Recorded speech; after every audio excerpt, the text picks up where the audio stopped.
alafu Maina na John Nganga Njogona wakaya hapa.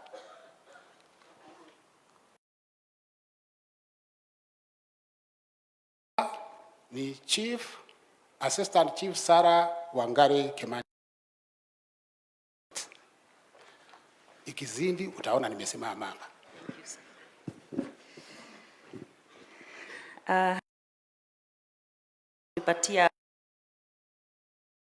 The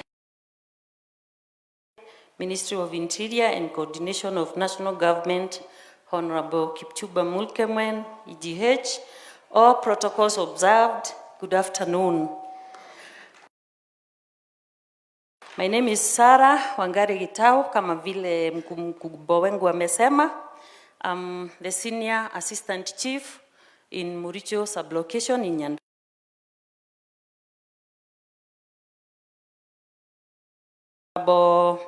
CS kwa sababu ya kutenga moja na wale ambao mmekuja nao, tunashukuru sana kwa sababu ya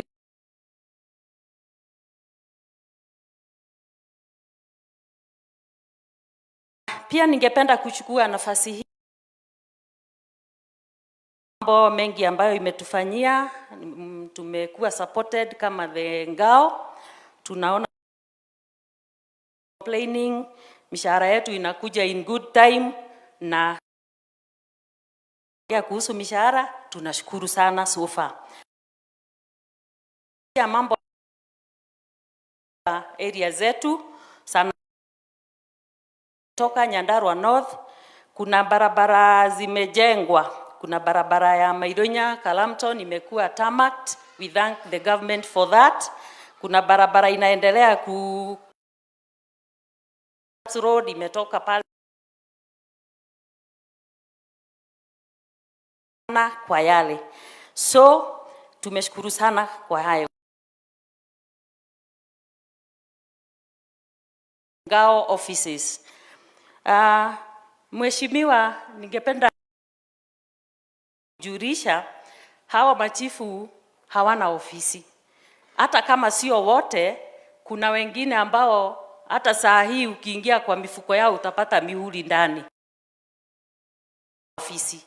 Na wale hazina facilities. For example, ofisi zetu siku hizi tunafanya kazi na mambo ya simu. Wakati mwingine hata simu inaishia moto kwa ofisi kwa sababu unafanya returns na mambo ya kujibu maswali kutoka kwa wakubwa. Simu ikiisha moto unajipata lazima ukimbie maybe nyumbani ama kwa shopping center ndio uweze kucharge simu. Kwa hivyo tukipata stima katika hizo ofisi tutashukuru sana. Officers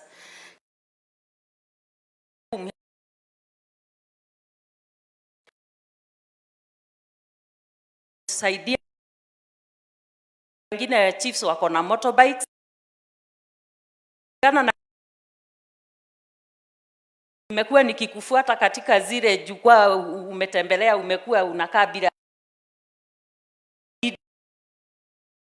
sababu Nyandarua ni Nyandarua na ni baridi. So you can imagine a chief kama mimi sasa mama ninahitaji kutoka from nikienda na motorbike saa hii. Wengi wetu hata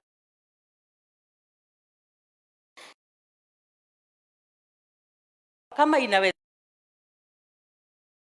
itupatia tutajiongezea zingine tujinunulie tu gari.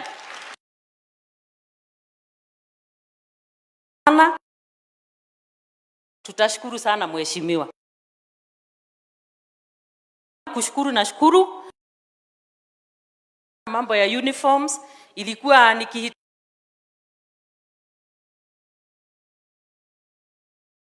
sana, hata tunapotea huko kwa sababu si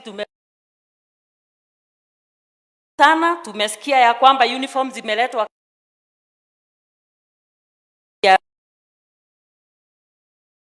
sana. Tunashukuru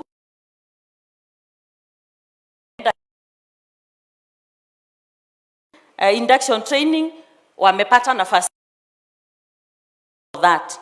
Jambo lingine ambalo mambo ya compensation for injury, death and property damage. Your Honor, wakati na chief ameendesha masaa hii anakuwa injured na kufuata hizo compensation claim, tusaidiwe pale. Machifu wakikufa, tunajua wenzetu polisi kuna wana compensated.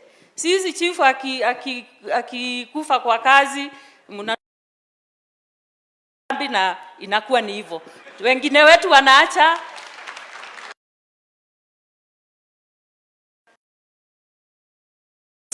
kindly look at that na tutashukuru sana. Kama kingangana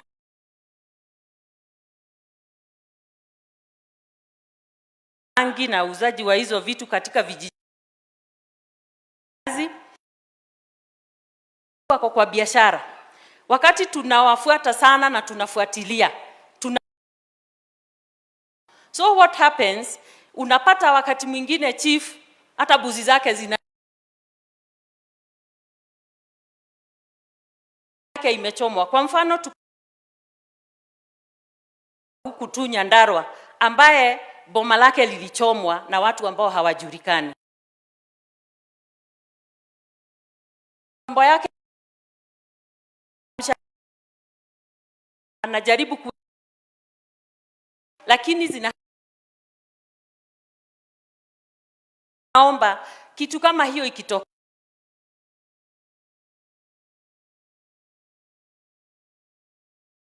kimalizia mambo ya risk allowance wakati tunaserve. Kama vile tumeongea mambo ya injuries na nini, we are at risk. Hata wakati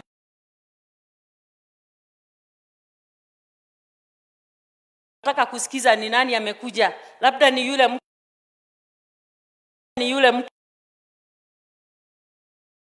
sasa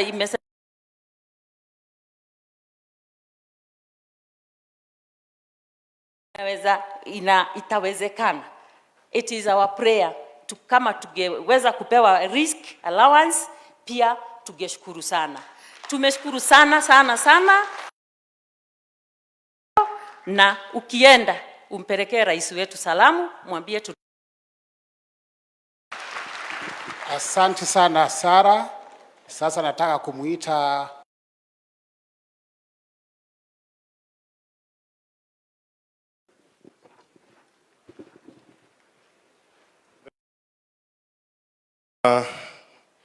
Honorable CS, jina langu naitwa Peter Mbogo, Assistant Chief. Yangu ni direct sababu pia nimeambiwa ni 2 minutes and a 2-minute man. Okay, leo kwa leo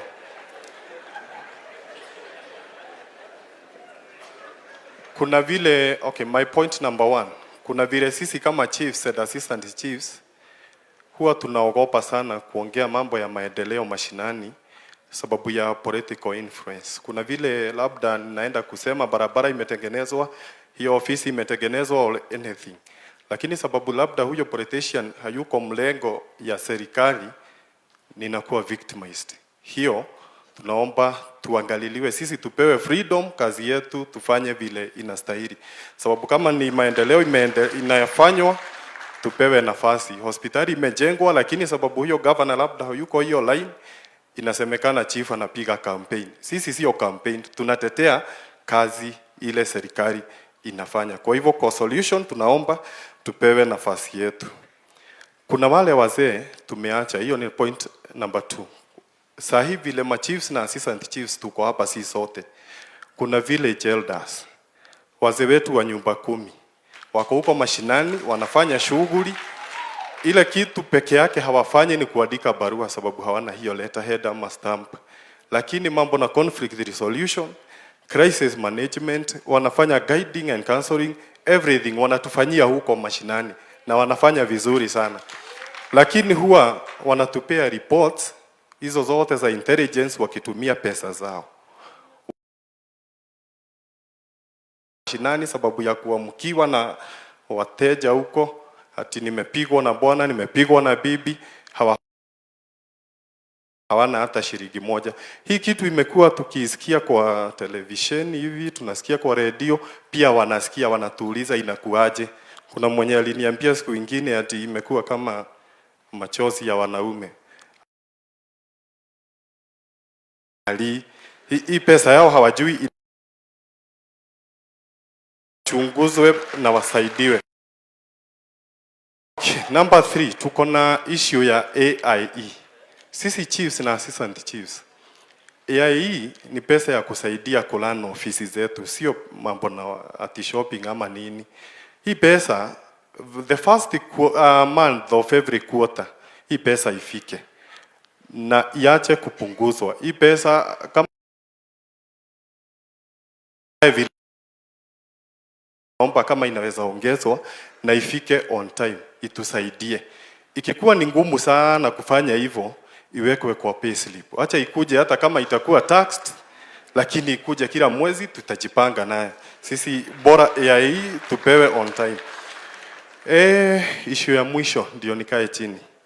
Kuna wale assistant chiefs ama chiefs, imagine unaenda interview leo alafu unakaa. For example, niko na Lilian Modhewi, is an assistant chief. Ya salary. Sasa hata akona bwana mzuri sababu hajafukuzwa.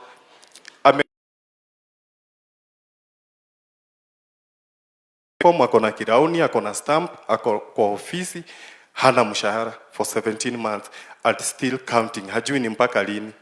Wengine nao ni assistant chiefs, walienda interview wakiwa wengi wanataka kazi ya chief.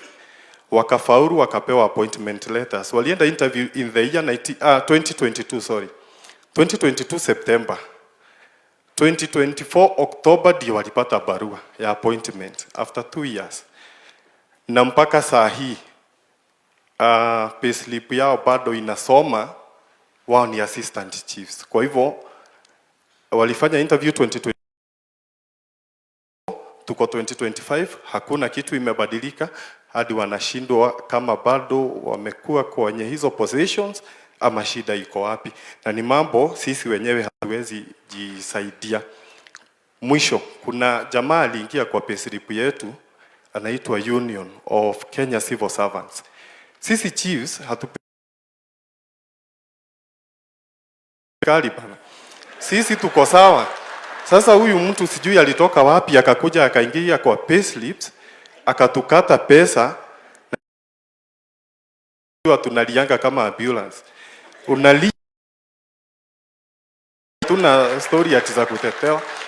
So hii kitu bwana CS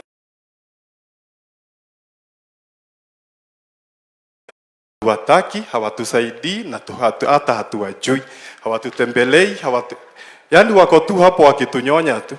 Hii payslip yetu waachane nayo kabisa. Kwa hayo machache na thank you so much.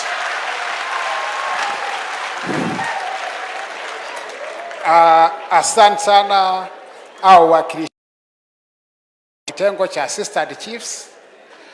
Na sasa waziri, ningependa kuuliza swali kwa assistant.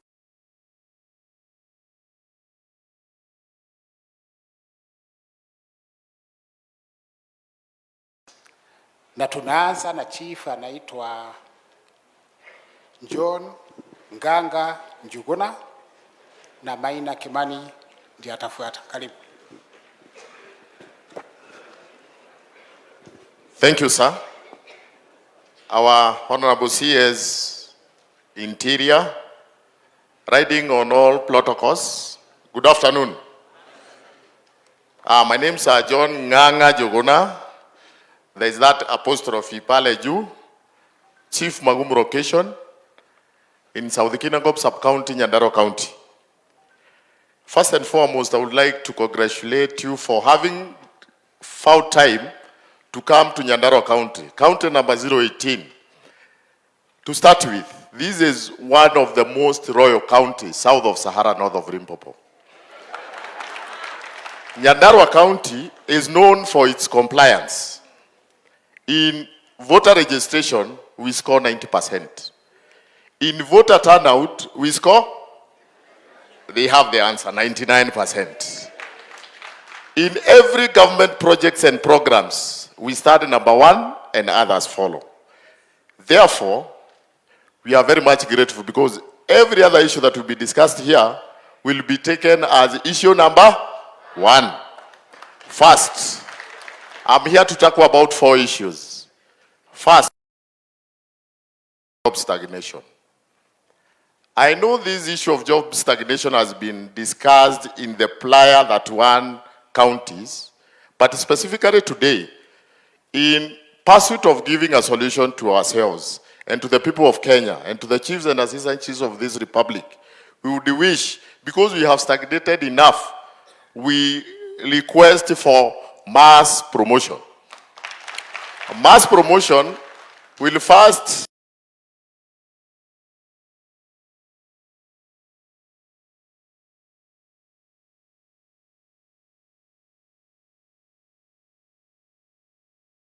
motivator. And in motivation, Nyandarua County chiefs and assistant chiefs have decided to motivate themselves. And by going back to school, we have decided to have all chiefs and assistant chiefs go back to class. And therefore, we share one thing in common. Personally, and I'm an alumni of Nairobi University, a first-class honors student in community development, adult education, and therefore, we wish we have over 20, specifically we have 18 graduates in the Republic of Nyandarua. This is a republic by ourselves.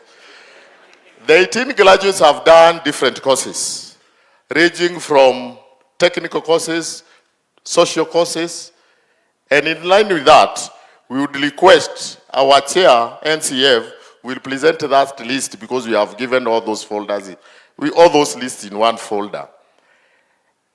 And we are very much surprised because at the entry point of a graduate, our honorable CS is job group K. And we have chiefs and assistant chiefs here who are still in job group H and they are graduates, job group G and they are graduates, job group F and they are graduates. The entry point of an assistant chief, the requirement is that one should have a certificate. If you join with a diploma, then you should be elevated to that other diploma level. The entry point must be considered. It must be in conformity with the certificates one holds. And if you do that to us, because we have seen you as a blessing in our county. Previously, we had leaders, as you said in your opening remarks, but their work was coming, as you said. It is not me saying, but you have left one thing. They used to tell us, leta hiyo kofia yangu. This time round, you don't come for our kofias. You come for our welfare and our promotions. And we thank you for that. On career progression, we would wish to be enumerated well. We thank you for the progress that has taken place. Chiefs and assistant chiefs now can smile to the bank, but not very much. We work 24/7. An average Kenyan worker works for 8 hours, 8 to 5. Chiefs and assistant chiefs and the police officers work for 24 hours. If our salary, therefore, is 10,000 or 20,000 or 30,000, and we work for 24 hours, statistics, mathematics indicate we should be paid 3 times the working hours. But we seek for 2 times. If we are at 30, make us at 60. If we are at 60, make us at 120. If we are at 40, let us be at 80. And in that, we shall smile better to the bank and congratulate you and play for you because you are one person we love so much. my main agenda was on operationalization of the already gazetted administrative units. I'm sure you have addressed that in all the other counties, but specifically, this is our problem, starting with Aberdare County. Aberdare sub-county has a division called Kanyagia, which was operationalized. It was to create 2 more locations. That is a location called Murkomen and a sub-location called Kanyagia. It has not been effected. We have copies of those gazette notices. It is with our chair here. And those copies will be handed as a folder towards those proofs. We go to South Kinangop. We go to South Kinangop.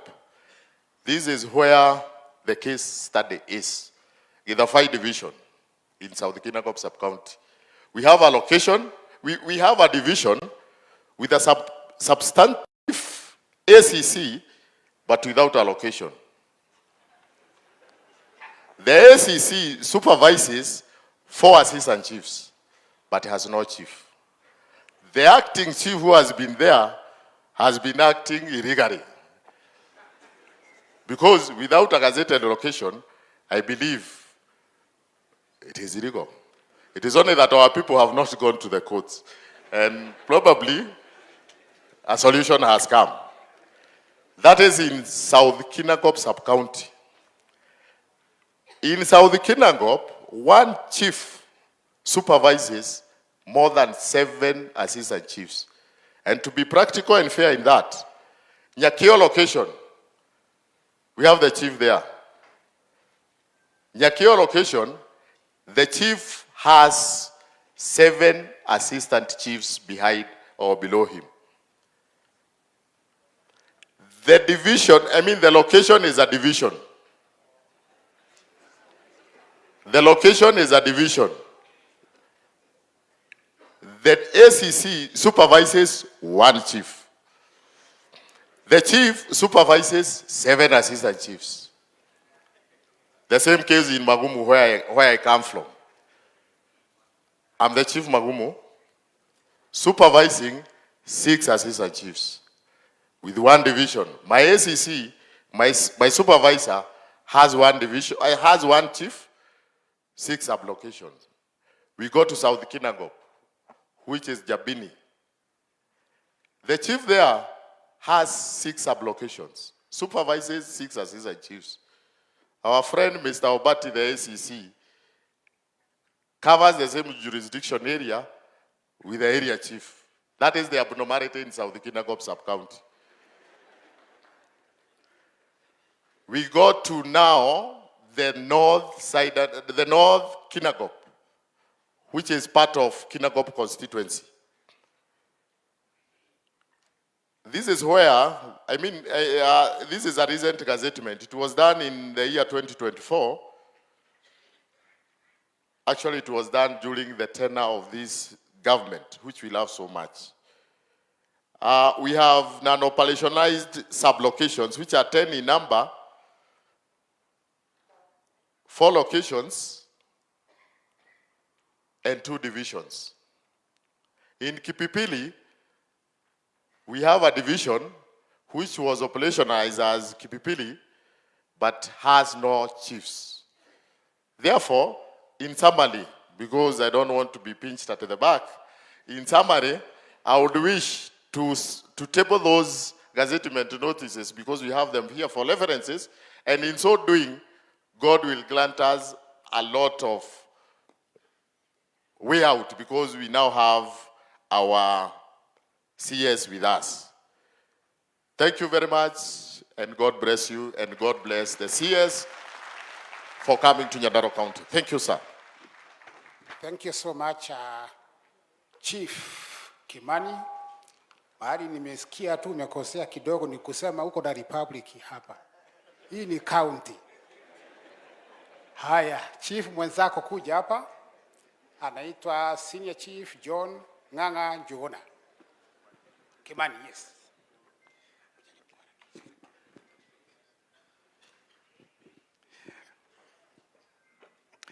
Waziri sir, allow me to ride on the established protocols. My name, I am Senior Chief Peter Kimani. I come from Mirangini Sub-County, and my location is called Rutara. Sir, I am also the National Secretary of the National Chiefs Forum. We are with you in Embakasi. I have got 4 points, sir. 2 of them pertains to our bargains as chiefs, and the other 2 relates to the government policy. And I'll very quickly go through them. Thank you. So, number 1,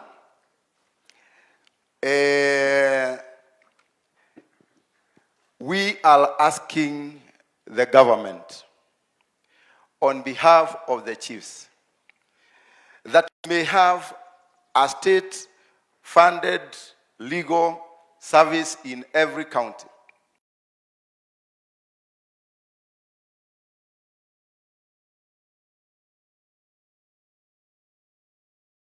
Who is in the court. Right here in Nyandarua County, in 2021, we have got one of our colleagues in the court for a murder case.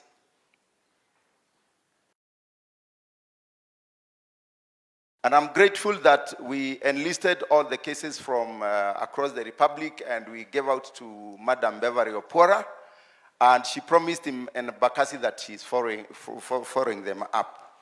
So kindly we are asking as chiefs that we be given state-funded legal service. And I'm asking you, sir,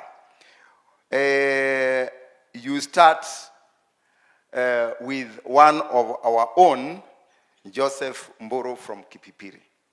He is actually in court for murder case, a very, very serious.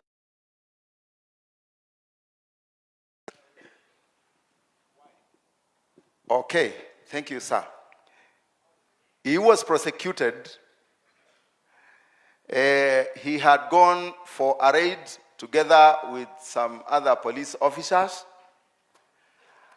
And something happened, and the owner of the bar was trying to run away. He fell on the ground, and later she succumbed. Okay, now I understand.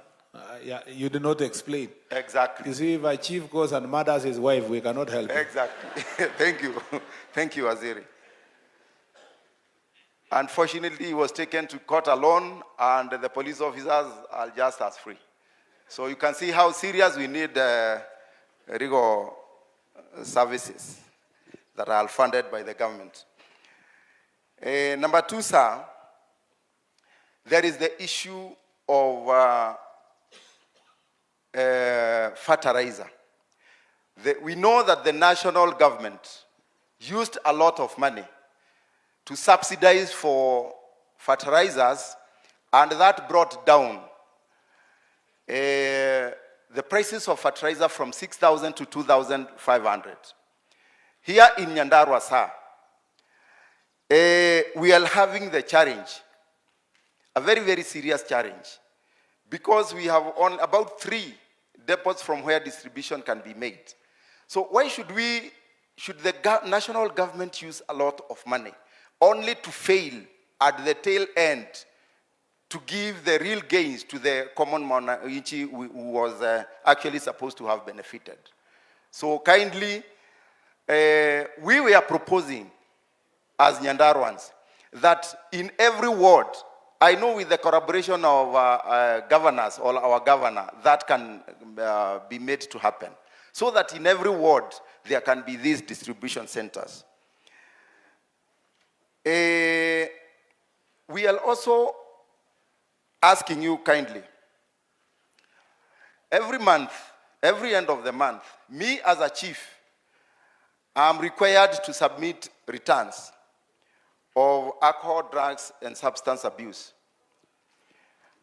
And when you consider all the stakeholders in that field, we are actually at the tail end. And we are almost become punching bags for every other person who comments anything relating to that sector. We are saying this as chiefs. We can give out our position, a document, because we have so much to say, to talk about, so that we bring out to the fore the problems that create a very, very intricate matrix in this thing. And that one we can be able to give out from every country, so that the chiefs are not again pointed for ills, pointed for things relating to these alcohol. Now, lastly but not least, Waziri Sir, wewe kama waziri nataka kukupatia siri. Waziri nataka kukupatia siri, na nitakupatia siri on behalf of these chiefs. We have got very extraordinary people here doing extraordinary work with extraordinary energy. Juzi tulipatiwa assignment na president, which is not even haiambatani na kazi yetu, na tuliweza kufanya na tukaifanya vile my chief amesema, tukascore 99 ya kusajili wakulima. And in fact, we saved the government a lot of money. And not that alone. Tumefanya kazi nyingi. Unatukuta kwa maji, unatukuta kwa pombe, unatukuta kwa kupanda miti. This is what we are asking, sir. How my chiefs, they are miracle workers. They can do anything. That person who is doing extra work with extra energy, tunaomba utupatie extraneous allowance.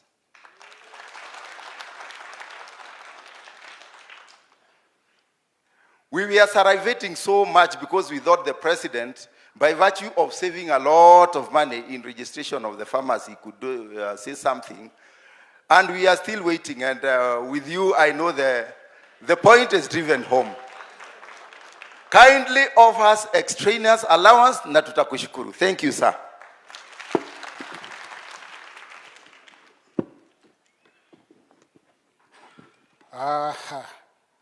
Unaitwa Peter Maina, nashukuru sana pamoja na mwenzako.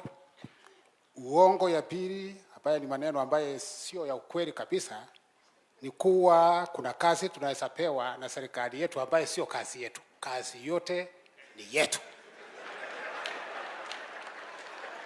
Hapa namna gani? Kuna kazi tunaweza pewa na rais ambaye sio yetu. Basi. Mgeni wetu wa heshima, naomba muongozo kama tuongezee ama namna gani? What we can do, na nimeona chiefs na assistant chiefs wameongea vizuri sana na wamemaliza kila kitu. Kama wamesahau kitu moja, we can have kuna kitu imesahau na kuna mtu anataka kusindikiza kama assistant chief. Kuna assistant chief mahali yako na maoni yenye imesaulika. Mara ya kwanza, there is one there, simama. Mara ya pili, mara ya tatu. Kuna chief angependa kusindikiza ile chief alisema. One chief pale. Any other? Mara ya kwanza. Hakuna lady moja. Uzuri ya hapa, kwa sababu ya baridi program itasonga haraka sana. Endelea. So is there one? Yeah, there's only one there. Pasi mama. Then the three of you. Hawa ndio sasa regional commissioner alitaka kuchuna. 2 minutes. Proceed. Okay, thank you, sir. All protocols observed. I'm Kariuki Patrick from Riverside Sublocation, just next to Laikipia. Iko kitu moja tumesahau kama chiefs. Nyandarua na watu wengi wameongea hapo mbele mambo ya baridi.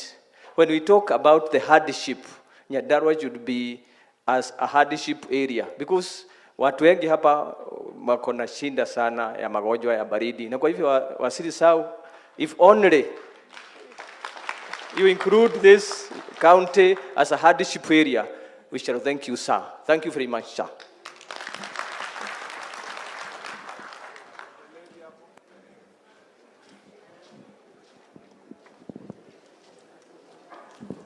I'm Margaret Wamboi Karanja, Senior Chief, Gatod Location in Wajoi Sub-County. On behalf of the chiefs and the assistant chiefs in this hall, Bwana CS, today was extremely cold.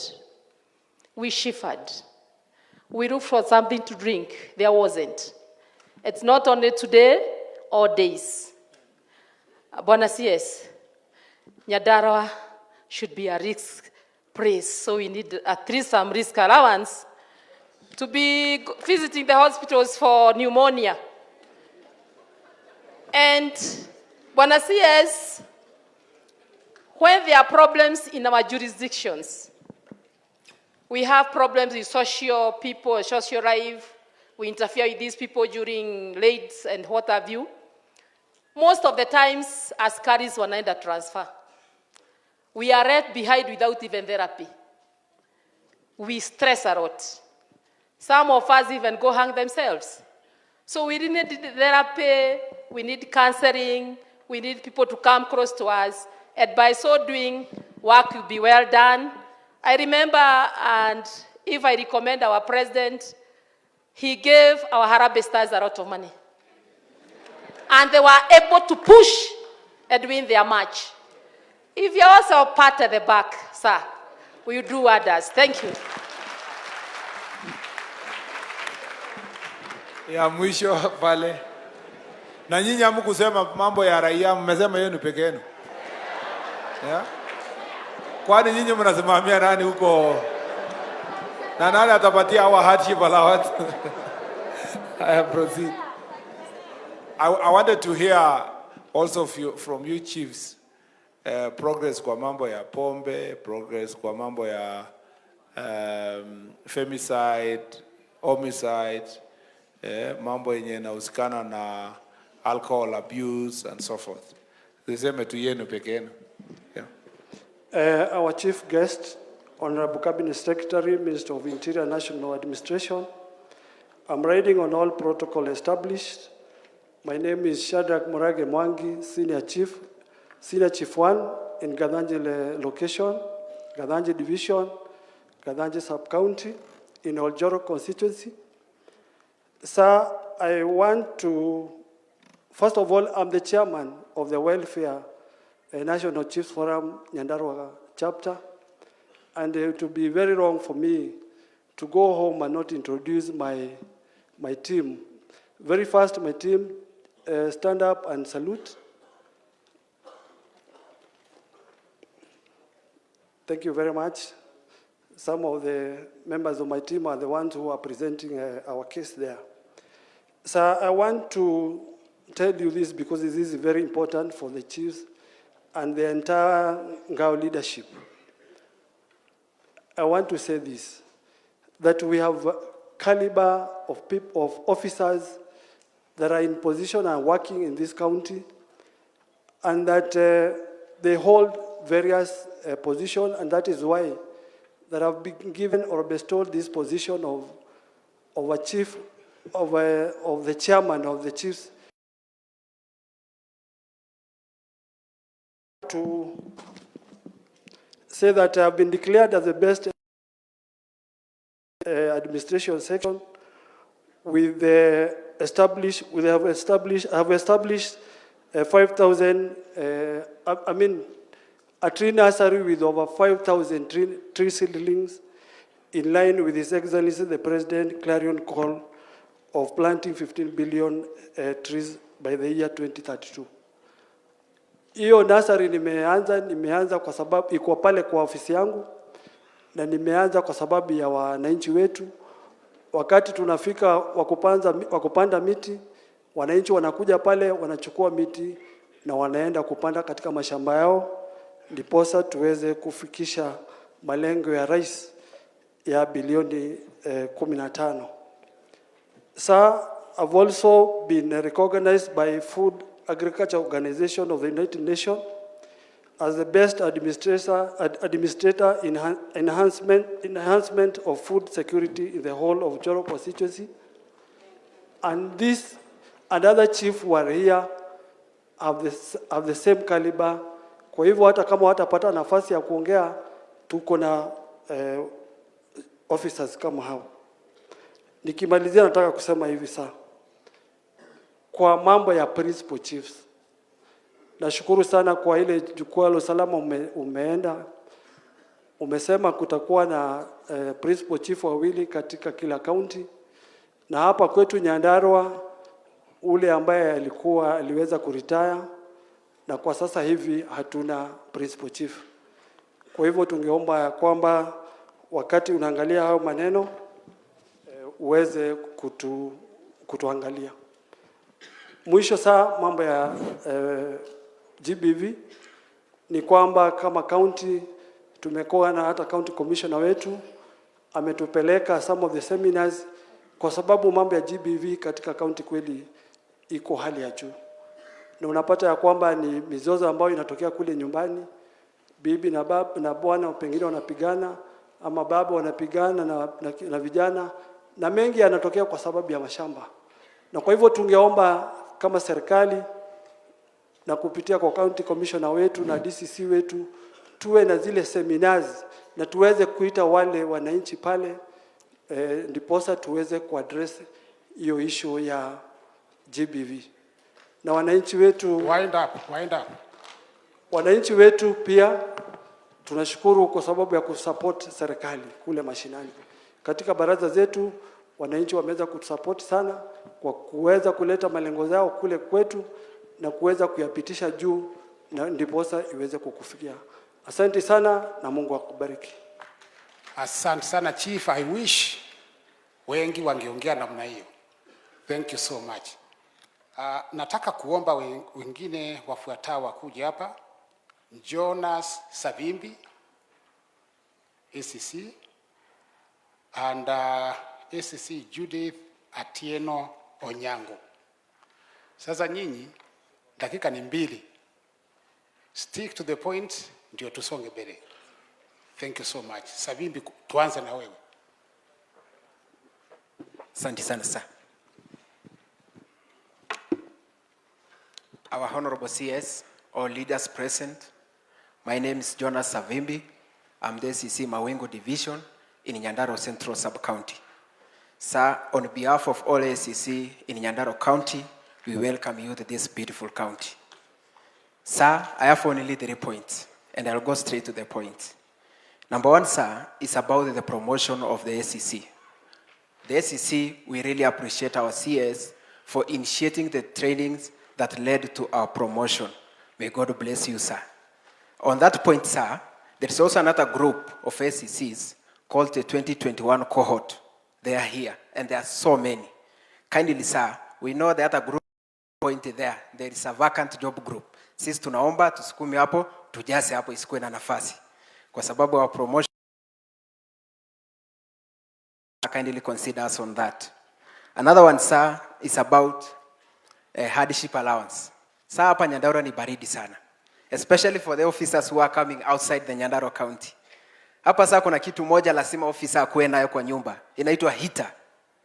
Na hii heater ukiingia kwa nyumba unawasha, ukitoka kwa nyumba unabeba kupeleka ofisi. Na inamaanisha saa ile bili ya stima tunalipa ni mingi hata kushinda rent ya nyumba, kwa sababu stima utatumia sana. Therefore, we kindly request that this county be gazetted as hardship area.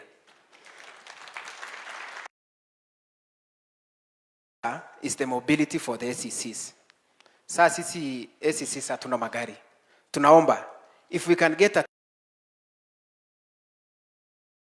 for the ACC, it will help us in service delivery. Saa ya mwisho na hii ni ya kukumbusha, wakati tulikuwa Kenya haidi kwamba anataka kukutana na ACCs wote pale State House. Kumbusha rais ya kwamba tuko tayari, uniform iko tayari, tunaongoja tu tukuje saa. Thank you, sir. Okay, asante sana Savimbi. Karibu sana Judy. Huyu amechukua less than 2 minutes. Asante sana. To the CS Ministry of Interior and National Administration, all protocols observed. Good afternoon. My name is Judith Onyango. I'm the ACC Magumu Division. For giving us this platform to be able to share issues on security and on work. I was employed in 2015 and I've never attended such a forum, almost 10 years into this job. My first point is on the issue of licensing of bars. We've experienced a major challenge, which is done by the county. I'm glad the governor is here. In most cases, the sub-county admins have always insisted that the county government needs revenue. Even after the wananchi giving the reasons why they don't need a particular bar in a particular place,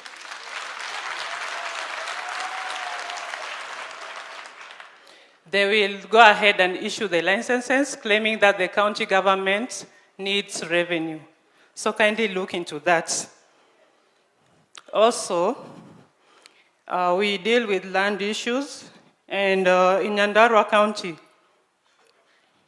we cannot address those issues because the land registrar is in Nyahururu. So can we have a land registrar here so that we don't have people moving from Magumu. Magumu is near flyover, coming all the way to Nyahururu. You can imagine the amount of money that person spends. When you go to issues, sir, we are thankful that over 1,000 ACCs managed to attend the Diploma in Public Administration course at Kenya School of Government. But there are few officers that were left behind, slightly, I think around 150. Kindly, sir, we ask that they be considered for the training so that they may not be left out in the promotions. Even as you consider that, sir, there are also other promotional courses that we request, like a senior management course, that we request that as ACCs we are able to undergo. And finally, on the issues of, there's one issue on transfers.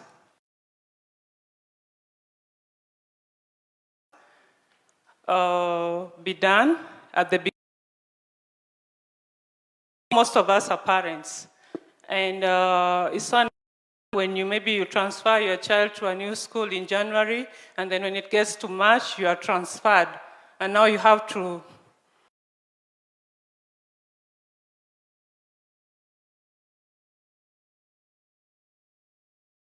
that the transfers be done at the end of the year so that officers can plan effectively. We also ask that health concerns be considered. There are officers that we ask that when they approach the offices, the respective offices, they be listened to. And finally, we ask that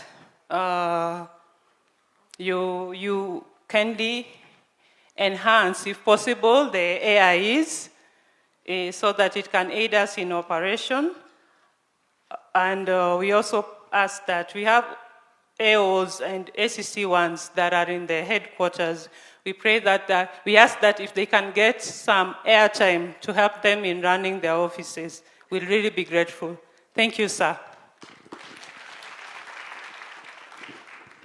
Thank you so much. I'm sure ACCs were covered, unless there is really a burning issue. I don't want to say many mewafungia nje. The ones who are remaining on the crowd, on the wood, have not spoken. Kuna mtu, any of you ACC, thank you very much. Proceed to the OCSs. Thank you so much, sir. And now it is the turn of the National Police Service. I'm calling upon Sebastian Mwika, who is the OCS Daragwa. Then Phyllis Nderitu, stationed at Orkarau, should be here.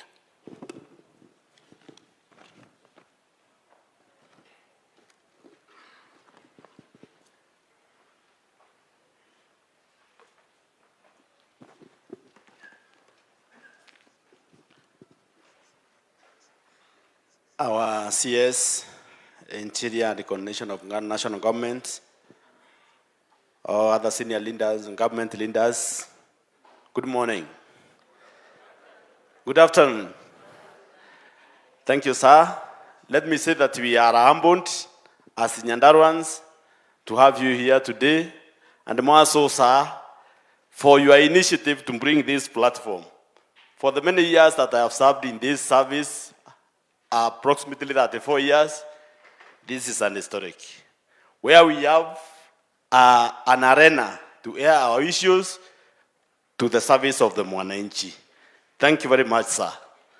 I will be very brief on my issues related as I stand in for OCSs within our county. And to start with this, sir, I want to start with the housing of our police officers. I know this one has been sent by our predecessors. Sile county ulipitia, najua haya maneno umeelezwa.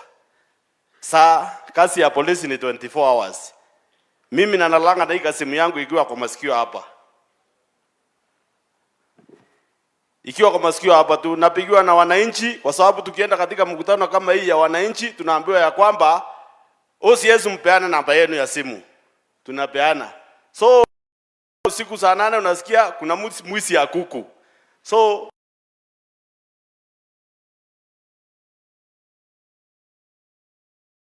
ukapambana na wale watu. So saa ikakuja government policy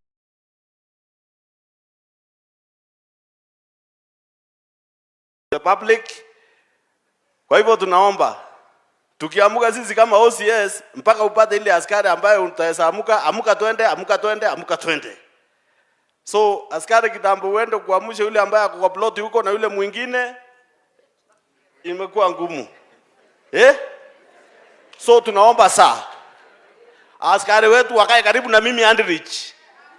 Mimi nikiamuka tu kama OCS, kama siku nyingine niliamuka saa 9 usiku nikiwa naenda kufuatana na mbuzi ya mtu, nipate askari watatu, panda kwa Land Cruiser, maana umenibariki na Land Cruiser, panda kwa Land Cruiser tuende kazi. Hiyo naomba tu saa, hata kama ni hiyo allowance nayo usitu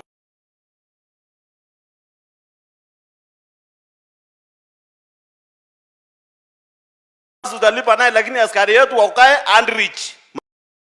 Chukua tuelekee kazi kusaidia wananchi. Hapo tu sisi kama OCS sasa tukua katika hiyo manyumba, we are getting so many complaints ya the landlords. Askari amekataa kulipa nyumba yangu sijui nini. Sasa hiyo nayo unashindwa utaondo namna gani? Lakini wakikaa pale ni kwa payslip inakatwa. So alafu tena unaona ile kitu ilikuwa hapa nyuma yetu saa hii ile sitaki kutaja, ilikuwa ya kwamba wakati wananchi wamekasirika wanaenda mahali askari wanaishi. Alafu wanasema hata hii nguo tunaweza kufanya, wanafanya vitu mingi kwa askari. Alafu tukae pamoja. Alafu saa kitu kingine nataka kushukuru being born out of this jukwaa la usalama. Niko hapa tu kwa hiyo bracket ya mimi na nakushukuru wewe. Hapo hiyo miaka ulitaja hiyo, mimi niko hapo.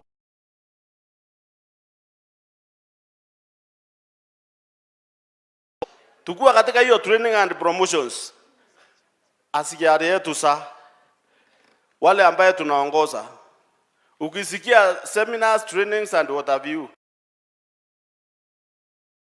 na other na wakubwa wetu hawa ni asisi, lakini wale watu vifaa ya kazi ile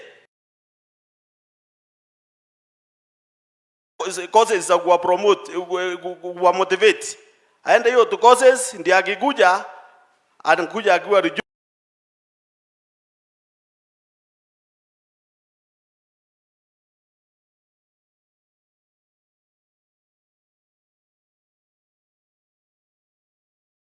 wako mbunge wanaendelea kuchambua sheria. So ile wanachambua tu na kuwa wameelekezwa katika ile hizo sheria mpya zimekuja, na tunaweza kupata njia ya kusienforce zaidi.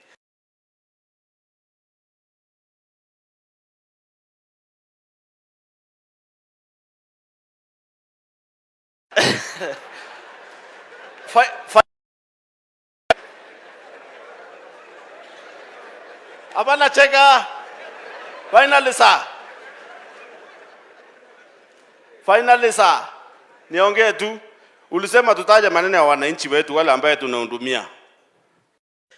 Tungeomba, there are some of our stations zile ambazo, like now my area of jurisdiction, I come from Nyandarua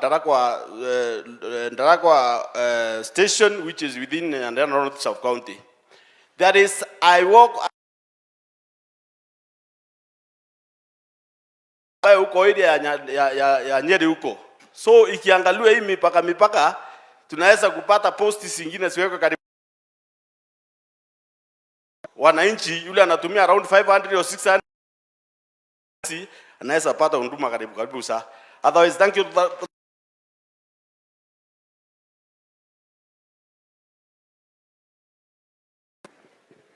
Unajua Mr. Muika, nilikuwa nimekuongezea dakika ukasema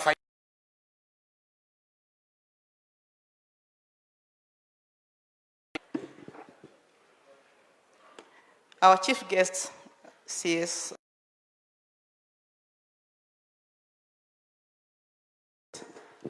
wananchi watukufu na wenzangu, good afternoon. So my name is Phyllis Wairimu.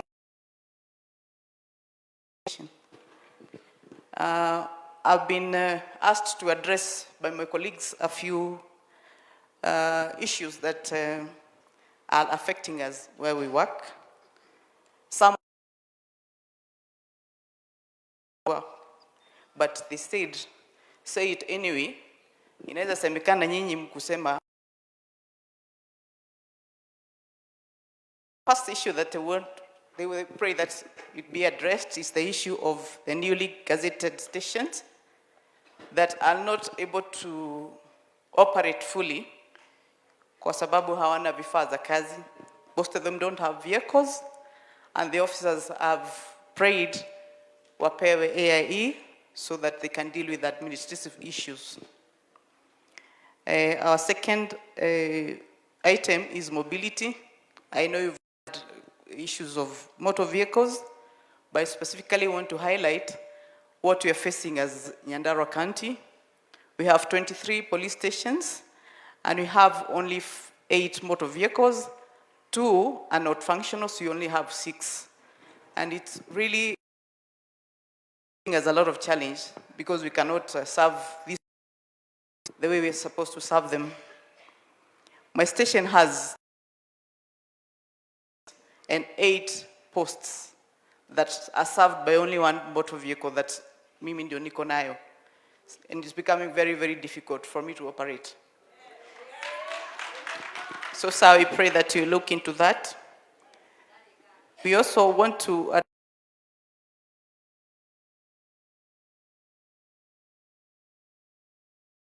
that have been brought from the headquarters, which are not in. Inabidi sasa kama mama nigawe socks moja, kabuti moja, sweater moja.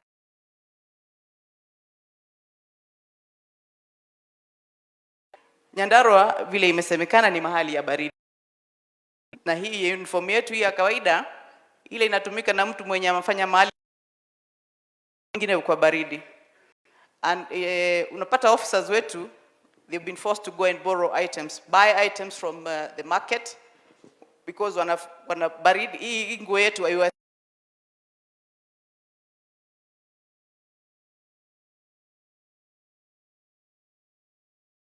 that are suitable for the weather here.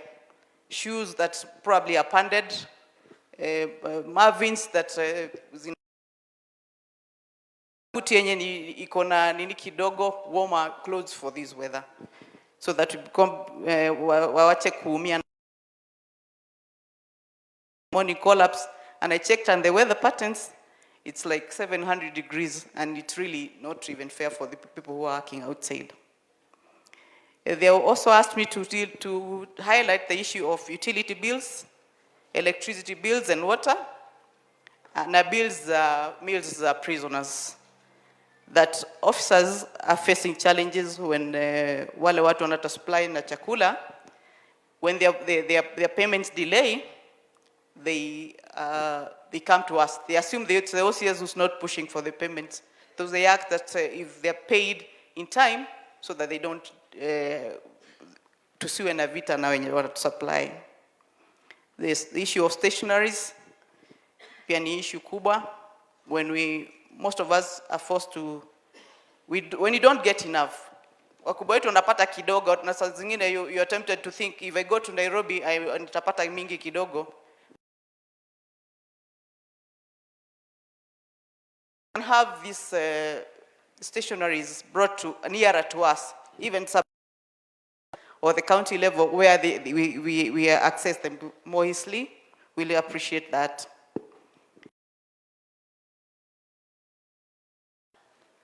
The issue of health, because as officers, so our officers, when they are admitted in the hospitals, na imekuwa ngumu ku establish what protocols to follow, they call us. What's supposed to be done exactly, so that when they go to hospital and they are sick, wasiwekwe wakingojea. So we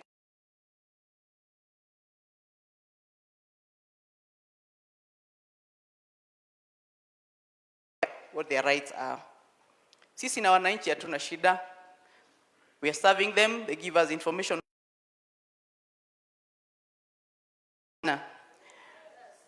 On the issue of motor vehicles, wako na motorbikes. Na kwa sababu barabara zetu saa zingine si accessible na magari, we wouldn't mind having a few motorcycles. Ndio ende.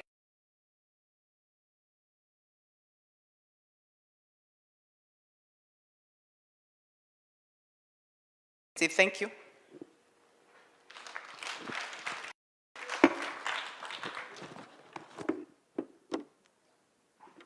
Thank you so much, our two OCSs, Sebastian and Phyllis. And now it is your turn, the base commander for, I think, Nyandarua, Orokarau, Eric Komachi.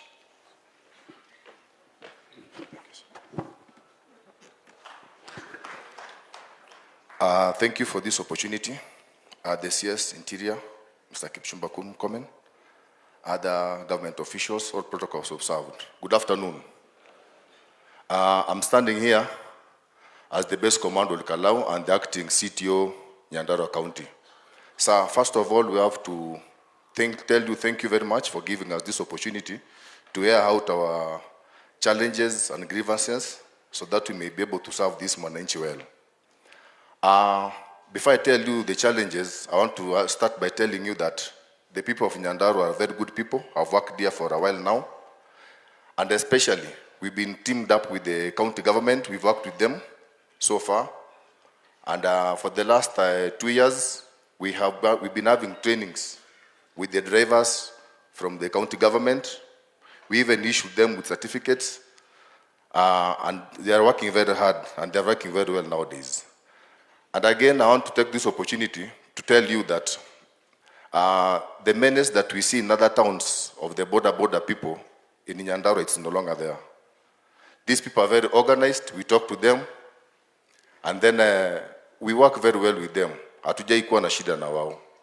But now when it comes to the challenges, we've been following you wherever you've been going, talking about when the other base commanders and CTOs talking about the challenges they are facing, they are similar to ours. that says we remind them even if they know. So you might be knowing them, but we better remind you, sir. Nyandarua County is mobility. You can imagine the whole of Nyandarua County, hatuna gari hata moja ya traffic. Not even one. And again, I better give you a challenge, and then I give you a solution. It's good. I can give you a solution. For example, if we get like 2 or 3 motor vehicles in Nyandarua County that belong to traffic, because we have 6 bases, and these 6 bases, they are not spread too wide. For example, if Olkalau gets a motor vehicle, it be able to serve people of Olkalau and Oljororok. That's one motor vehicle. Then we go to the other side of North Kinangop to serve Kinangop and Kipipiri. Because there are no many accidents around here, if, for example, today I have this vehicle, I can give it to Oljororok. So there's no given time whereby when I'm engaged in an accident, Oljororok is also engaged. So we can be able to share like that mpaka tusaidia wananchi. Otherwise, they have told me to tell you, umesimama na sisi, we've seen your hand kwa hii kazi ya polisi, saizi we are seeing the light at the end of the tunnel. We are so happy you've recognized what we do, and we are so happy we are here to assist the wananchi. Otherwise, thank you very much and welcome to Nyandarua. Any OCS who still wants to say something? Before any OCS, there is one. Any other? There is only one OCS.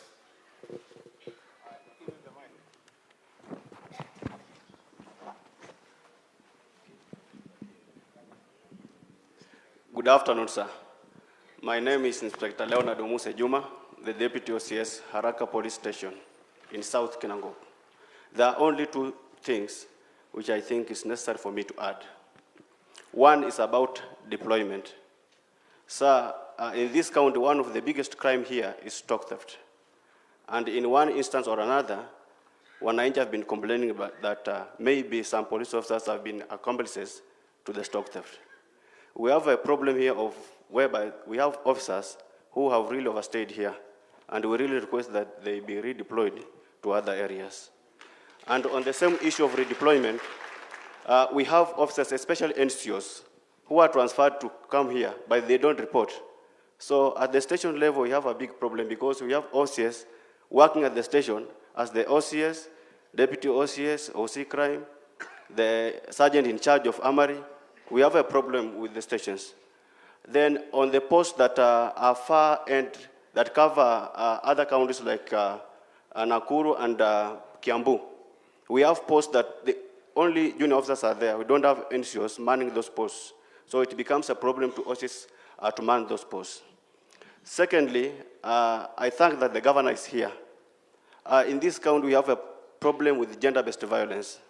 And we really request, if it's possible, a rescue center can be constructed because we have parents who abandon their children. So when they're taken to stations, there's a problem because OCS cannot take the children because they don't have child protection unit.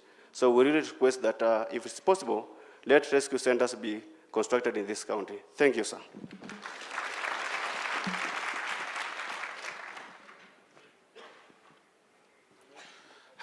Thank you so much. I think I'm well guided by our CS. The governor has been gracious enough for those, I think, 1 or 2 hours. And now I request that we wait so that akuja tuongeleshe ndio tumulirize. Weka juu. Agusha. Karibu.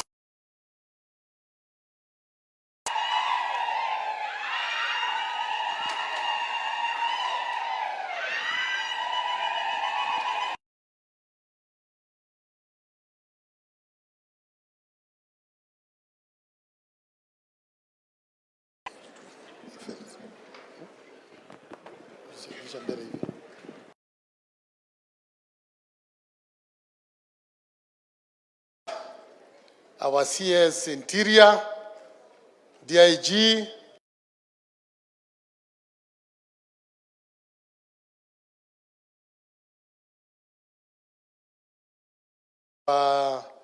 all the DCCs, ACC chiefs, assistant chiefs, good afternoon. Good afternoon once more. I never thought there could be such a meeting, because me, I knew of the other one, where you are only told. But you are very lucky that today, this is very good. So, on behalf of the people of Nyandarua, CS, I want to appreciate this forum, because I know when these people speak out their hearts, from there they'll be able to work in a very good environment, and our people are going to enjoy services from our government. So kindly, I want to request you that you continue giving this opportunity to our chiefs and everyone to speak out. This is going to really help. I want to appreciate what I've heard here this morning, and I want to endorse most of the things that our people are saying. I meet them every day when we have funerals. You will never fail to find assistant chiefs in full uniform.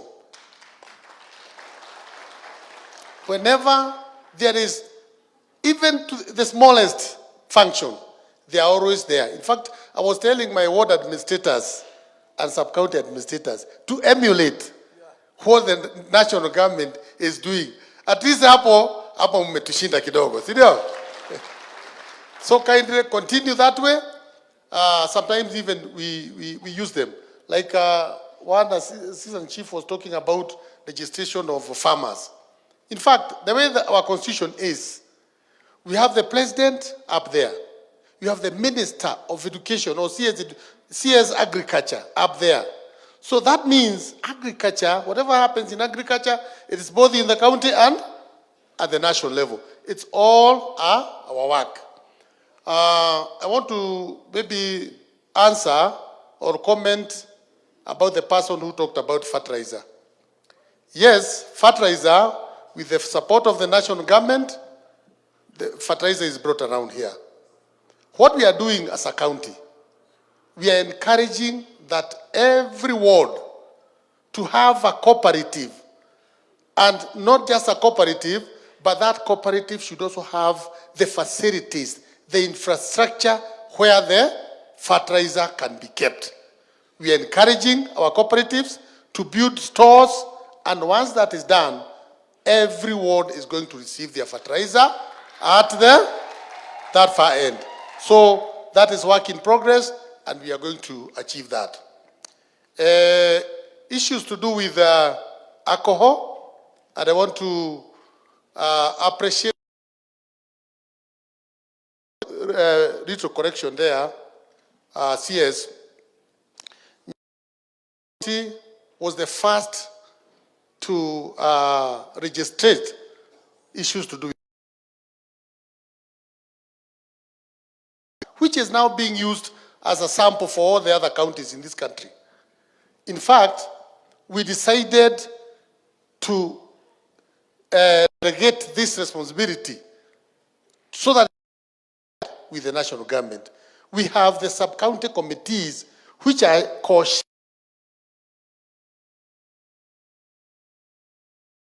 sub-county administrator. At the county level, we co-chair issues to do with that.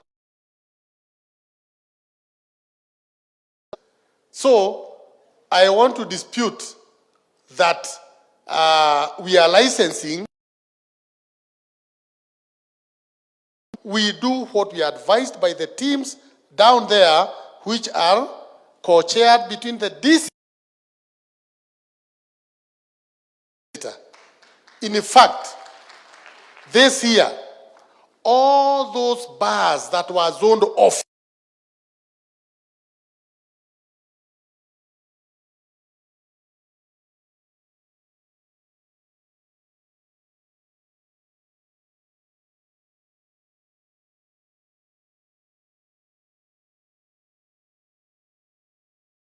bar has been opened and it's not serving wananchi kindly. report that one to the DCC.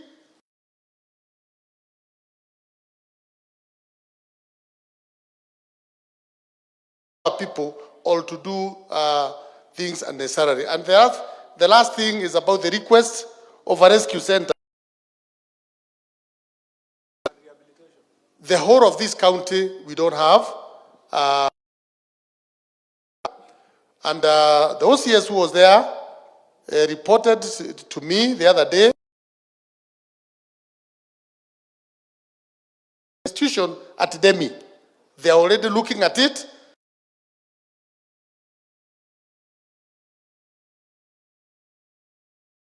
National government and ourselves, because it is very, very, very, very necessary. So, CS, we welcome you here. And a rehab, yeah. Those ones go together. What is happening, as for the rehab, JM Hospital, which we are being supported by the president to construct. We said, once we finish the new building, part of the old building, we shall convert a section into a rehab. So it's already. I took you by then you were here as youth. We took you to a stadium, you looked at it. By the national government, the president is helping us, and therefore very soon we are going to have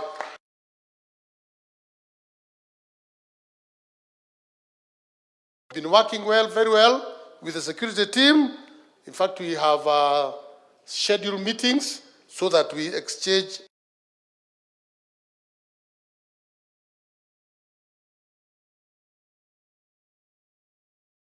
here, which is serving us very well. There are some things which are not there, which we would want added there.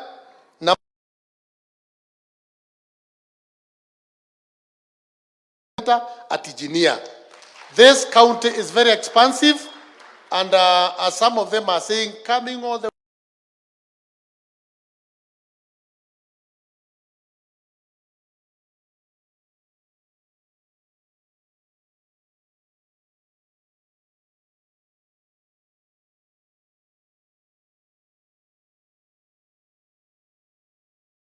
the affordable houses, let us have the Bomayangu services, let us have the COOPS services, where our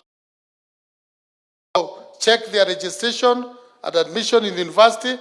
Let us also have health services in our Huduma Center. Yeah? And so that we get to understand what EACC of our people, our workers, our business community, so that we can do well. The other thing is the registration. We are happy today we attended this registration. Is moving on well. We were worried, but from what we have seen today, we have seen that our young men and women are going to be registered. They are going to have their IDs, and this is very, very, very good. They have talked about the police vehicles. I don't want to repeat. About offices, I can only add about accommodation. Senior officers here, some of them are still living in Nyahururu. So when we have issues here at night, to get them, to bring them around so that we can handle issues, so accommodations can also be looked into. They have talked about animal theft, and I was happy with the OCS who say that some people need to go. There are some fellows who have been here, and the menace of the animal theft has been taking place, and some people are there, and I'm happy that that OCS has said, if somebody cannot serve Nyandarua well, then this person, let her try somewhere else, so that Nyandarua people can continue. In fact, CS, we lost pipes in North Kinangop, worth, I don't know, over 10 million. Pipes, they were being removed from the soil, they were being sold, and I'm very sure there are some officers who are there. That is not a very good representation of the government when pipes are stolen and they are taken, and then our people are left without water. About the M Hospital, we thank the president We handed over to the new contractor. I'm very sure things are moving on well. About Nyandarua University, we are happy. We are very happy. If there is one gift that the president gave this county, is about that university. I have already asked my fellow politicians, kindly keep off the politics of Nyandarua University. Let the university begin as planned. That land is very small for university. It's only 100 acres. So when I hear somebody saying that they want again to cut some portion to take to elsewhere, that is not proper. Kindly, we would want that the whole of that land, 100 acres, be dedicated for the university, and the president and the ministry helps us to start the university soonest possible. If it is January, the people of Nyandarua will be very happy. In fact, we will be waiting for the president to come and pronounce that the university has started and that land is for university. And we request, now that we are doing Bachelor of Science Agriculture, Bachelor of Science Agribusiness, Bachelor of Science Sports, let the ministry support us in having the playgrounds, the laboratories, the whatever, those infrastructure. But as for the accommodation, these people are saying, let the people of this place be allowed to provide accommodation and food so that they can also grow. About subdivisions, I don't want to repeat. You have an issue of electricity.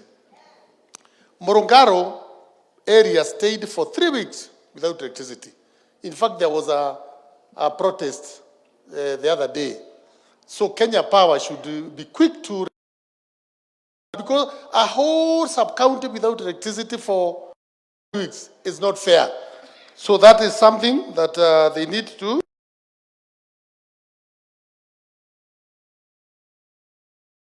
It's a human wildlife conflict. We have a serious conflict here. We have a lake called Lake Orbrozat. And the hippopotamus are not, they get into farms, they destroy the farmers, crops, maize and all that. The wildlife people to take it up because wananchi are very annoyed. Wananchi wamekasirika sana kwa sababu ya wanyama kukula vyakula vyao. Sisi tunahitaji hao wanyama na pia tunahitaji watoto wetu wapate vitu. Tuangaliliwe sana. CS, kuna kitu inaitwa Orokarao Kware hapa. Kuna kware iko hapa Orokarao. Hii kware tangu enzi ya mababu zetu ilikuwa ni mali ya wananchi wa hapa. Na walikuwa wakifanya biashara zao hapo kila siku. Na mimi nasema hii kwa sababu tuko kwa mkutano ya security. Ile kitu inaweza sababisha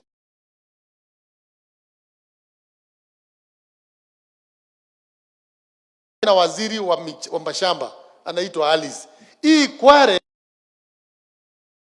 huko usiku wakajikatia wakatafuta mataito. Tumeweka task force na nitakupatia ripoti hiyo task force uende naye. Wananchi wamesema wanaamua hii kware ni mali yao, warudishiwe, wafanye biashara. Hapa CS ndio usikanyange matope. Na kware tumekatazwa tusiingie huko, watu wamekimbia kotini, tumekatazwa kuingia huko. Tusaidiwe hapo.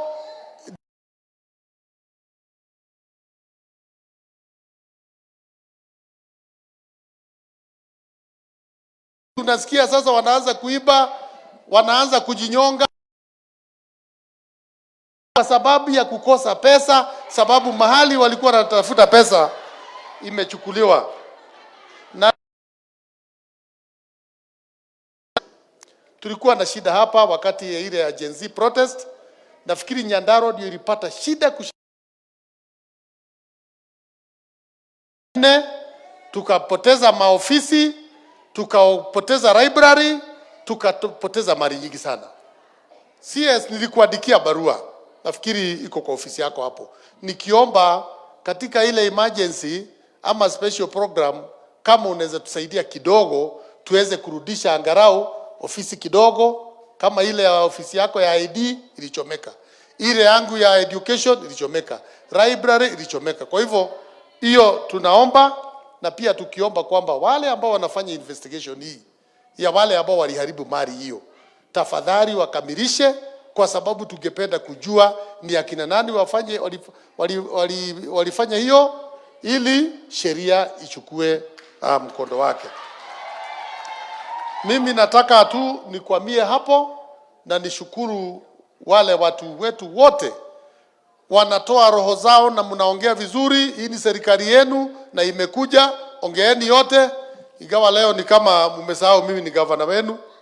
Naona mnaongea mkumbuki niko hapa, mnakumbuka tu CS, na ni vizuri mkumbuke hata mimi niko hapa. CS ataenda leo, tutabaki na nyinyi.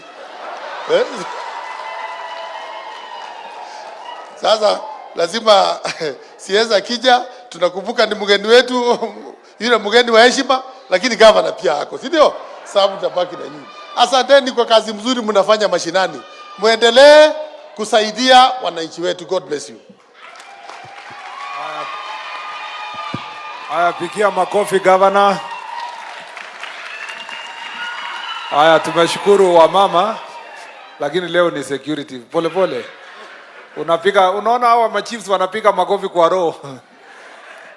Nimeshukuru sana governor. We will release you all the things you have said. I will respond to them baadaye. Utapata habari vile tutakuwa tumekubaliana na kujadiliana hapa. We allowed the governor to go because he had another program, and we want to thank him because he came to welcome us, and we have had a very good working relationship with the governor. So asanteni sana, tunaweza endelea. Tuta-introduce hawa baadaye. Thank you very much. Thank you so much, sir. And now I want to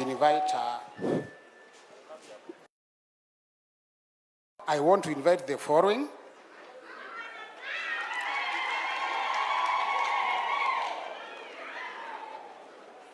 Peter Wala akuje hapa.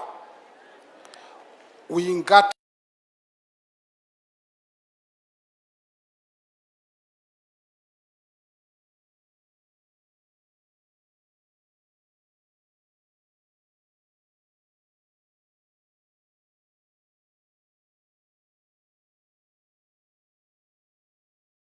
House Francis Milia. Karibu.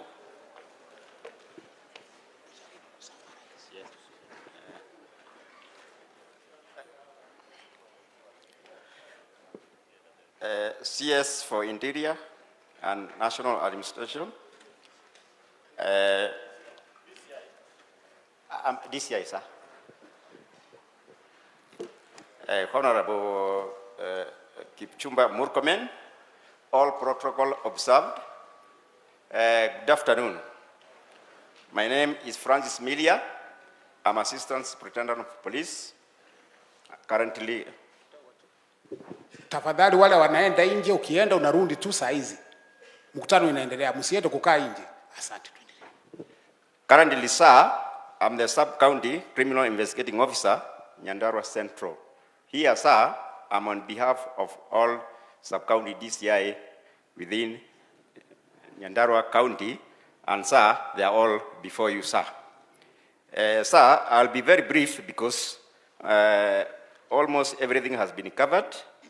But as the DCI, our mandate is to investigate serious and complex cases. Therefore, sir, on behalf of the DCI, we don't have offices. So we request your good office to consider building offices for the all sub-county DCI within Nyandarua County. In addition, personnel. We also request additional of personnel and building good offices with enough space for the officers to be recording statement and interviewing suspects and interrogation of suspect and interviewing of the complainant. Therefore, sir, for the smooth running of the county operation, we request for the above item that I have requested for the good office. Sir, in the interest of the time, I don't have much to add because everything has been said about motor vehicles, have been said, mobility. Therefore, I don't want to add. With that few remarks, I thank you very much and God bless you all. Thank you so much, Francis. You have been brief. I now want to invite Mr. Mose Kodek.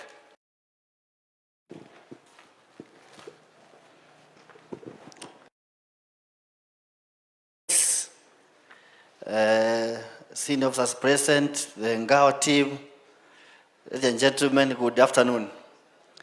On behalf of the Nyandarua team, the prison service, we echo this initiative of Jukwaa la Usalama.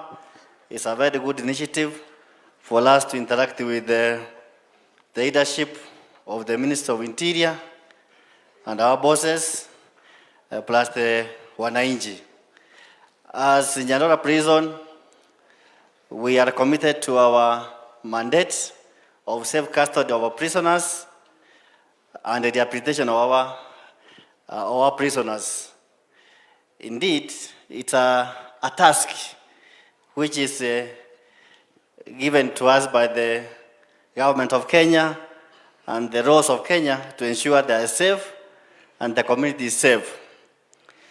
As much as we are putting them into safe custody, we are doing what we call rehabilitation. And our main business, sir, is agriculture. Because Nyandarua is an agricultural zone, and our business is to ensure our inmates have been trained and there is production of specifically potatoes. Sir, we have certified potato seed production, which is at advanced stages. We want to achieve, currently we have 2% of certified potato seeds in the country. So we are pursuing that project, which we appreciate the government for supporting us in terms of input, in terms of trainings. We are being supported by KVIS, which is enabling us to ensure the potato seeds are certified. And very soon, the seeds will go to the common Mwananchi, which is a very important aspect in a bottom-up approach of the government, because we want every farmer to have certified seed, which will increase the production, which will increase something in the pocket of the farmers, and at the end of the day, all of us will increase our GDP as a country.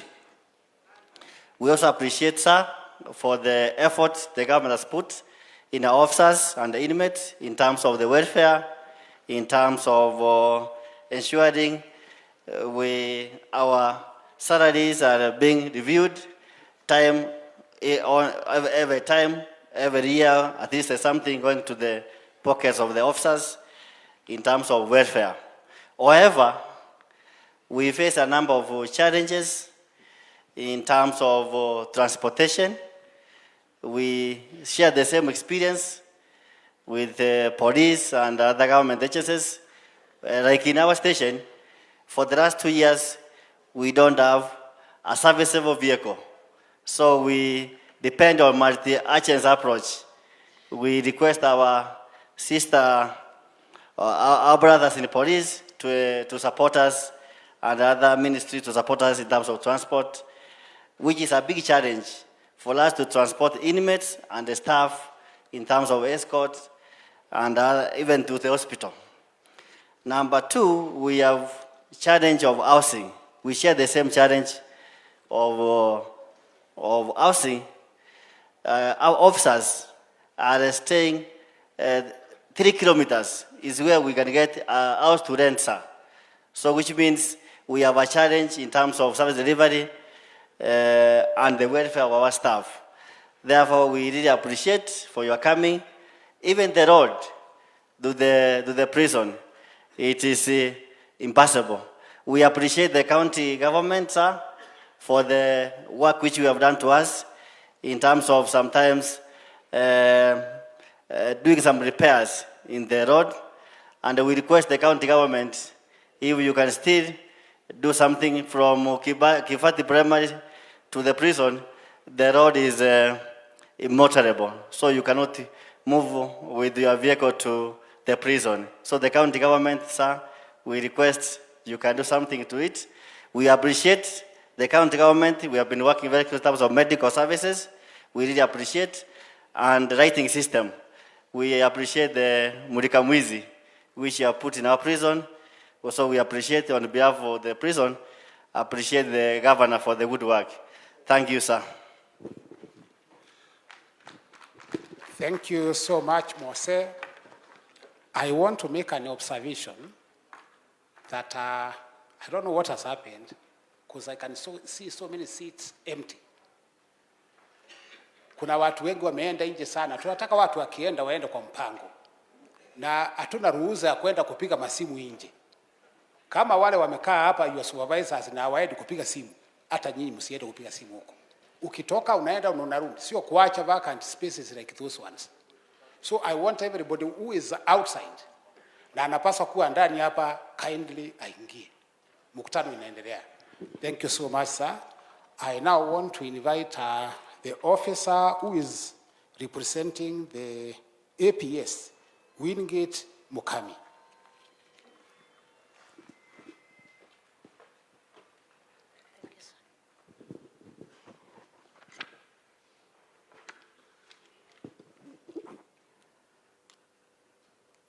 Honorable guests, sir, Kipchumba Murkomen, all protocols observed.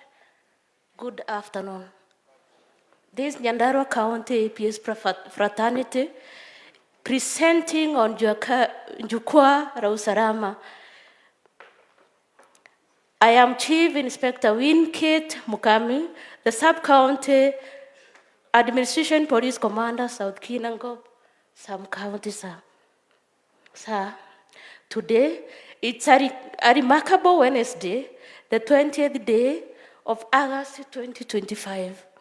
We feel honored with a feeling that today is really the day that the good Lord has made. We are glad. Sir, we wish to thank our able government for its continued efforts in matters security. Nevertheless, having whatever we have in place, we, the Nyandarua APS fraternity, wish to table just a few challenges that adversely affect us while trying to deliver our mandate. To start with, so we have an outcry for more staffing since personnel strength is on its lowest. The whole county has a very few number AP officers. I wish to preserve the number. It can shock you, sir. This number, in the last 5 years, 5 years ago, the number which is here, sitting as the APS personnel in the county, it used to serve only 2 sub-counties very effectively. Mathematically, I've preserved the number. It clearly tells that there is a real deficit of many personnel that will help us to deliver with ease, sir. Another challenge, sir, is that logistically, we are not equipped with enough motor vehicles, a challenge that is affecting most departments. For instance, the whole county, out of 10 sub-counties, the APS has only 5 government-leased vehicles. Further, we have housing issues as well as service lands that are not yet titled. The existing camps have owned and inadequate houses to hold officers, and that some land parcels are yet to be fully demarcated and titled. Sir, the titling and legal ownership of those land parcels, it also affects our Wanchikos. For instance, I know of 2 very severe cases that have taken decades to solve the ownership of the land. We also have lack of CCTV installations in our major towns, which is also another challenge as officers cannot make proper follow-up on crimes committed in towns. For instance, during the previous mandamanos, we could only ask the neighboring banks or business people to help us with the CCTV footage. So it means that security-wise, we are not well equipped. There is also a lack of proper communication gadgets, as mobile phones sometimes go off, especially during public crisis. Again, with the example of the previous mandamanos. Sir, we are crying for this menace of sale of clothes that resemble police attires. If only we can have a policy that is controlling the printing, the manufacturing of those attires that resemble police attires. It's not easy for the public to quickly differentiate. Hence, when thugs in such clothing, most public conclude, and I quote, walikuwa ni wezi wamevaa sare za polisi. End of quote. This degrades our public view, sir. Last but not the least, sir, Nyandarua is a specifically challenging county. That's why I'm in a medical attire, with its geographically unique coldness that adversely affects officers' health, yet it is not clustered as hardship area. It's even worse for the officers with health issues and those who are 50 plus years old. I wish to end, sir, but allow me, sir, to have a parting shot. Nationally, police officers ni wachezaji wa Security United Club. Therefore, we wish to borrow a quote from a mchezaji mmoja wa Harambee Stars, Mr. Mushiri, who while he was being interrogated just the other day, he quoted, mchezaji ni morar. End of the quote. We wish to have a peaceful Nyandarua and a peaceful Kenya. Thank you, sir. How many members of public came here officially invited from their divisions? Inua mkono. Simameni.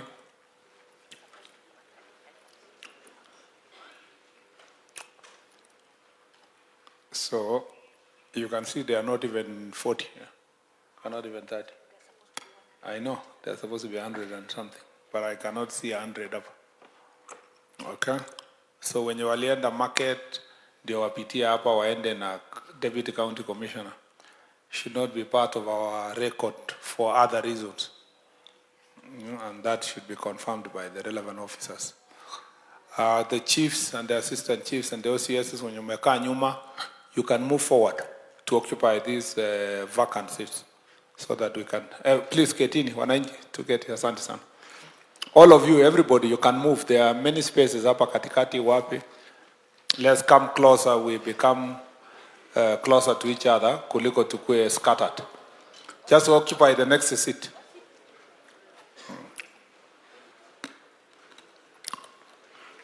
Even these seats iko mbele hapa, the OCPDs. Kama wewe ni OCPD ama nani, you can occupy the hizi za mbele. Or sub-county. Police commanders can move to the front. Some of you can move to the front one. Yeah. Namna hiyo. Ndio tukiongeleshana hakuna wengine scattered wako nyuma huko. Sasa wenye tumebaki ndio tulikuja mkutano. And then if you go out for health break, let's minimize so that we finish haraka. So that it doesn't distract the person who is nini. There's still space hapo katikati, moving accordingly. Thank you. Proceed, Arsi. Thank you, sir. May I now invite Peter Wara, who is the OCPD, representing others. Wara.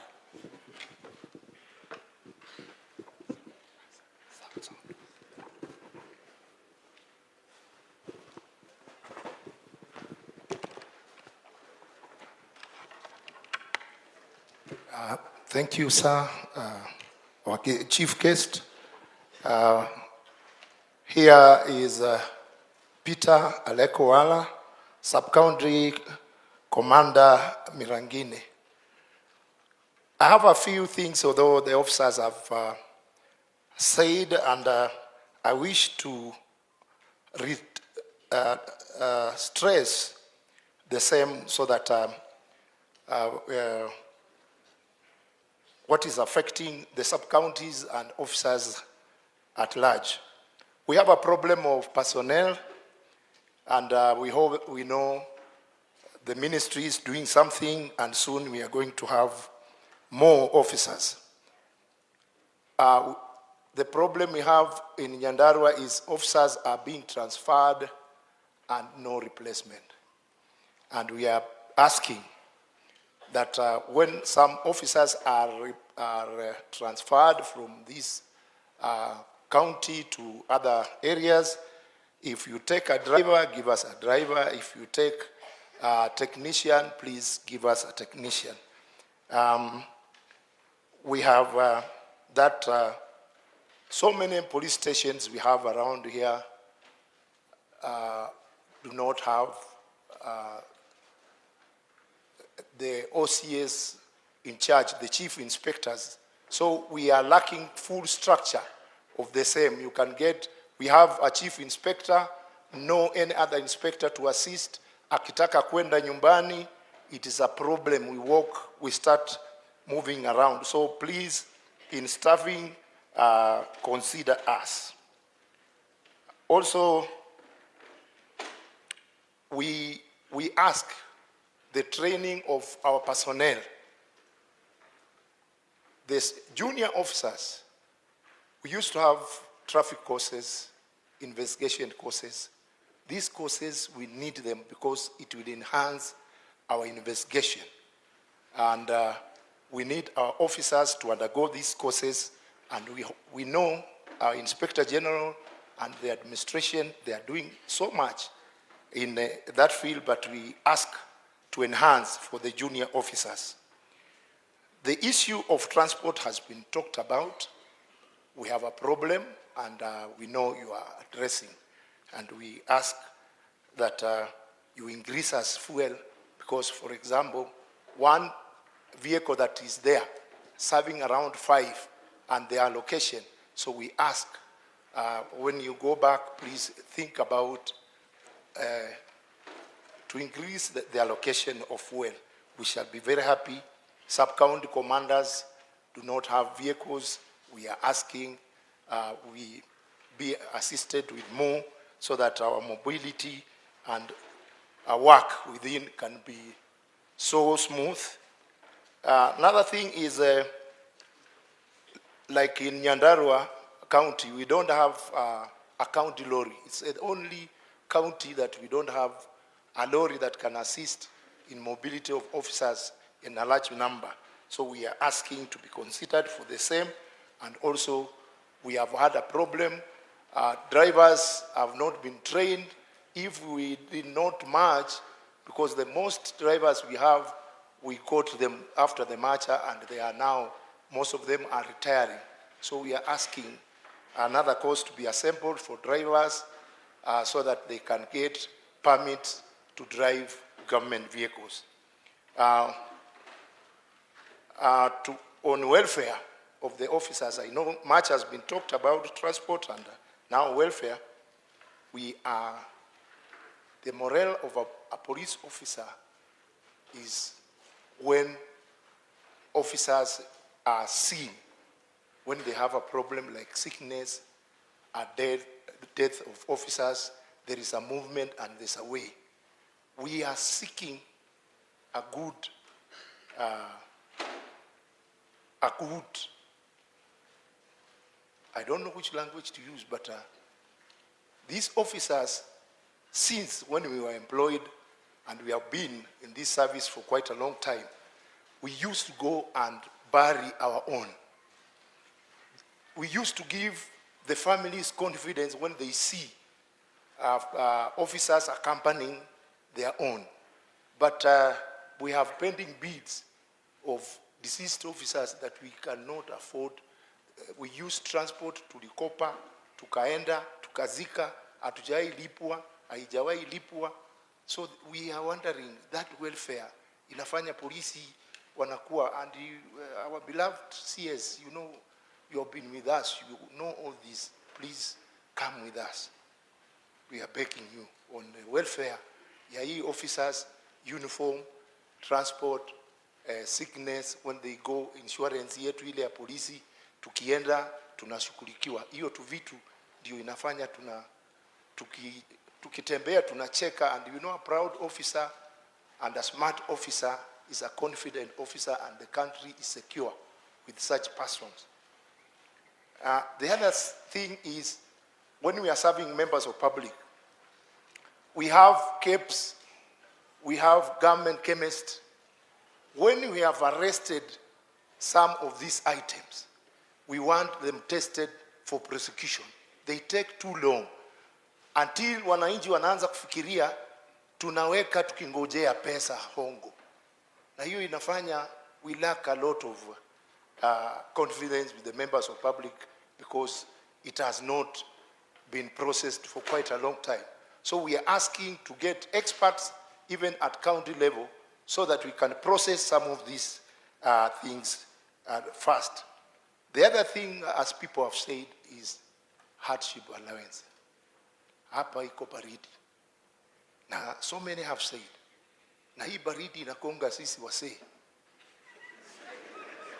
Hii wasee, tunataka kufanya kazi lakini baridi. So another welfare that I must reiterate on is the housing.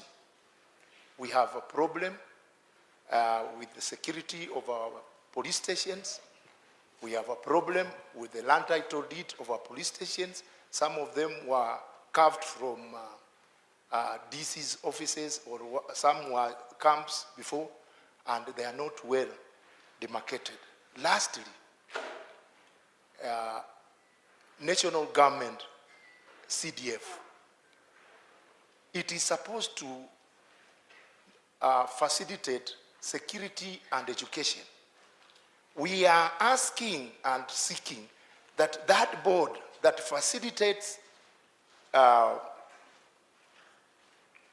security matters, we are asking at least a member of the security committee to be there to facilitate, so that when they allocate money for police station, we can take an OCBD to follow, and when they allocate for APS, to take alternating members on that committee, so that we can easily look at how to implement and how the money is being used, and we can advise them the kind of houses that they can build for the police. Otherwise, thank you so much We are very happy to have you in Nyandarua. You have had our problem of baridi.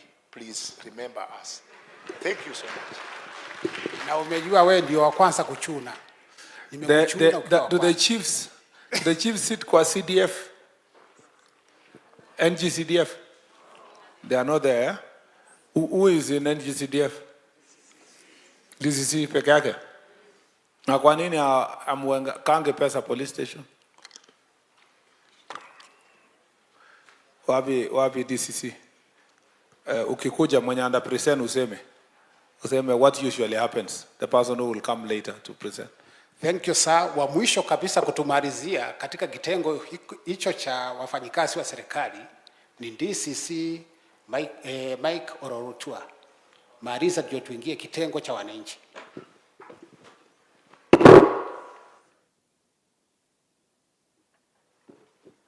Wasiri,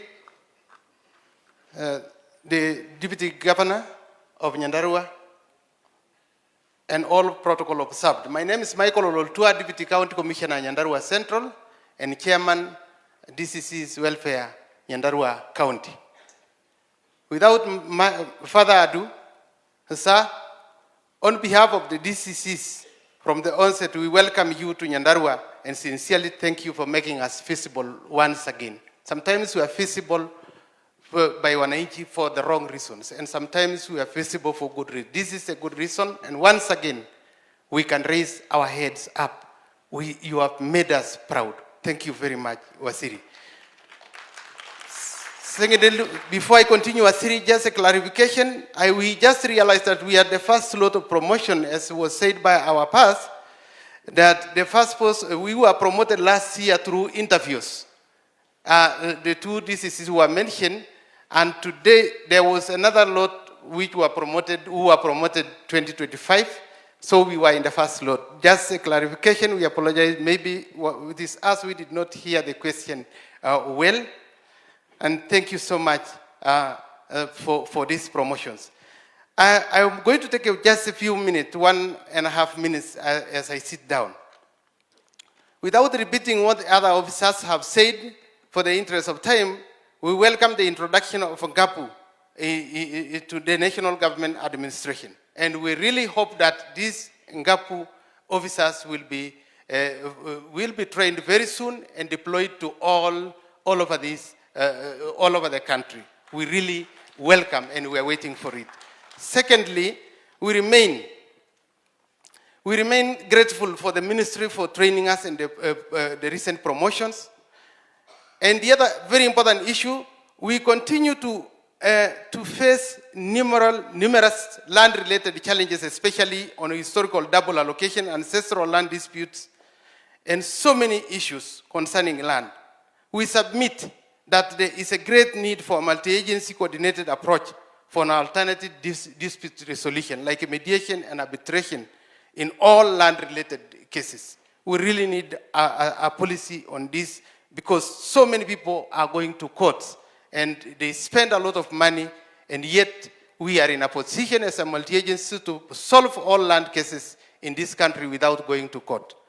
Another very important issue, sir, we also request as DCCs to provide list vehicles to the two sub-counties in Nyandarua, Nyandarua North and Wanjai sub-counties, to enable them deliver government services effectively. Another very important thing, sir, we also wish to report that Abadeas and Wanjai sub-counties does not have headquarters. There is a great urgent need to construct them in Hamada and Wanjai shopping centers. This will really appreciate if we have got these sub-counties having headquarters. A very important one, sir, on the construction of Gataji sub-county, we have got, there still remains a balance of 6 million. We request for the fast tracking of this remaining balance so that the Gatanji sub-county can have a complete block for the DCC. However,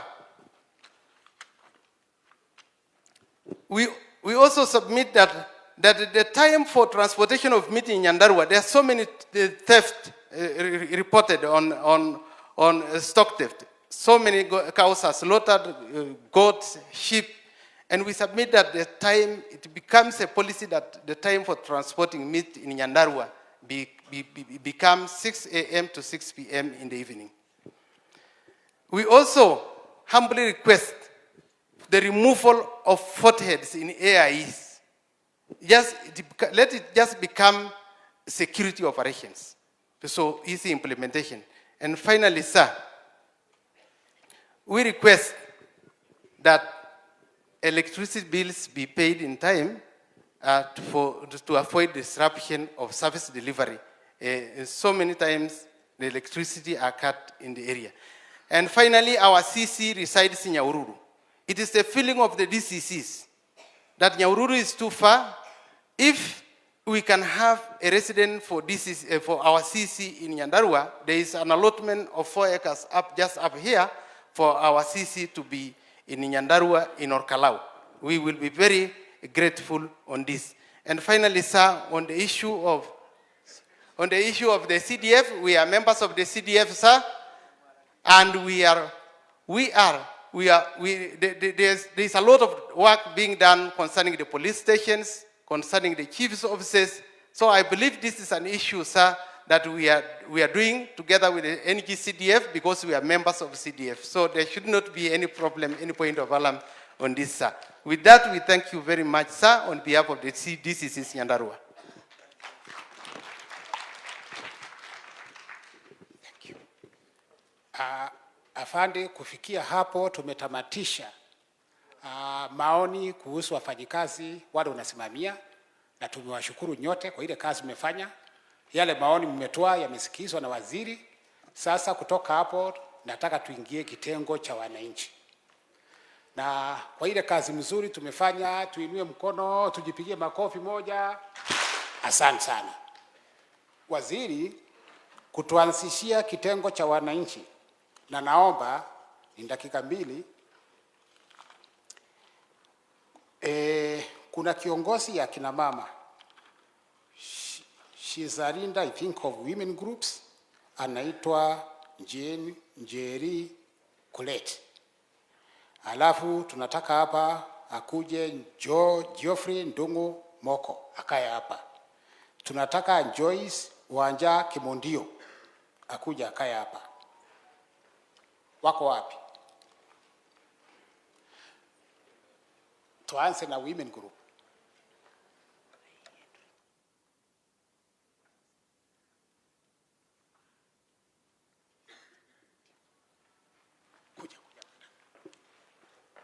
Wendio?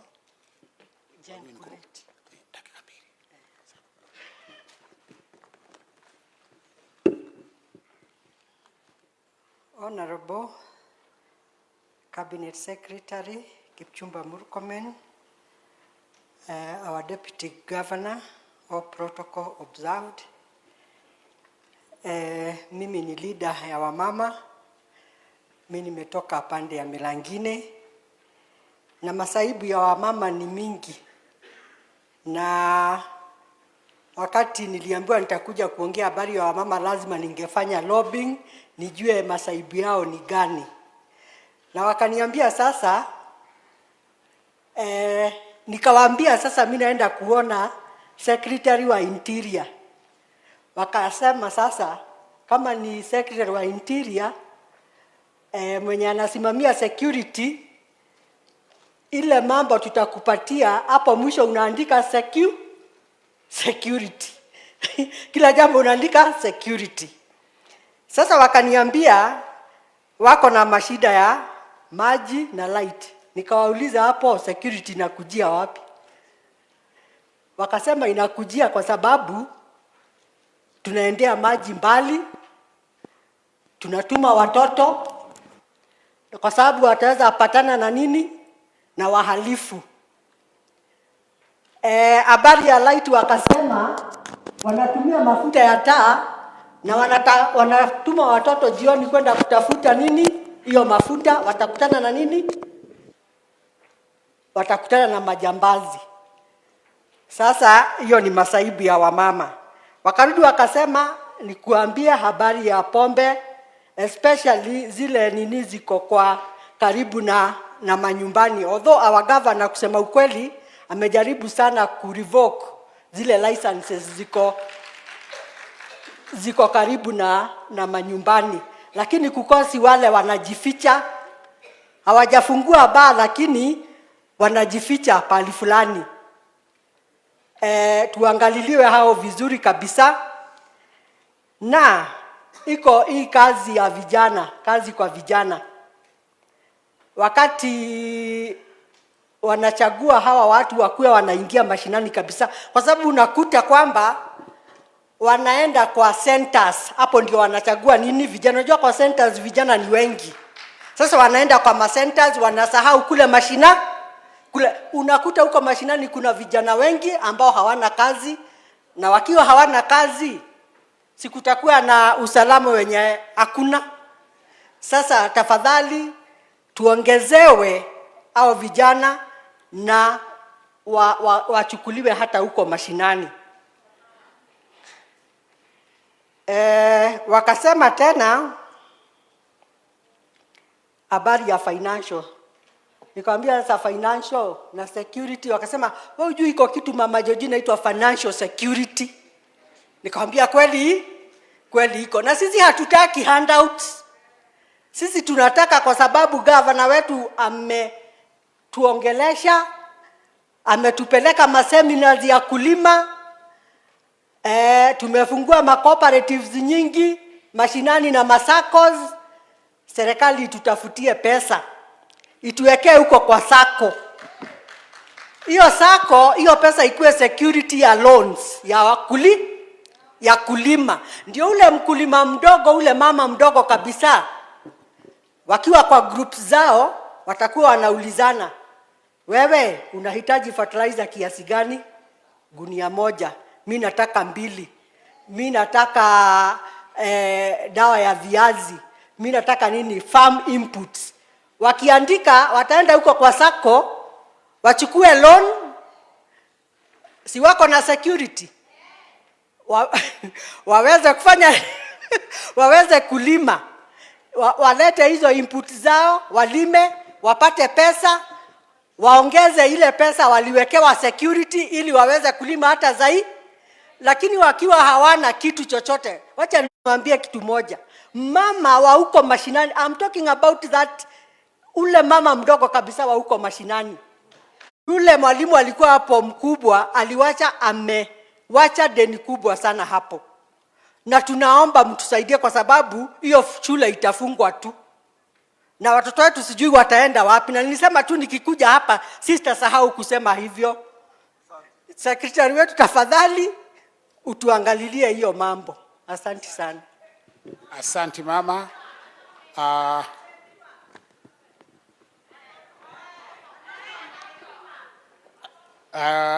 Karibu sana ndugu yangu ambaye unawakilisha cooperatives and manufacturing. I think 2 minutes will be enough. Please. Thank you so much. Thank you so much. Thank you so much for this wonderful moment. Our CS Interior Security, Honorable Onesimus Kipchumba Murkomen, all protocols observed. Ladies and gentlemen, good afternoon. My name is Geoffrey Dongomoko, representing cooperatives and manufacturers. And first and foremost, we have addressed thanks to the Kenya Kwanza government for the bottom-up economic transformation agenda through MUSEA. We have seen them working with us. They are close to our people that we represent, and we are really appreciating the effort there. We are also grateful to our security agencies. They have been working hard with us, especially when an issue arises.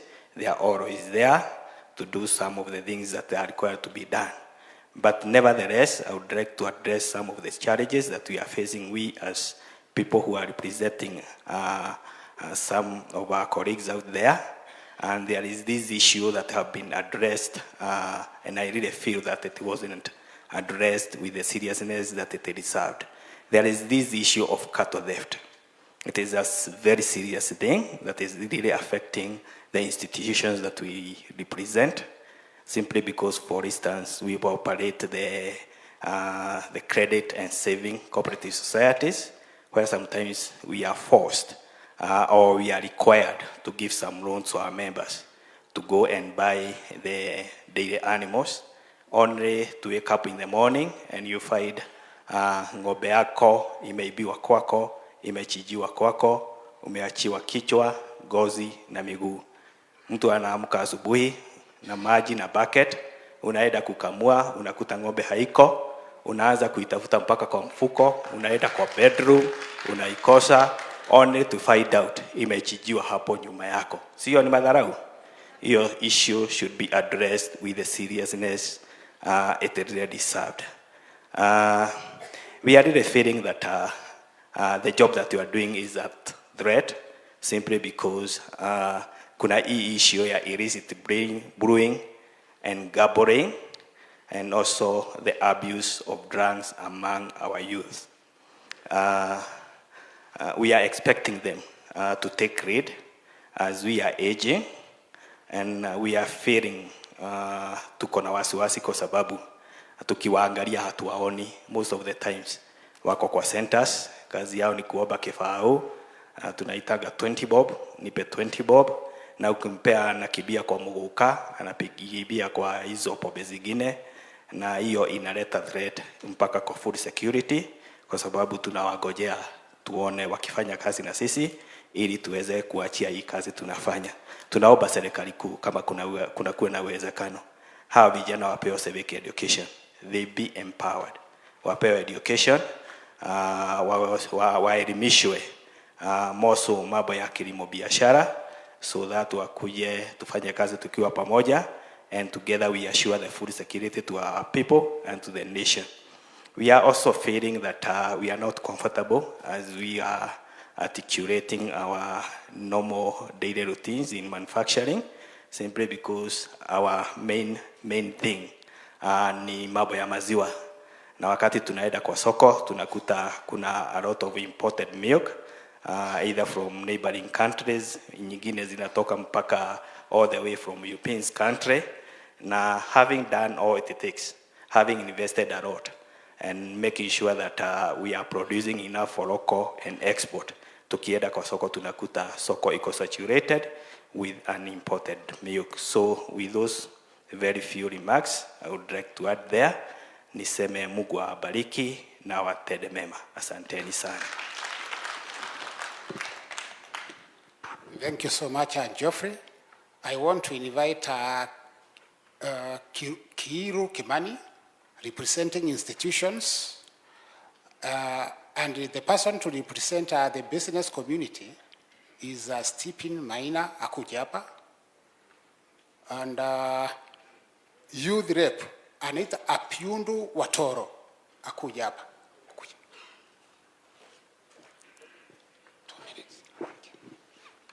Okay, thank you very much. The guests of honor, the Honorable CS, and the protocol observed. Good afternoon.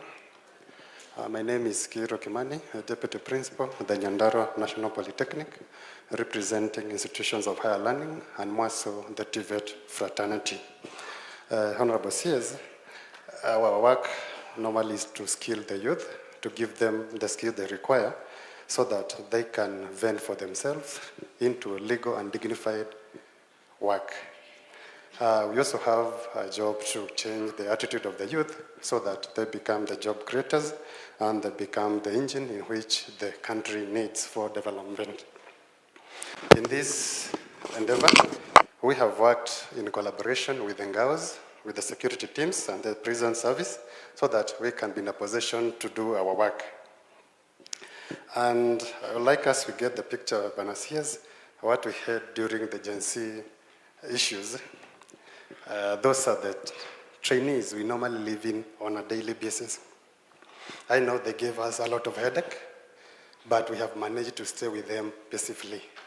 And the CS, even though we are trainers, probably we will also be calling ourselves security officers because we have maintained the security within these institutions. And to keep those trainees very safe and peaceable, we have had that collaboration. However, there are a few issues that we feel that can help us in this. and is to bring all the trainees to colleges. The Ngao have been very helpful in recruiting for the colleges. However, in Nyandarua, we only have like 40% of the youth we need in colleges. And therefore, if you can help us, we are going to contain and have a very peaceful county. So, Bwana Waziri, when we have the student in the colleges, all we need is funding. I know they have been delayed in funding for, say, the HELB and the scholarship. And if the trainees have those facilities, they have the funds, we are going to train them and have them very well trained. And as we talk of the funding, we also would like to have the services. The governor already articulated that, the HELB and placement services be brought nearer in our Huduma centers so that we can have that easy reach. So the other aspect of Waziri, we have had a few security and safety concerns.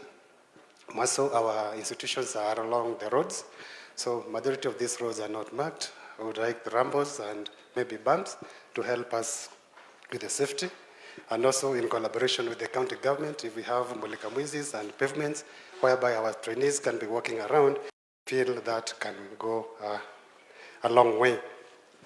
I also have the menace on illicit brews, cheap liquors, the dance for gambling, and I think betting. If this we can have tightened this, we believe we are going to move far. Bwana Waziri, they also would like to, we talked about uniform for the police officers. Those are some of the services we can do in our technical colleges. If we can have partnership, we can be helping to do this. We've talked of housing for the chiefs. We have the builders. If you can partner with us, we have the expertise to do that. And I believe the collaboration between the ministries can help us do that. I also would like to ask, just a minute. Yes. We have, say, vehicles which have stalled in our stations. If you'd let them stay in our institutions and become training facilities, I believe you'll be doing us services. So we not call them junk, but we'll be calling them facilities. Thank you very much. Asante sana. I want to invite the youth representative, Apiund Watoro. Waziri na naibu wa governor and all protocols observed, good afternoon. I want to stick to the timelines and I will directly go to the point. And on youth, first of all, we would like to request for inclusion in everything that the government is doing. Also in this crucial ministry. Also, we would like also, on the issue that one of the OCS raised on housing, I would like to request the government to incorporate the affordable housing at the station levels, to create employment at each and every ward or each and every station. On issue to do with alcohol, these are a menace that is sweeping youths, and we would request your ministry to be quite strict, because once the political interference gets into issue to do with alcohol, it becomes a war that cannot be won. And we have an issue in conflict between the GAO officers, the JSC, and also the police, where the GAO direct the police, the arrest is executed, but maybe at a point the JSC fails the both parties. I'd like to request that, if possible, the ministry can delegate a unit that will be under the police for swift operations. So in the way you have SIPU, I can request a unit to be under the police. Also, I would like to request that when the Deputy President of the Republic of Kenya was a Minister for Interior, he had said that Kipipiri will have a Huduma Center. And as the Governor requested, I would like that that can be actualized at your reign. Also, I can like to request the officers who are at the Nakada to delegate their services even to the sub-county levels, because sometimes even reaching Nakada is an ambiguous task. And to finalize it all, I would like to charge you, Mr. Honorable CS, in the book of Mark chapter 10 and verse 46, where Bartimaeus was requesting Jesus for help. And as youth, we have also been requesting for help and shouting, but we have not seen help. When Kidure Kidiki was our CS Interior, he had promised me something and I never saw what he had promised me. When the president was there at Oljororok, he promised me something, but reaching him became an ambiguous task. So if I may find favor before you, I may have something to speak to you in your ear. Thank you so much. Thank you so much. To represent the business community, I'm inviting Stephen Maina, 2 minutes. Then there is somebody who has recovered from drug addiction, I think. Martin Gogi should be here. Thank you, sir. The chief guest, Honorable Kipchumba Murkomen, all the protocols observed. In front of you is Stephen Maina, a businessman and a contractor in Nyandarua. I personally support the development effort made by the government since inception of devolution in our beloved country, Kenya. I can confirm I have witnessed tremendous improvement in terms of development. Before you, particularly to bring to your attention a very important project, sir. The Daragwa Horticultural Market constructed at a smallholder horticultural market program, ShowMap. The project was constructed in 2016 and up to date it is neither been used or taken up by the client. I would plead with the national government to fast-track the payment at subcontinental handover of Daragwa Market because of the following reason. 1, the market had become a hideout of thugs, compromising the security of Daragwa town and the running activities of a nearby school. The student used to attend the night prep, which nowadays does not happen. Being the contractor, I have undergone losses and humiliation from bank, auctioneers, suppliers, workers, to even an extent of almost losing my family. We left the site having not been paid 18,334,755. It has become hard for me to pay bills since all I had was taken by the project. I have seen in distress because other than being auctioned, my wife have been in and out of hospital. Were it not for SHA, I don't know what I would have done by now. I want to appreciate the great support we have received from the County Commissioner, Mr. Abdizak Jeldeza, who have been able to offer security to the market since 2024, when he became the County Commissioner Nyandarua, because the market was being paradised. Please, Honorable Sir, mimi kutoka serikali ya Ruto iingie kazini. Nimeona msoko mingi watu wakijenga na wanalipwa. Hii yangu saa hii watoto wanarudi shule next week.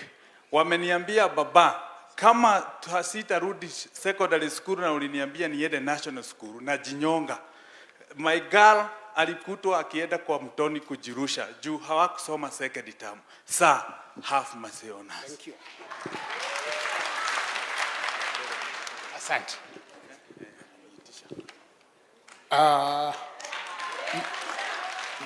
Martin kuja hapa, then I will call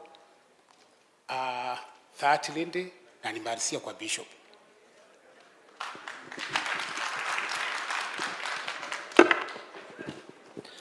Our guest of honor today, CS Interior, Honorable Kipchumba Murkomen.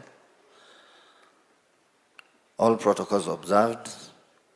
My name is Martin Ngoge Mwangi, a recovering addict.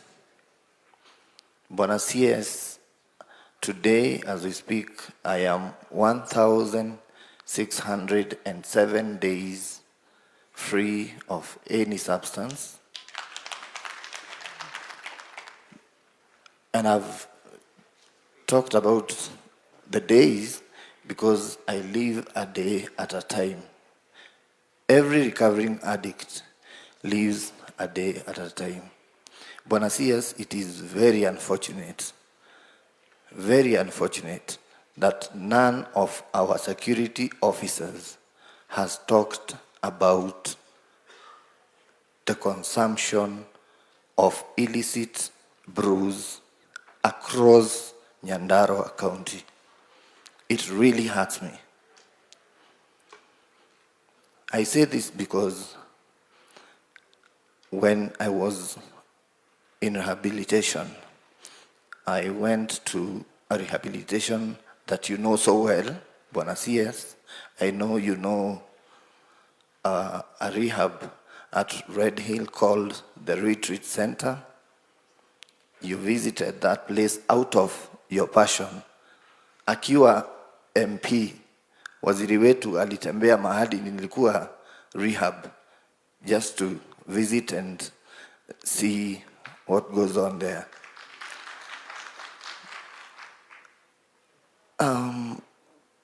I want to say that we have a sick generation. A sick generation in the sense that hawa watu wataamkia pombe asubuhi because he literally can't function without taking a sip of hizi pombe mbaya. My very humble request, my very humble plea to our security agencies. You know the people who operate these pubs. You know the people who operate these dungeons. Kindly, as directed by the government, wacha tuache kuachilia watu wanafungua pub asubuhi saa 10, kijana ikifika saa 1 asubuhi, vijana wamelala kwa barabara, and we know exactly where these people are taking these cheap drinks. With your permission, Bwana CS, I want to invite my colleague here, who is the brain behind the community-based rehab framework in Nyandarua County, and my colleague, Jane Maru, to have just a minute. Thank you so much.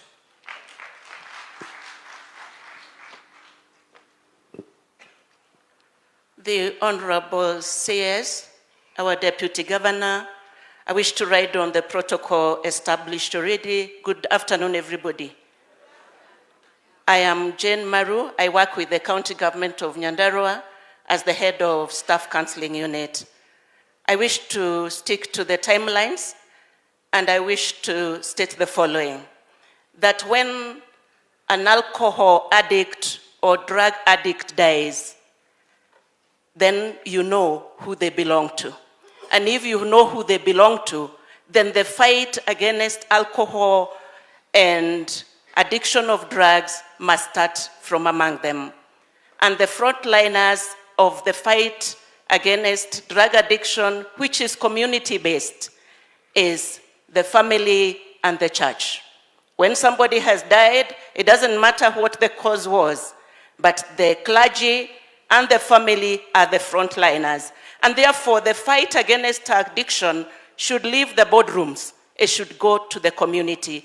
When the clergy are trained, they train the families, and the training goes to the family level at the lowest of the unit. Secondly, the second key players are the government agencies, that is the National Regulation Authority and the security.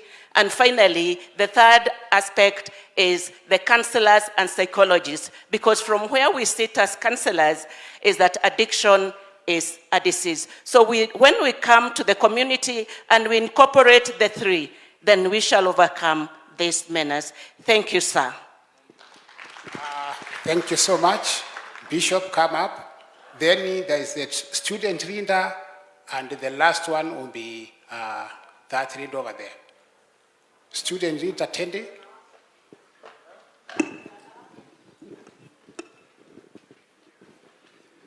Our Cabinet Secretary, Honorable Kipchumba Murkomen, and your team, and our Deputy Governor, Nyandarua County, na viongozi wote ambao mmekuja. God is good, and all the time, and that is His nature. Asante sana, kwanza naanza kukushukuru sana Cabinet Secretary wetu wa usalama katika nchi yetu ya Kenya kwa kazi nzuri ambayo umeianzisha. Hii imekuwa county yetu Nyandarua ya that one, mahali ambapo umekuwa ukitembea. Kwa hivyo ni vizuri tumpongeze kwa makofi kwa hiyo kazi ambayo unaifanyia taifa letu, na pia kuja hapa katika Nyandarua ili uweze kuungana pamoja nasi. Tunakushukuru sana na tunakuombea Mungu wetu azidi kukubariki. Niko na mambo manne na ambayo ningependa kwanza kuguzia. Ya kwanza niongee kwa niaba ya makanisa.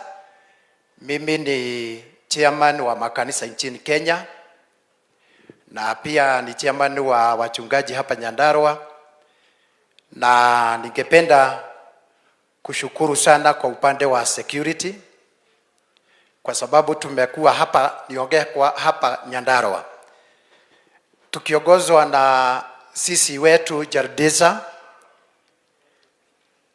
Tumekuwa pamoja na kanisa tukiungana pamoja, tukishirikiana pamoja na wananchi. Pamoja na jana tulishida maombi katika ofisi yetu ya huko Ndonyonjeru, mahali ambapo kulichomwa.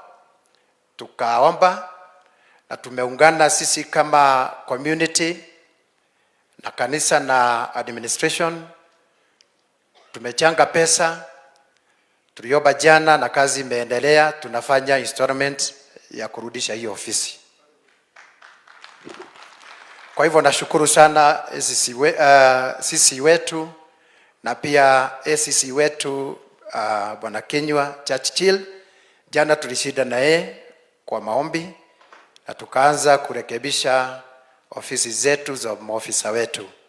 Kwa hivyo ningependa huo uhusiano ambao tuko nao tuendelee hivyo hivyo, na ningeomba, kuna wakati tulikuwa tunaungana pamoja na wananchi na security, tunasherehekea pamoja, na kwa sababu uko hapa waziri wetu, ningeomba, sababu una uwezo, ile komiti ambayo ilikuwa inaunganisha raia na kitengo cha security iweze kurejeshwa,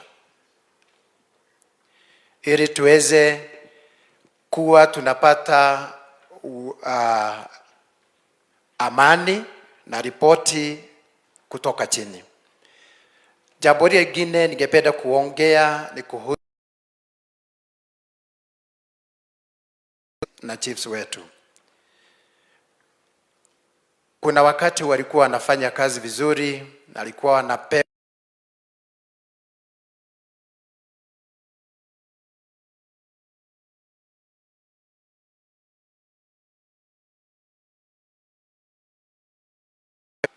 na hizi pombe haramu na madawa, lakini hawana uwezo, wako tu na ile kijiji,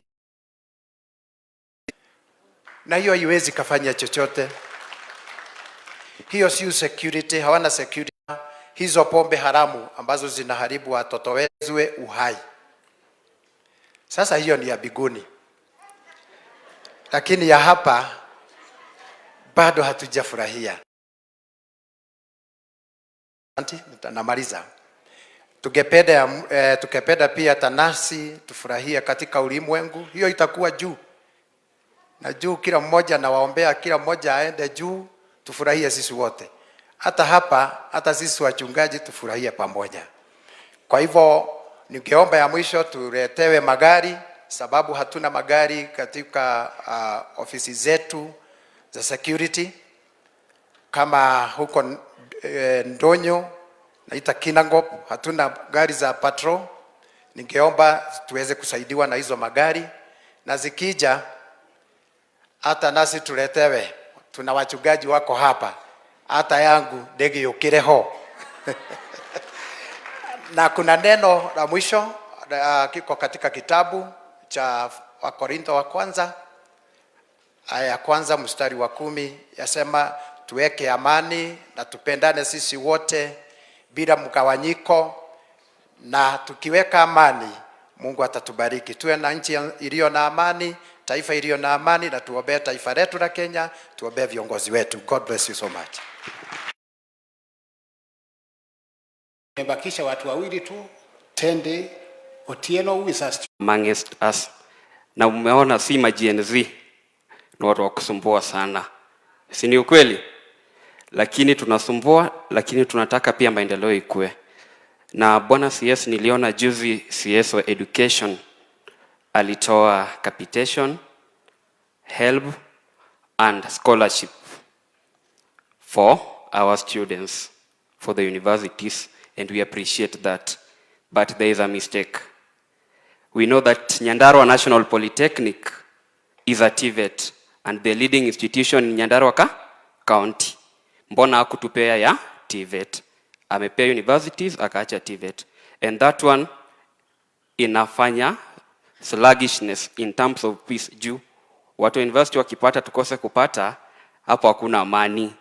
Ili pia wazazi wetu pia, hata kama bwana CS wanaleo ongeze kitu kwa mfuko, wapate pia kutulipia fee.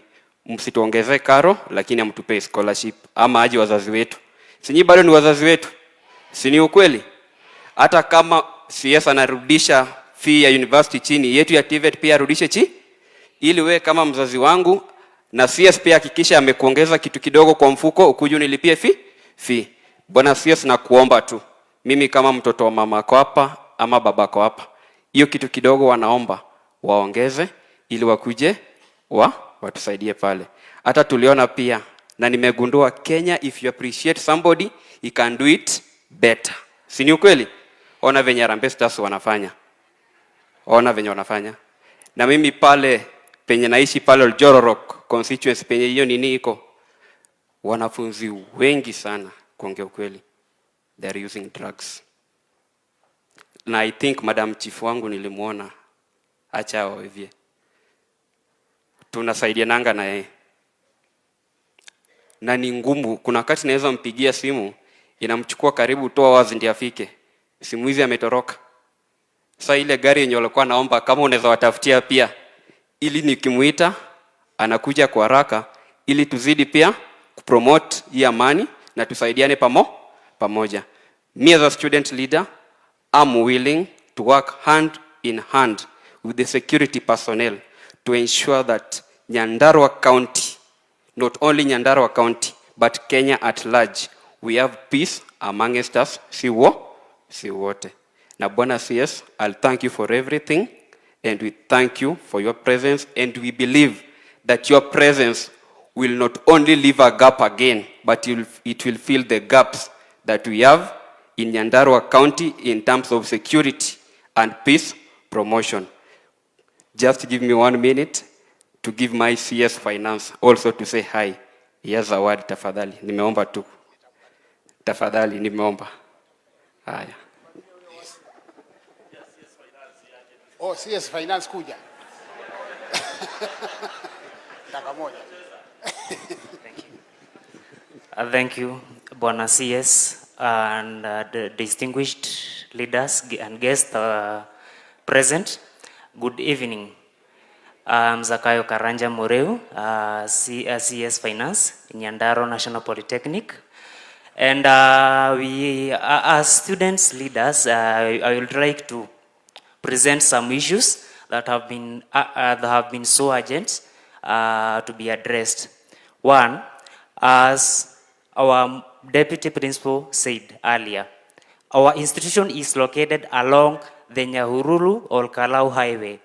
And we have experienced many accidents where we lose lives of our comrades and other residents.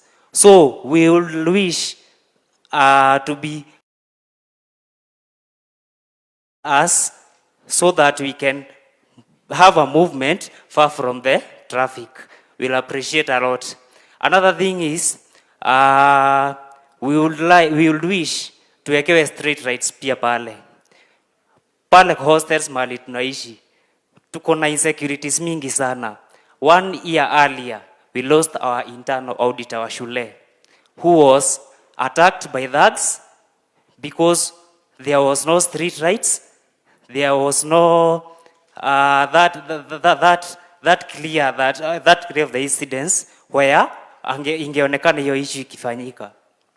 So we need to tuwekewe street rights such that comrades wakitoka pale shule wakielekea kwa mahostels zao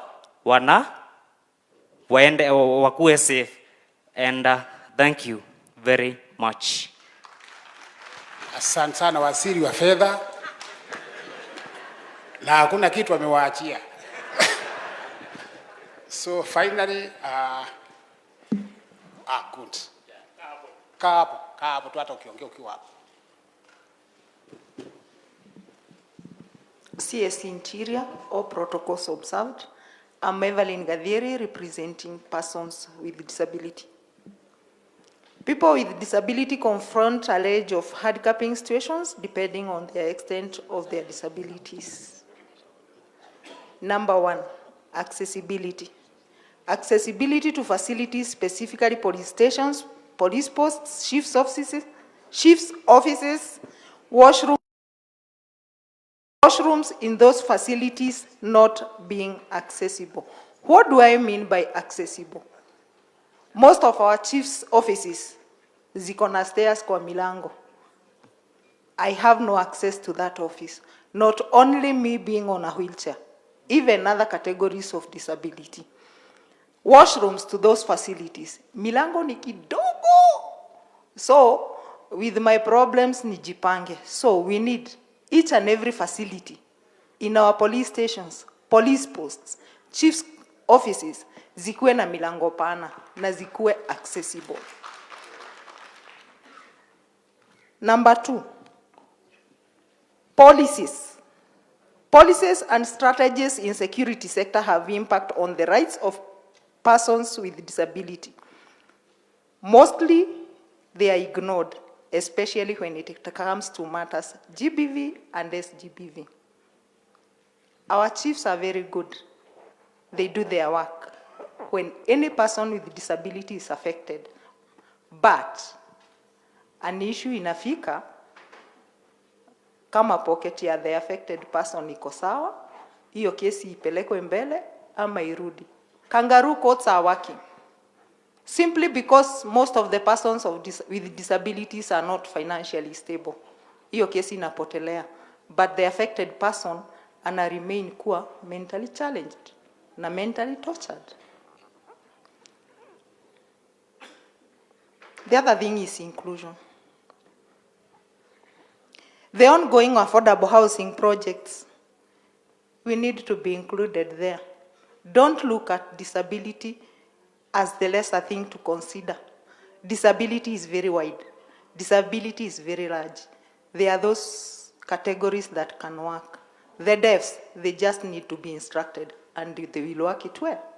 So we need inclusion. Not only to the affordable housing, even kazi kwa vijana. We have persons who are able and they can do something. When somebody is amputated one hand, ukimpea kazi ya kufagia si atafagia na okote. So we need total inclusion when it comes to matters disability. Empowerment. Nimeona empowerment being done all over, but I have not witnessed any group of persons with disability to be empowered. The eras za kupewa ati walemavu wanapewa ziliisha. We don't need anybody to sympathize us so that we can move this, our Kenya, forward. There is an issue of interpreters in our police stations and police posts. Una imagine a whole police station haina interpreter. Coming there, napigiwa simu mimi nitafute interpreter. Kindly, it's our humble request that our police posts, our facilities zikuwe na interpreters na wakuwe deployed wa full time, si mwenye alikuwa usiku akitoka mchana hakuna, because you don't know whether the case will come usiku ama itakuja mchana. So interpreters tunawahitaji. The other issue is about cash transfer. Inua Jamii.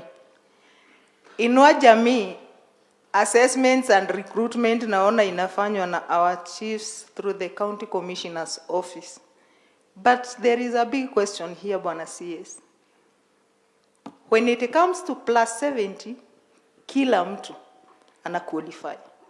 When it comes to persons with disability, ikona severe disability. What is usually used to measure the severity of the disability? Kwani kuna ulemavu na kaulemavu?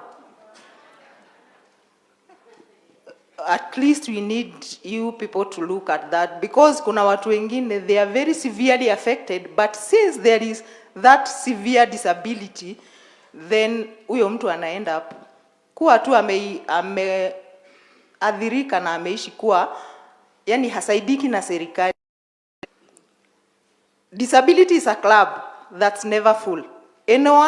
Anybody can join this club. So sisi tulijipata na tuko hivyo, we are proud of the way we are. But kama hujajipata, kindly we request, I'm speaking this on behalf of all disability categories in our country. Tafadhali tunaomba kusikizwa. Sababu world we live in, you people, majority of you does not understand how it looks like, how it is, the challenges in there. And that's why we say, as persons with disability, we own our identities with confidence. And with that, may God bless you. Thank you so much, madam. Na waziri, kufikia hapo mimi nimemaliza kazi yangu ya siku ya leo. I hope sijakosea mtu. Nataka tupige makofi 3 ya kukaribisha waziri. 1, 2. Karibu sana waziri. Utuongeleshe. Asante sana. Haya, tusimame wote. Haya, tufanye hivi. Tuende hivi. Tuende wote upande huu. Haya, chini. Haya, unaweza keti. Asante sana. I think pongezi sana kwa maoni yenu. Mmefanya kazi nzuri kusema yale ambayo inawasumbua na pia yale ambayo itatusaidia sisi kama maafisa wa serikali, nyinyi na sisi wote pamoja kutumikia. Ningependa kusema mambo machache pia mimi kabla sijajibu yale ambayo mmeuliza. Kwanza nashukuru sana kwa sababu mlichagua hii kazi. Unajua nyinyi ndio mlichagua hii kazi, mimi sikuchagua. Mimi nilichaguliwa. Nyinyi mlichagua. So nyinyi mnafaa kupenda hii kazi zaidi kuliko mimi. Because wewe uliapply, ukaenda interview. Askari walitangaza recruitment, ukajipeleka uwanja, ukakimbia.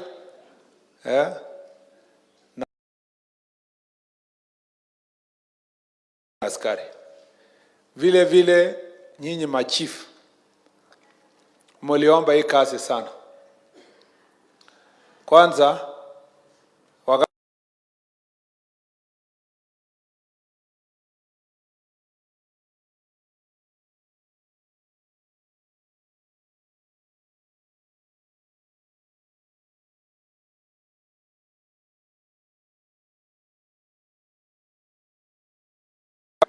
chief ana gari, chief anatembea na stamp.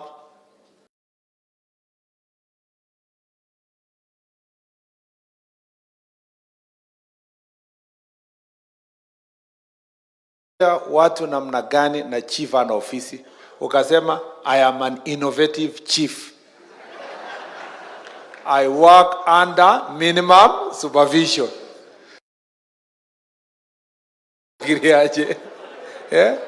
Na wewe umeona tu kabisa ule chief aliretire, hakuwa na ofisi, hakuwa na gari, hakuwa na allowance, hakuwa na security. So hiyo inamaanisha nini?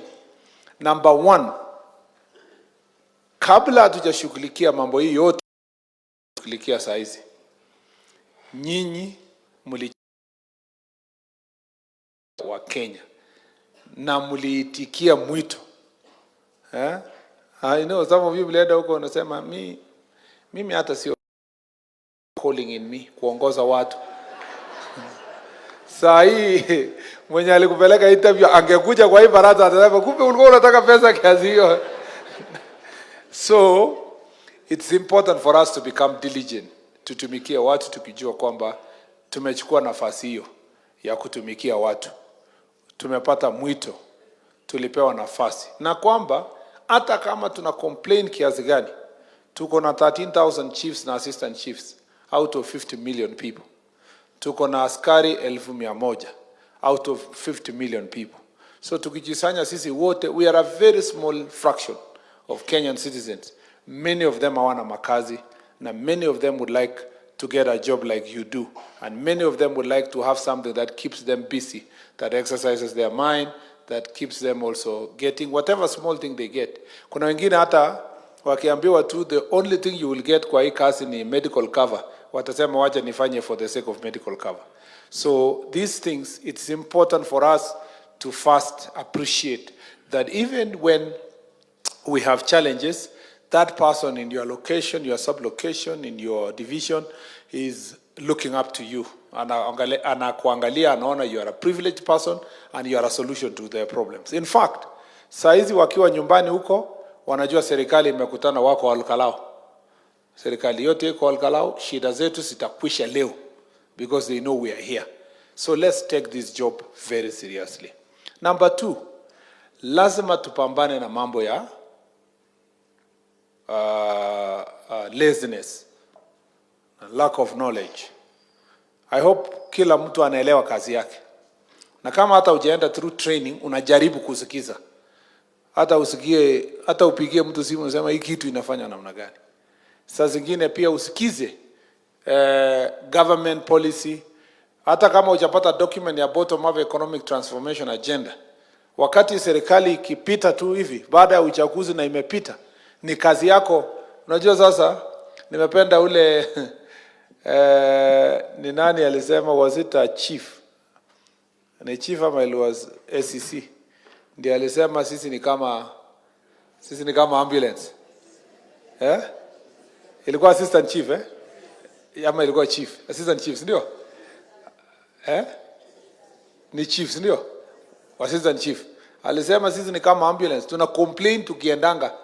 Yaani unalia ukienda. Hiyo ni mzuri sana, nimebali mambo yako. Hata kama tumesema hii mambo yote, safari inafanya nini? Inasonga. So it's important for us to make sure that serikali ingine tunavaa yani another government ikikuja na agenda ingine tunabadilika mara moja, tunaingia kwa hiyo na kukubali haraka na kuelewa. Na hata kama hawajakuja for civic education, that is why najua kama chief, hata kama hatuombi kura, si tunakuanga ile baraza watu wanaomba kura. So unasikia mambo yao, unasema hii ikipita nitafuatilia, huyo akipita nitafuatilia hivi. Unajua. So when government comes to place, it's good to understand. Wewe elewa nini ni bottom up economic transformation agenda. Mambo ya shani nini? Mambo ya agriculture registration ni nini? Mambo yenye inahusikana na mambo ya digital jobs ni nini? Mambo yote hii ya policy ya government, mambo ya housing, uelewe housing inafanywa nini, so that you are ready to serve. Usikubali kama chief. Nilikuwa naambia hata wale machifu wa Murang'a jana, usikubali kama chief uende barasa na mtu akuulize swali na useme sijui. Ati mama amekuuliza kwa village maswali na chief ya serikali ya Kenya amevaa crown, ajui ni nini chief ajui. Unamwambia mtu hata akikuuliza kitu and you are not very sure, unamwambia Deputy County Commissioner was trying to confirm something. I will confirm properly and then I will reveal to you. Yeah. Yeah. Mkutano, utajikuta mkutano imeisha, ule mtu anakufuata anakuuliza na ile umeconfirm ile mwambie bado baraza yenye inakuja. Na uende upate ile akili ukue tayari ile baraza inakuja ukuje umjibu yeye. Ama umpigie simu useme ile kitu sasa imeconfirmiwa iko namna yake, anasema hii chief ako sharp. Ukiona kuna subject kuelewi, tafuta mtu kwa mkutano mwenye unajua anaelewa. Na ujifanye unasema unajua kama chief sifai kuwa naongea saa yote. Wacha tupatie watu wengine nafasi. Wewe nani? Hebu eleza hii maneno ya nini? Akiuliza, akishaeleza watu wameelewa, wamepiga makofi, wewe unasimama unasema kuna mengine ningeongezea yenye huyu amesema lakini kwa ile baraza nyingine. You have to be as innovative as possible. You take advantage of the resources that you have to make sure that you are building the capacity of your people and you are innovative, creative.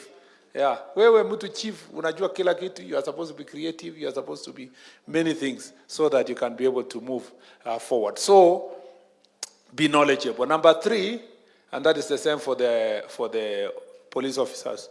Police officers usiende mahali tu na uende ujifungie police station. Kuwe mtu hata jina hujulikani.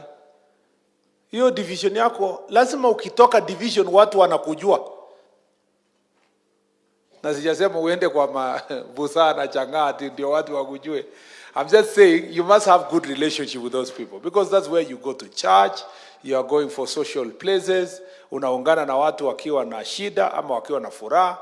You must build relationship mpaka people trust you, Hata ukiita watu useme police station yetu ilichomeka kwa na fulani, tunaweza toa mabati tufunike for the time being. Watu wenyewe wanajitolea because they know this is our OCS, this is our police station. We need to foster good working relationship with the people that we live in every corner of our country.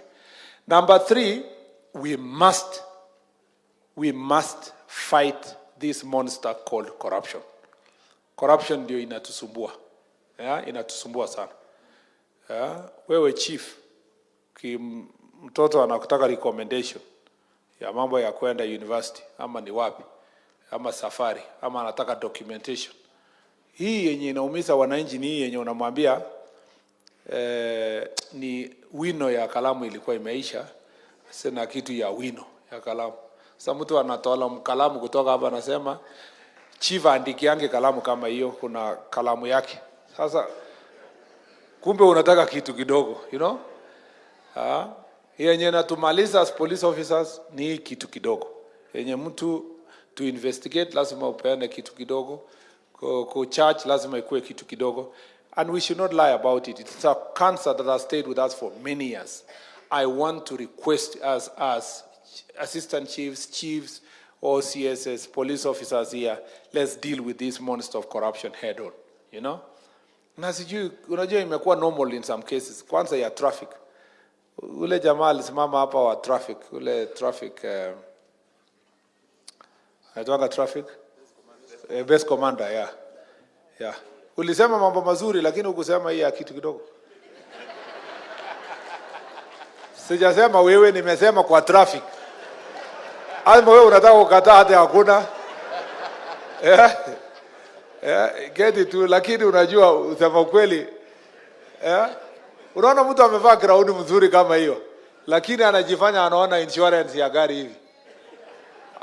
Alafu conductor anavita na mikono inakutana na anaendelea kujifanya ni kama hajashika kitu. Na unaona tu ndio hiyo mkono imeenda ndio ile imeingia kwa mfuko. Hapana. We have, let me tell you, hakuna haja kudanganyana. Hii ni obvious. Hata wakati unakuaga gari unaona tu watu wako matatu wanasema ona. Ndio hiyo mkono imesonga, ndio hiyo imeenda, iko kwa mfuko. Asante sana ofisa. Mwingine anarudia tena. We have to face this thing. We have to get it from our police officers, from our chiefs, from wherever. Ana mliona rais amesema maneno ya corruption. Hata wabunge uliona jana walisema mambo ya nini? Corruption. So sisi wote lazima we discuss, wananchi, wabunge, police, chiefs, mawaziri. There is no one who is not supposed to do something about corruption in the country. Na isaidie kuwa defensive, Haisaidii. Nikikuja hapa niseme wale wanasema askari ni corrupt, watuambie waliona wapi, waseme ni askari mgani. Sindaambiwa surely. Kwani yani wewe are you a stranger in Jerusalem? Hujui tu hiyo shida iko. So kitu yenye tunajua iko, hakuna haja tupikiane kelele ama tukue defensive. It's important first we accept we have a problem. And this is the problem across the country. In the executive we know we have a problem. In the judiciary we have even a big problem. In the legislature we have the same problem. In also police, kwa chini tuko na problem, kwa chiefs, kwa kila mtu. This starts as a country for us and by us owning, all of us, from top mpaka chini and from chini mpaka juu, that we got a problem, so that then we all of us say, how do we confront this monster of corruption? We don't leave it to EACC. I see people saying, hiyo ni kazi ya EACC. Hapana, kazi ya fighting corruption ya kila mmoja wetu. It starts with our personal behavior, personal commitment, transparency in what we do, and making sure that we become accountable to the people of Kenya. You know, and that's all. That's actually how best we are going to deal with this issue. Kwa mambo ya Nyandarua, I have heard you. Challenges ya Nyandarua, yenye nimesikia nikiwa Nairobi na nimesikia hapa, ni wizi ya mifugo. Ng'ombe, mbuzi, kondoo. Mbuzi hata sio mingi, ni kondoo zaidi na ng'ombe. You know? And hata punda inaenda? Ala, na punda. Na umbwa pia. Nimeambiwa mnachinja umbwa mnauzia watu. So this problem we must confront it. And I'm happy that the security team kwa Nyandarua imekuwa ikipambana nayo. Nimesikia vizuri sana from the business guy here, and he made the most eloquent representation of where the problem is. Mtu anaenda kuchukua loan, anachukua kwa sacco ama kwa cooperative, anaenda kununua ng'ombe. Kabla hata hajamaliza loan ya ng'ombe, ameenda kulala, anapata asubuhi ngozi ndio imebaki peke yake na kichwa na matumbo. So it is also affecting people's livelihood. So there is a part yenye wananchi watafanya, there is also the part that is going to be done by the citizens. Citizens wamehamasishwa. Niliambiwa na security team kwamba wamekuwa wakijaribu kuhamasisha the citizens kwamba usiwache ng'ombe yako tu ilale huko. Yani uko na shamba ya 10, umewacha kondoo na ng'ombe ilale kwa gate na wewe uko mwisho ingine ya shamba. You know? Sasa mtu anachinja, ana kila, yani mpaka amalize kuchinja, mpaka ameenda. You know? Na haujasikia because ile zizi ya ng'ombe ama kondoo umeweka mbali na penye wewe unaishi. There are some certain basic things that we have to do. You know? Mambo ingine nimeambiwa kwamba although ingine sio makosa, nimeambiwa huku ni baridi, watu wa Nyandarua wakilala wamelala. Sijui kuna kitu mnameza ndio mulale ama mnalala aje ndio mtu akilala amelala. So wasema watu wengi hawasikii hii maneno yakifanyika. Hiyo sio makosa yenu. Hii ni baridi hamkuleta hapa, hiyo sio makosa yenu. Lakini itabidi kwamba pia we must enhance our intelligence gathering and sharing of information. Wa wananchi to trust, to share information, but wakishare na sisi we must also take action. Because watu wanaogopa kuongea wakijua kwamba they are not safe. You know, wakipeana information watavamiwa. Ndio uliona kwa Ndonyonjeru, wananchi wengine, sisemi kwamba it is justifiable, walitaka kuchoma cell kwa sababu hawataki watu wapelekwe kotini. Hawana trust in the judicial system. So it's important for us to also build confidence in the justice system, so that, and this is also important for the kotini, the court also itself, kwa vile wakipelekewa suspects na mtu apewe 2,000, 1,000, haitasaidia kitu, haita make the difference that we wanted it to make in terms of punishing those offenders. Lakini offenders wakipanishiwa, we will deal with it. Nimesikia pia kwamba hiyo imefanyika kwa sababu there is collusion also with our police officers. Wale ambao wakipewa information hawafanyi, ama hawafanyi patrols, ama hawafanyi kitu, and that in some places mabadiliko imefanyikwa kidogo, imesaidia. Kweli ni kwamba hata ina jukwaa la usalama throughout tumeambiwa kwamba overstay ya police officers inaleta familiarity and compromise, and it's important to continue changing officers. Kuna watu walipostiwa hapa mara ya kwanza na wanasema ni hardship, ni kwa sababu ni baridi. Sasa bwana IG, peleka hawa Tana River penye ni joto na ni warm. Yeah. Simeelewana? Asante sana. Wengine waende Kibish, Mandera, Tana River. Hii baridi itamaliza officers na kuna nafasi ya kwenda safari mahali penye iko na joto. Shida mingi iko. Ama namna gani, ama mnasemaje? Yeah? Hata hawa chiefs vile wanapigwa na baridi, I think tubadilishe ndio chief sio lazima akue location yake. Once in a while tunapeleka chief aende afanye kazi Kerio Valley huko. Alafu tuongeze allowances ya risk allowances na responsibility allowance. Kwa sababu chief in terms of structure ni mtu ya hiyo location. Hawa maofficers wengine wa serikali ambao wamezoea hapa, especially police officers wenye wamezoeana hapa, ni vizuri pia waende watumikie sehemu zingine za Kenya, ndio also wasikue familiar na the environment where it is. Wale wamekaa tena kwa joto sana huko Lamu wakuje pia hapa. Kama namna gani? Wasikie baridi kidogo. Hiyo ndio uzuri ya kufanya kazi kwa security, ngao hii ya kutembea. Ukimaliza hapa unaenda Homa Bay. Unaenda ukaa huko Homa Bay kidogo, unaenda wapi? Lakini transfer ikuwe inapangwa also in good times. Namna hiyo. Kwa sababu unless it is for strategic security reasons, tumesikia ile proposal ya ACCs especially na police officers hapa wamesema end of the year ndio una transfer mtu ndio apangie watoto shule the next year, you know, it's a disrupt to ikuwe a very disruptive transfer. Ya pili ni mambo ya bangi, pombe, dawa ya kulevya na hiyo mambo yote. Nimeona pia kazi imefanyika hapa kupunguza.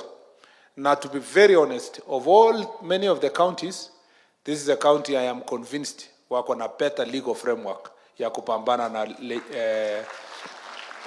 inaitwa nini, licensing ya mambo ya pombe.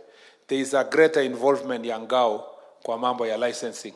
So if you work together with the county government where there is challenges, I'm sure tutaweza kufunga. Sio kama Murang'a ama Kiambu where I was and people were really complaining about license. Sijui, I don't know, I should have asked earlier, the officer wa county, how many bus are licensed hapo? Mtu mwenye anaweza kuwa anajua. Just confirm kwa mtu. Kwa Kiambu, kwa Murang'a ni 2,457. Kuna club iko Kenol. Night club iko Kenol, lakini ni 10 by 10. Ni kabox kadogo hivi. Lakini kwa license ni night club. So I don't think that challenge is bigger here. And it is possible tuweze tuka sort those issues here if we work together. At least there is a good legislation on county government. Pia tuhakikishe kwamba hii mabangi kidogo na nini, we make sure that we bring. Niliambia na nimeambia officers everywhere, ukiona penye kuna bangi, kuna pombe na inaendelea na hakuna kitu inafanywa, kuna uhusiano ya chief, assistant chief na OCS wanakula pamoja na mama bima. Hiyo ni ukweli. Hakuna venye pombe inaendelea bila chief kujua ama bila OCS kujua. Hakuna. Kuna chief ajui nini inaendelea kwa location yake? Kuna chief. Hata mwenye anauza, hata ule anaiba mbuzi. Chief angekuwa tu serious angejua. Chief ni mtu anajua mambo mengi sana. Si ukweli ama si ukweli? Si unajua Nyandarua hata inajikaza si mbaya kwa mambo ya bus. Wako 1009. Si mbaya sana, lakini mingi bado. It's 1009. Unajua chief anajua mambo mengi. Chief anajua ulilala wapi, ukaamka saa ngapi.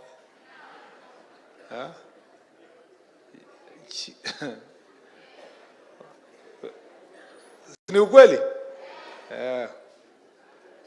Hata chief ukimuuliza, hao ndio wanafanya IDs na nini. Ukiuliza chief, huyu mtoto ni wa nani? Wakati anapeana IDs, unauliza ni nani? Anakuambia mtoto ni ya so and so, lakini so and so anafikiria ni yake. Lakini wacha tuweke tu ID vile imesemwa. vile imesemwa.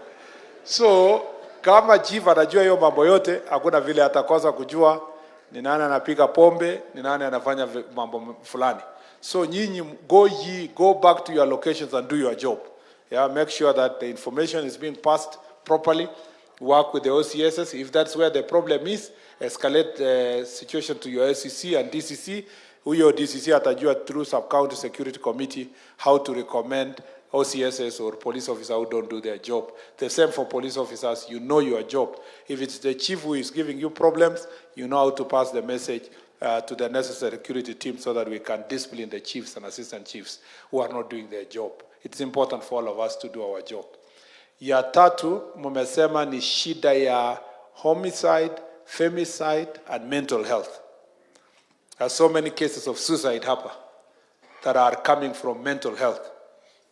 Na mental health inakontribute na many things. Sometimes ni stress ya kikazi, pressure ya maisha, watu wanasomesha watoto, kuna school fees, kuna nini, kuna mambo mengi.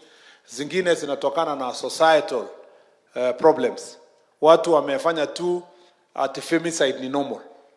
Ati ni nani analia kwa ile nyumba? Ati ni baba nani ana discipline bibi yake. Hakuna kitu kama hiyo. Hakuna uwezo ya baba nani kudiscipline bibi yake. Na pia kwa sehemu hii nasikia kuna story nyingine ninaambiwa, unajua mimi ni mtu ya umumu. Ninaambiwa nitakuwa Nyeri kesho. Lakini lazima niongee kwa upole kwa Nyeri kwa sababu ni kwa in-laws. So acha nisemea hapa. Unajua kwa hapa naweza kuambia kwamba kwa sehemu zingine hapa nyinyi ndio mnanyorosha wanaume wa mama.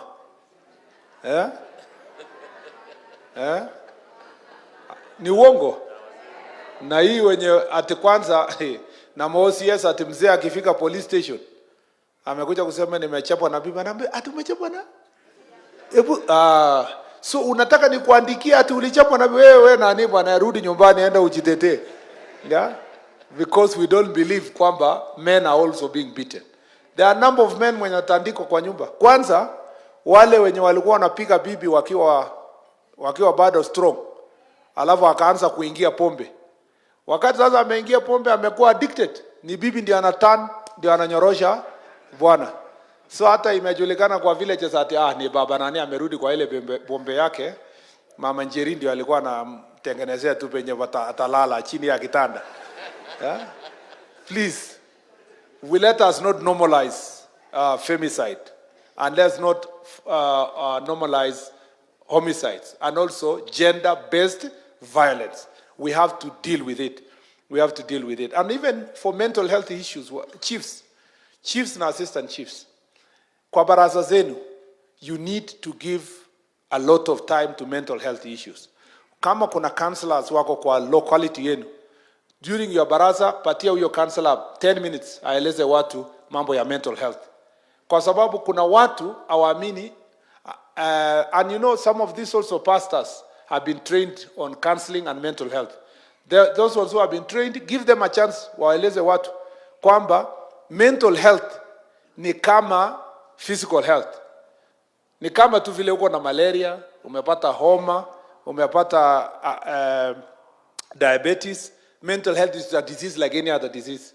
Because watu wengi, because of fear, wanaona kwamba mental health ni something yenye ukiongelelea, watu wanasema ati amesema karibu akuwe wazimu, ati mama nani alisema anaenda kuwa wazimu. Afadhali hata wamama because they speak. Men are the worst victims of mental health issues because wanajifanya ati yeye ni mwanaume anaweza handle chochote. Let us normalize conversations about mental health so that we don't find our people having committed suicide. And that includes also bullying.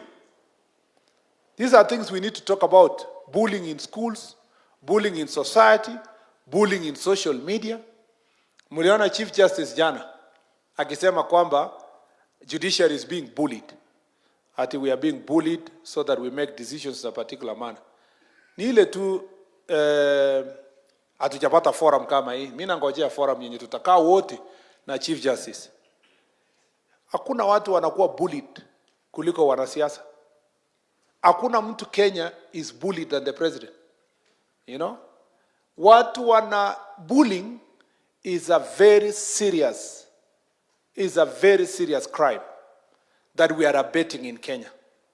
Ukiona saa hizi kwa social media, unapata msichana mdogo anatusiwa kwa Twitter, ametusiwa kwa TikTok, wameenda huko kubully young girls. Yeah? Police officers, they are being bullied all the time on social media. Majina yao ikiwekwa hapa, hata wengine wanaambiwa tunajua mtoto yako wako shule gani. Sijui tutakufanyia nini. MCAs are being bullied. MPs are being bullied every day. Senators, governors are being bullied. Ministers.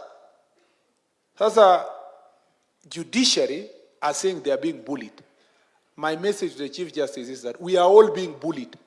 The only problem is that you have normalized, as judiciary, you have normalized the bullying of executive members and the legislature members. Now, when it catches up with you, ndio mnasikia uchungu. Lakini every time tukistaki mtu kwa sababu ametusi mtu kwa social media, amefanya false allegations against somebody, police officers wakishika huyo mtu wapeleka kotini, it is the judges and the magistrates who sometimes insult the police officer, insult DPP, and insult the executive kwamba we are attacking freedoms. Lakini ikifika magistrate ndio amesemwa ama judge amesemwa, anasema we are being bullied. I am glad the Chief Justice spoke yesterday about bullying. It is time in this country we have an open conversation about bullying as a way of increasing mental health challenges and attacking the very basic of families. Kuna mtu anakubaliwa kwa social media, anatusi waziri, anatusi rais, anatusi mbunge, anakuwekelea bibi mwenye sio yako, anasema mtoto ni nini. Huyo mtu anafikiria we ukienda kwako jioni umeenda kukutana na bibi yako. Na imeandikwa kwa hapo kwamba kumbe so and so ni nini na nini na nani. Yeah?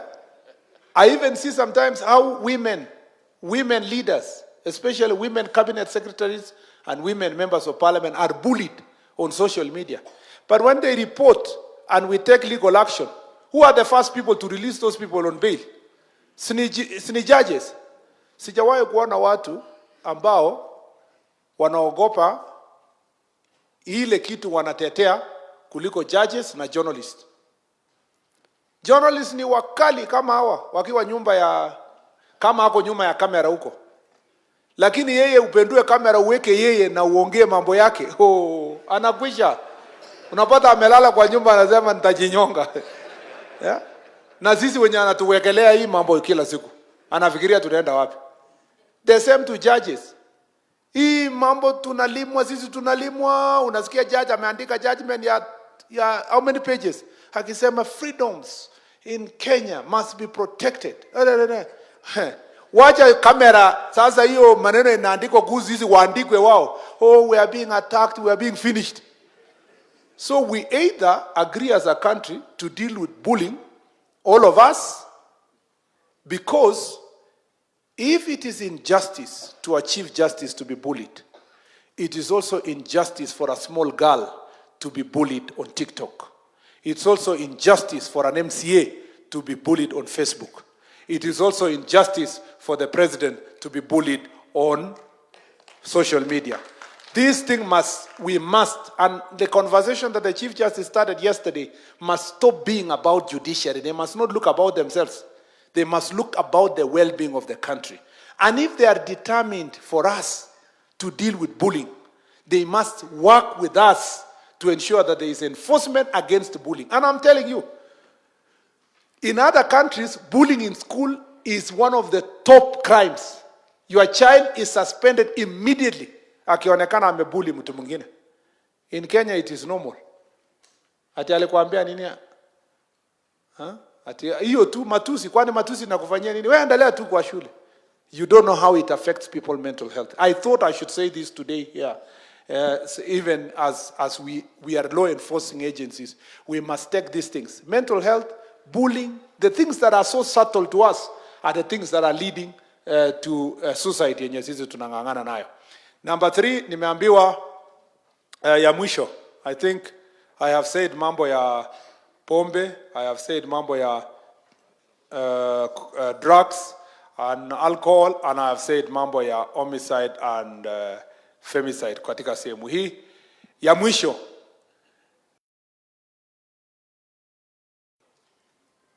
I am glad nimeambiwa kwamba mambo ya gangs hapa very serious. Nimeambiwa it's the neighboring counties where you have cases of you are on this other side, you are nearing Nairobi and other places.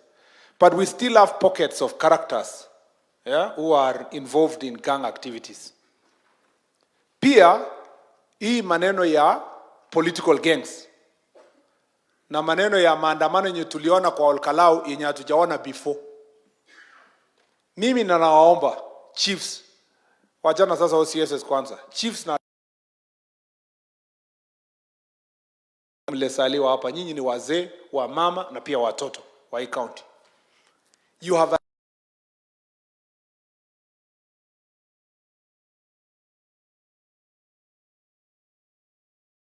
our barazas to enlighten them on the dangers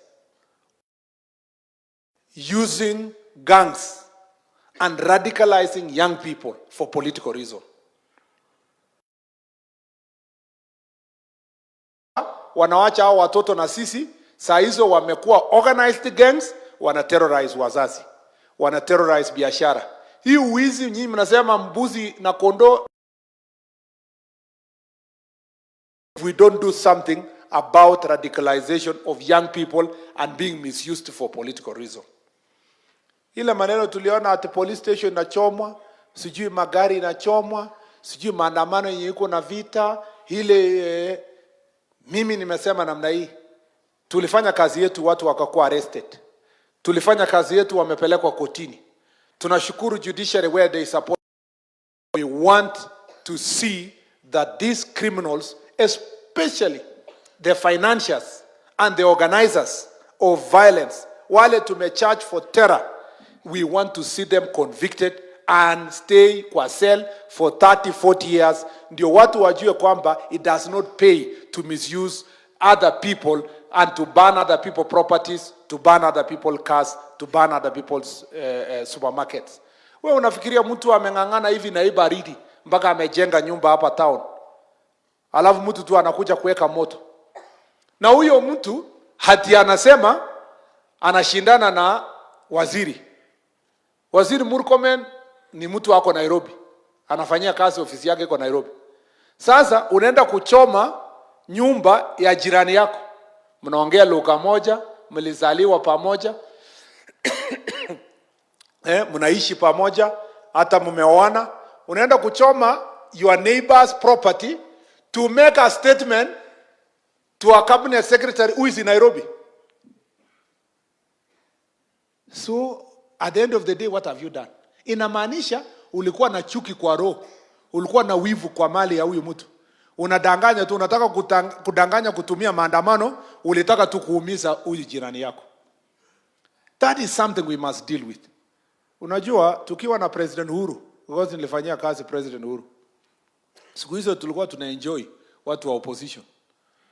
Tunasema, tukikuja huko, sasa tunaenda Nyeri hapa, tunaenda kusema huko, watu wa mlima ni watu wazuri, ni wanabiashara, sio watu wa fujo, sio watu wa maandamano, sio watu wa kelele. Na juzi nini ilifanyika? So tulikuwa tunaona kwa TV, hata mimi najiambia, because in the heart of our hearts we thought these are people wameamua hawataki mambo. So what does that mean? There is no part of Kenya that is immune from this kind of protests na maandamano na kuchoma vitu. It only takes a small trigger to cause a problem anywhere in Kenya. So what should we do? We need to put up the fire when it's still small in our villages by talking to our people. How can you, si nilikuwa hapa siku ile nikakuja kuomba kura? Mimi nilikuja hapa nikaomba kura, nikakuja engineer wapi, kila mahali hapa tukiomba kura. Hata kuna kijana nilikuwa nimemshika mkono, alikuwa amepotea, alikuwa anaingia chama kingine, akasema ni mtu mkubwa kwa chama kingine. Nikaenda kutoa huko, nikaingiza hii chama. Amechakuliwa, amekuwa mtu mkubwa. So juzi nilikuwa na jamaa namwambia yeye, ni nini hii imekuingia? Sasa tutakuwa tunafanya kazi ya tengeneza, bomoa. Tengeneza, bomoa. Please. Na hakuna watu wengine wataongelesha hao watu. Na sijasema muende muombe kura atimpigie wapi, hapana. If we can have our country yenye ile ya zamani, I'm sure the most senior, maybe kina Beverly tu na wachache ndio walipata Moi. Siku za Moi ya kidogo. Lakini ile wacha hata Moi, wewe ulipata Moi ya multipartyism. Ile Moi ingine ya 80s. Yaani KANU ya zamani ya Kenyatta na Moi. Unaita tu baraza na inasimamiwa na DC. Alafu politicians wote wanakuja kuomba kura, DC ndio anashika mic. Kama vile RC alikuwa anasema, naambiwa tu kuja, shika, ongea.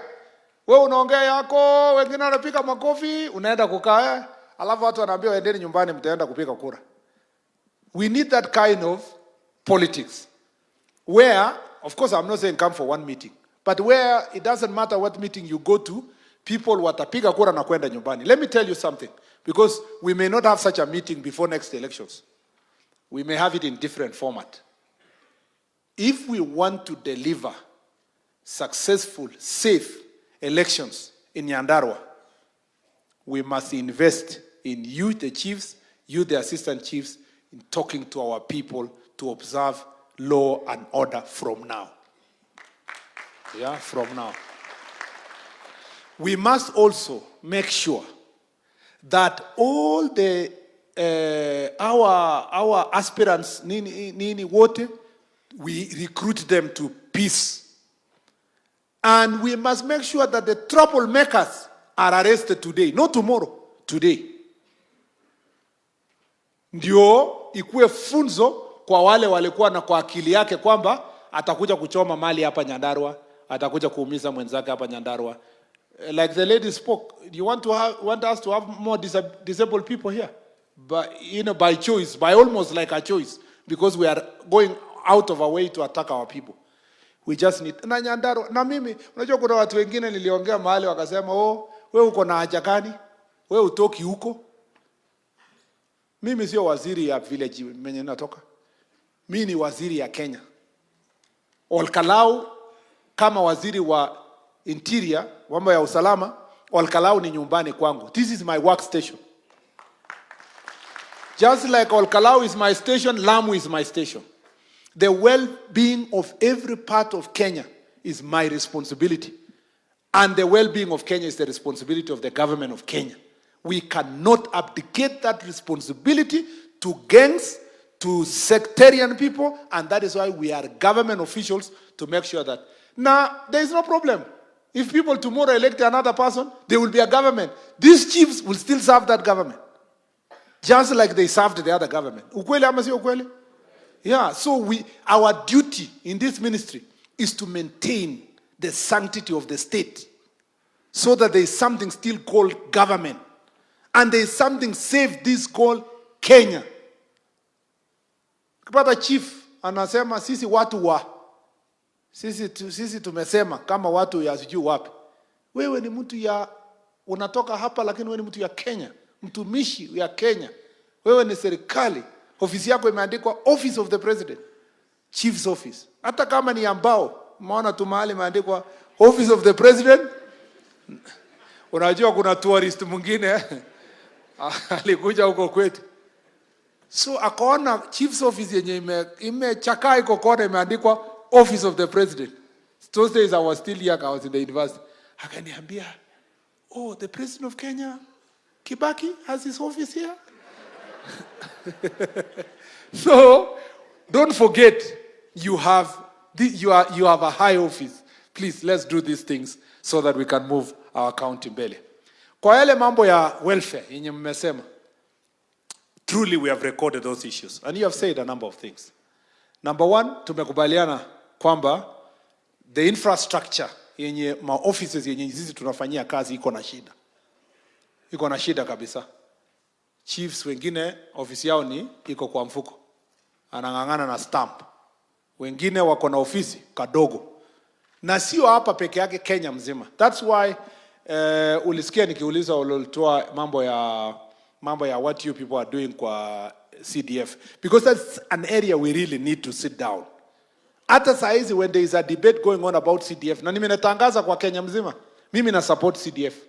Mimi sikubaliani CDF irudi Nairobi. I am one person who believes kwamba tangu CDF ikuje mashule yetu imebadilika. Yeah? Ukweli ama sio kweli? Hata mambo ya police stations zingine zimejengwa ni kwa sababu ya CDF. Na mambo ya chief's office and all that. Sasa kwa sababu waziri wa usalama ana support CDF, sasa wabunge na CDF board lazima tuketi chini tukubaliane percentage ngapi itaenda kwa kila constituency ijenge infrastructure ya security. Isikue sisi ndio tunabakishiwa ile mabaki. Wakishajenga mambo ingine, sijui ICT labs, sijui wapi, wanasema na muangalie chief's office. Na ile chief's office inaenda kujengwa hata ni box tu hivi. Hata haina kiti. Sisi tumefanya design kwa ofisi hapa. Sasa there is a standard design ya a proper chief's office, you know, across the country. Na tumedesign a proper police station yenye iko na cells ya kutosha. Cell ya wamama, cell ya wazee, cell ya vijana boys, girls, na cell ya transgender. Alafu iko na ofisi ya DCI, iko na mahali ya kustore vitu, iko na armory, iko na kila kitu. So that design ndio tunataka tutumie tujenge police stations across the country. You know why it is funny? Maybe a police station, a proper good police station is about 20 million. Okay? Can you believe that in a constituency, you are lucky if you have more than 5 police stations in the constituency? Maybe 5 at most. Yeah? Kwa mfano hii ni Olkalao. Iko na police stations ngapi? Wapi sub-county commander? Iko na police station ngapi? 3. You can see there are only 3. Can you imagine? Hiyo 3 imejengwa yote? So you see? Just imagine. Those 2 are not police stations. Can you imagine since independence, kuna police stations ilijengwa 1931, 32, ni mzee. Hata yenye ilijengwa 60s, 70s, ni mabati tuliwekwa pale, ama ni nyumba ya matope. What is this that makes people not even have to look at police stations? Either it's our mistake in the security sector, we have not sensitized them on the importance of building these police stations or something. So we have agreed that we must build all standard good police stations. And we'll work with the CDF and also look for funds from the budget in the ministry so that we can construct good police stations where we can work and good chief's office and the assistant chief's officers so that we can have good services. Number 2, mobility. Hatuna magari, hiyo ni ukweli. But the good news is that we are working on the procurement ya magari, about 3,000 vehicles, which will be shared by Ngao and also police and prisons. Tuta distribute, you know, vile tutaweza kudistribute, and then next year maybe do another procurement. And I understand your problem. Chiefs, kama wewe chief unahitaji gari kuserve a location, then there is a problem. Bado unataka gari kufanya location, na bado unataka location igawiwe mara 2 ama mara 3. So ni gani wewe unataka? Either ubadilishe location ikuwe division, ama wewe ufanye kazi kwa location yako. Chief, kwa nini? Why you don't need a car? You don't need a car because you are part of the community. Gari, you use it once kukuja kuona county commissioner ama assistant county commissioner. No, let's tuambiane ukweli. Kama gari unataka gari, hiyo ni yako wewe kama gari yako. What chiefs at least should have told me ni tukipata motorbike tutashukuru. Itasaidia kuenda kazi kusonga mbele. If we are unable to provide a car for your police station, wewe unafikiria tutaweza pesa ya kununua gari? Kwanza kuna Madam Chief, lakini lazima kuna pesa hapa Nyandarua. Kuna Madam Chief alisema hapa, mkitupatia tu 200,000 ama 300,000, alisema tu ukitupatia tu 300,000 tutajaza. Mnaendelea mzuri. Unajua kuna watu wanauliza tu ukituongezea 3,000 kwa hii allowance yetu tutaweza kupika masimu na kufanya kazi yetu kama chief. So what we need for the chiefs is not the car. We need for the chiefs the motorcycles that are functioning, that can take them from the locations to their own headquarters. Pigeni makofi. Aya, msipopika makofi ya Nyandarua hata ikae ikue ya mwisho wakati inaletwa. So what we can try and what we are trying in the procurement now is to see if we can replace ile motorcycles mlikuwa nayo, and also those who don't have it, we can give them a few of the motorcycles. Na also ACCs, tuwatafutie ACCs magari. Unajua? Wapi ACCs wenye wako hapa? Na I like what the ACC. Unaona ACC vile alisema she was very realistic. Or he was very realistic. Anaitwa nani? Alikuwa anaitwa Jonas Savimbi. Yeah. Unajua Jonas Savimbi ni mtu wako na ndevu kama mimi, sio ati sio kama wewe. Akona very, yeah, he said the right thing. That is a very being realistic.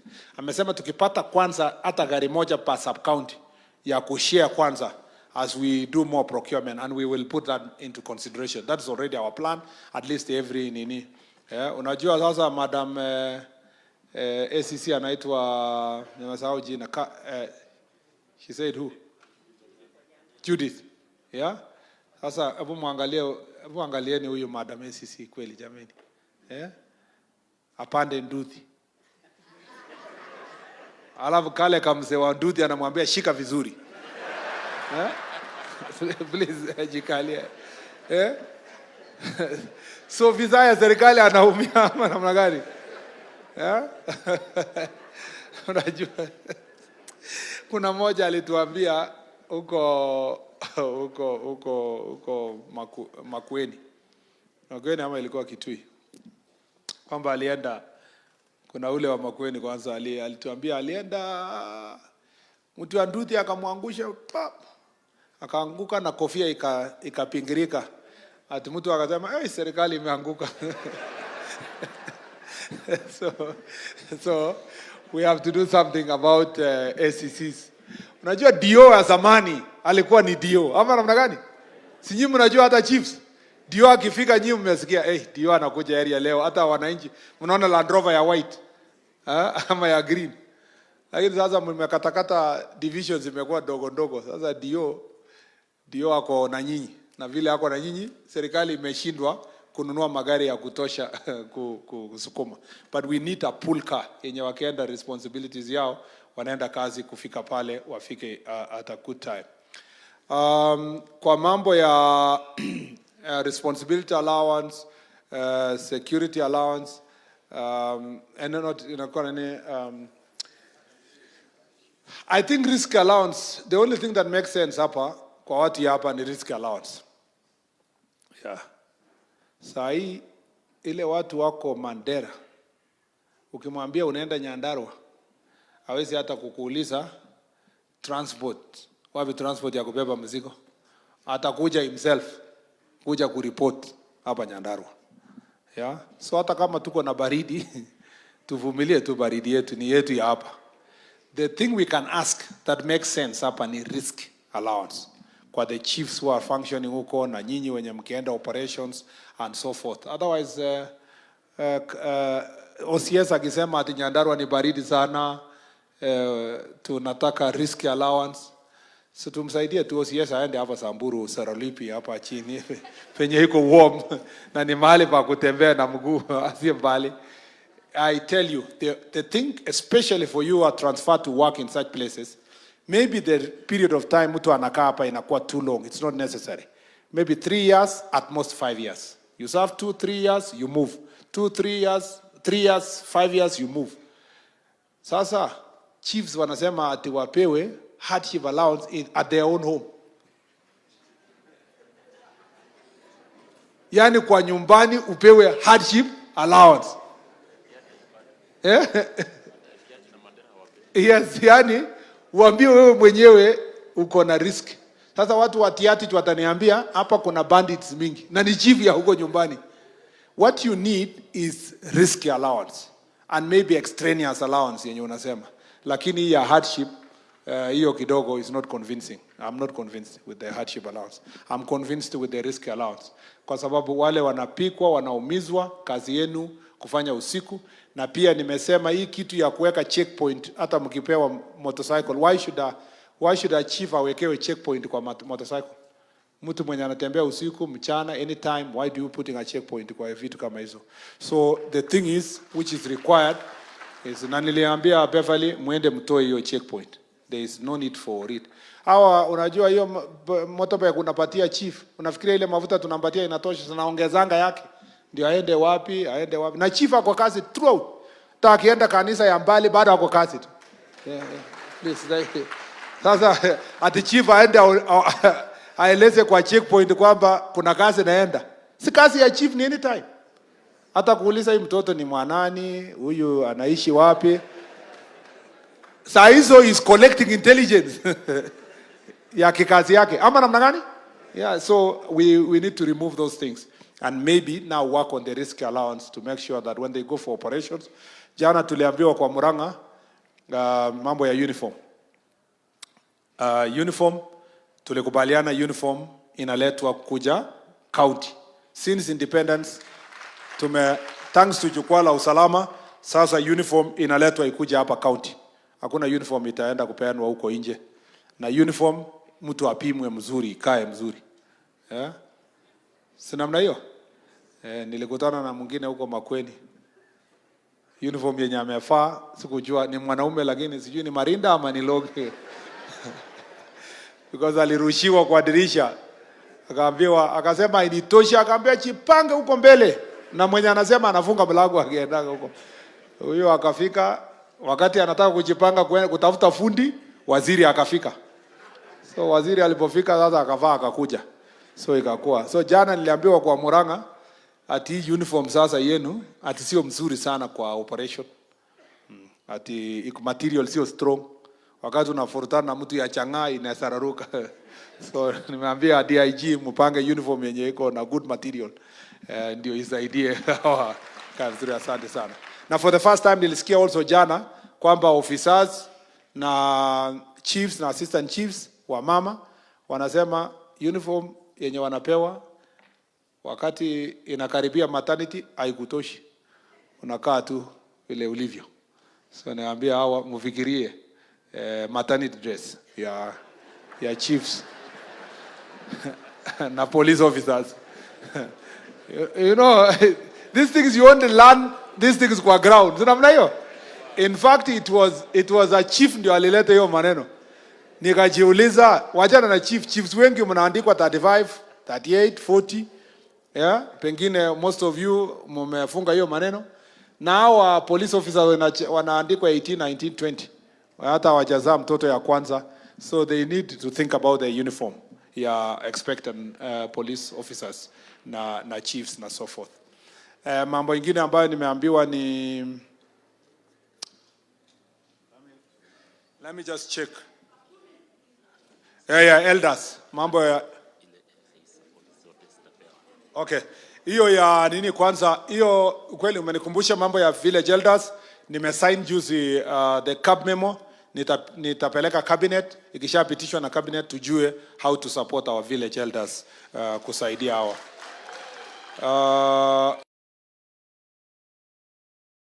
Kama ule chief mmesema amestakiwa na ako kesi kotini. DCCs, you need to escalate the same. We must get them lawyers.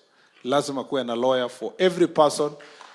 Na nimesema even police officers wenye wanajipata wamepelekwa kotini wakifanya kazi yao, either for use of force or kumwaga pombe au kufanya nini, please you must escalate their information everybody must be represented by a court of law.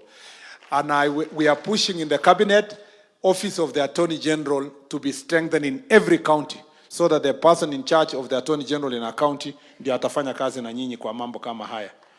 Mambo ya hii political interference ya chiefs, police officers and so forth, please fanya kazi yako. Unajua, usiogope. Kama ni lazima utumie tear gas, tumia tu. Hata kama ukokosana na politician gani. Niwaambie story. Sasa Nakuru kwa ile serikali ilipita, si nililingwa na tear gas. Kwanza niliwekewa wengine kali. Nilikuwa hapo London by elections. Nikawekwa tear gas nikiwa classroom. Lakini mwenye alilia zaidi ni DCC kuliko mimi. Kulikuwa na DCC alikuwa kazi hapa. Sasa askari mwenye alitupa tear gas hakujua tuko na nini, na kumbe DCC alikuwa na shida kidogo ya nini. Nilimwacha hapo anatafika, mimi nimeenda mbio sana. Lakini wakati nilikuja serikali, unafikiria nilienda kuuliza askari huyu alikuwa nani? Hakuna, si alikuwa kwa kazi hapa? Kazi namna hiyo. Hata ule ACC alinituzi kwa hapa. Nilienda kukuta huko Wajia hako kazi yake. Nikamsalimia, tukapiga picha, tukiendelea. So, wewe fanya kazi yako. Hata huyo mwenye unamtupia tear gas, akikuwa waziri wa interior siku nyingine, kwanza wewe ndio wa kwanza atakuita kwambie, wewe ndio unajua kazi kupambana na hii mikoa kaa pale. So, do your job. Don't be intimidated. Those people, let me tell you, si mimi nimekuwa na wanasiasa. Wanajua uko kazi yako. Na hata kama kuna wengine saa hizi wako kwa maandamano hapa. Lakini juzi walikuwa wanashuka kwa ndege ya rais. Na walikuwa wakali. Hata ukiona clips yako kwa social media alikuwa anasema wewe Raila utaona. Saa hizi akiguzwa kidogo analia. So, do your job. Kama wewe ni chief, assistant chief, you do your job. Kesho huyo mtu akiingia serikali ndio atataka wewe ufanye hivyo. Because he's trying to protect the country. So don't worry. Na hakuna mtu atatransfer mtu kwa sababu ya siasa. If you do your job, tumesema, any transfer yenye inafanywa yenye inaletwa na siasa, we will return it back. We will rescind that transfer. Bora tu hiyo information ikuwe escalated kuwe juu. Do your job. Hii Nyandarua mmepewa projects mingi na government. Sijui markets karibu ngapi. Sijui affordable housing nimeonyeshwa leo ya pesa mingi.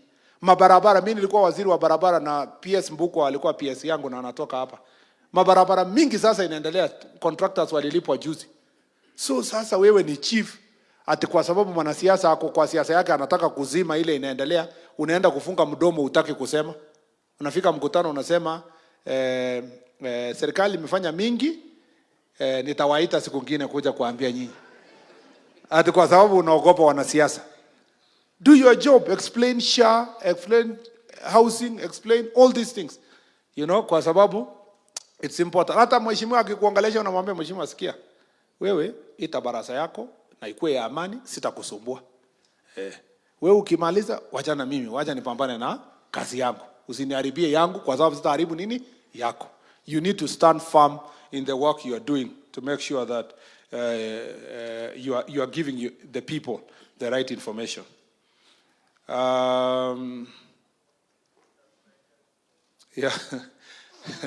So nimesema hiyo elders money, it's the same chief, ama it was assistant chief, ama it was who? Ama it was ACC ndio alisema ati pesa ya wazee ni kama machozi ya mwanaume. Atunaona ni kama anataka kulia na alie. Lakini mko na stories sana. Hata niliandika hiyo hapa.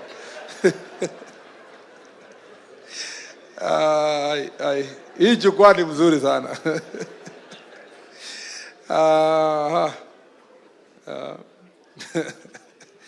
Yeah, it was the same guy who talked about the ambulance. You've made my day. Mambo ya stagnation, we are also working on all of you will go for training and then after that it will be followed by your promotion. So there is no more, hii wewe unaita mass promotion, it's no longer necessary because we are going for the training and followed by the promotions that are relevant for that matter. Mambo ya extraneous allowance, hardship allowance, mental health issues, principal chief, we will make sure that we ensure that every county has 2 principal chiefs, and we will that will be done. Ile mkutano ya SCCs na president, we should do it by October. Alafu transfer, and then after this tutapanga pia yetu na chiefs, si ndio? Chiefs, hamtaki kukutana na rais? Mnataka kukutana na rais? So nitasuluhisha kwanza shida zenu ndio msifike huko mnistaki. Yeah. Tasuluhisha shida zenu, alafu tukikutana na yeye, he can come and meet us regionally. Maybe hapa tukutane hapa Nyeri, region ingine, kona ingine, like that, mpaka tumalize. Training of officers, newly gazetted units. Hii ni mambo ya gazetted units. Nimeona kweli mmeumia hapa Nyandarua, kweli au kweli tu. Kuna some places ile explanation ilisema kwanza Kinangop hii, Kinangop ile, and all that, and the other sub-counties. We are asking for money for operationalization of these administrative units. Hii supplementary budget inakuja. We really want to do a greater number of it, and I am very clear in my mind. Hii Nyandarua needs affirmative action, and we will do it. We will do it. Hii ni vitu haijafanywa since 2017. So we are trying just to work together on the amount to make sure that this is done. So mkue patient kidogo hiyo location, sub-location divisions. Lakini wajini kuongeza ingine tena kabla hatuja hata advertise hizi. Tupatie time to advertise hii as we add others. Mambo ya NTSA nimekubaliana, mambo ya quarry nimesikia kwa governor. Persons housing, technology, radio calls, all these issues. Mambo ya government labs, CDF, Ngapu is also coming. We just want to do police recruitment. Tukishafanya the police recruitment, we roll out the Ngapu to the law level so that it can help you in enforcement. Members per licensing of liquor, mmesikia hiyo, lack of light, electricity cost of security, mambo ya electricity, climate works, mmesikia hiyo yote, mambo wamesema, theft of animals, illicit brew, youth, mambo ya youth issues. I like what he said, youth inclusion everywhere, with persons with disabilities also have asked for inclusion. Uduma Center to the ground there, I will discuss with my colleague in the Public Service Ministry.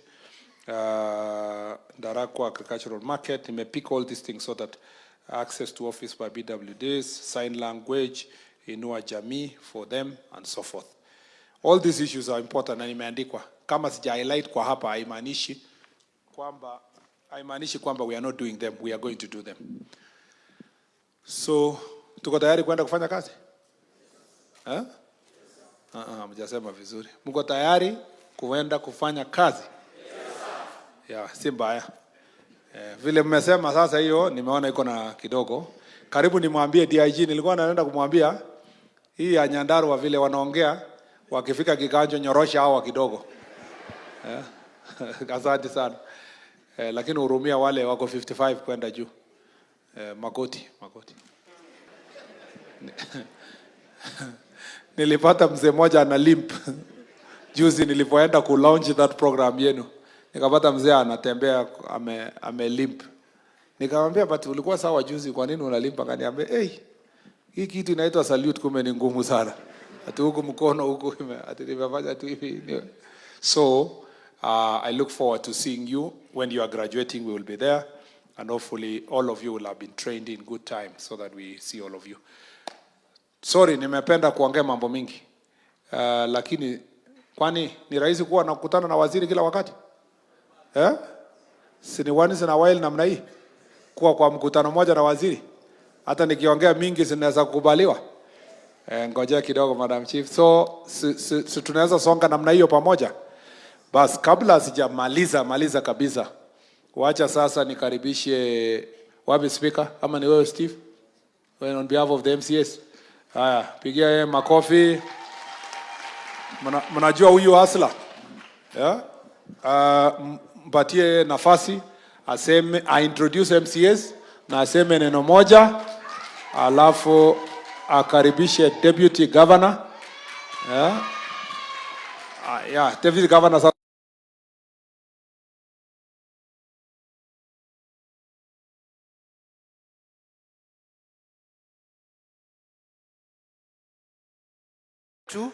Ambaye tunampenda sana, Waziri Murkomen, pamoja na viongozi wengine walio hapa.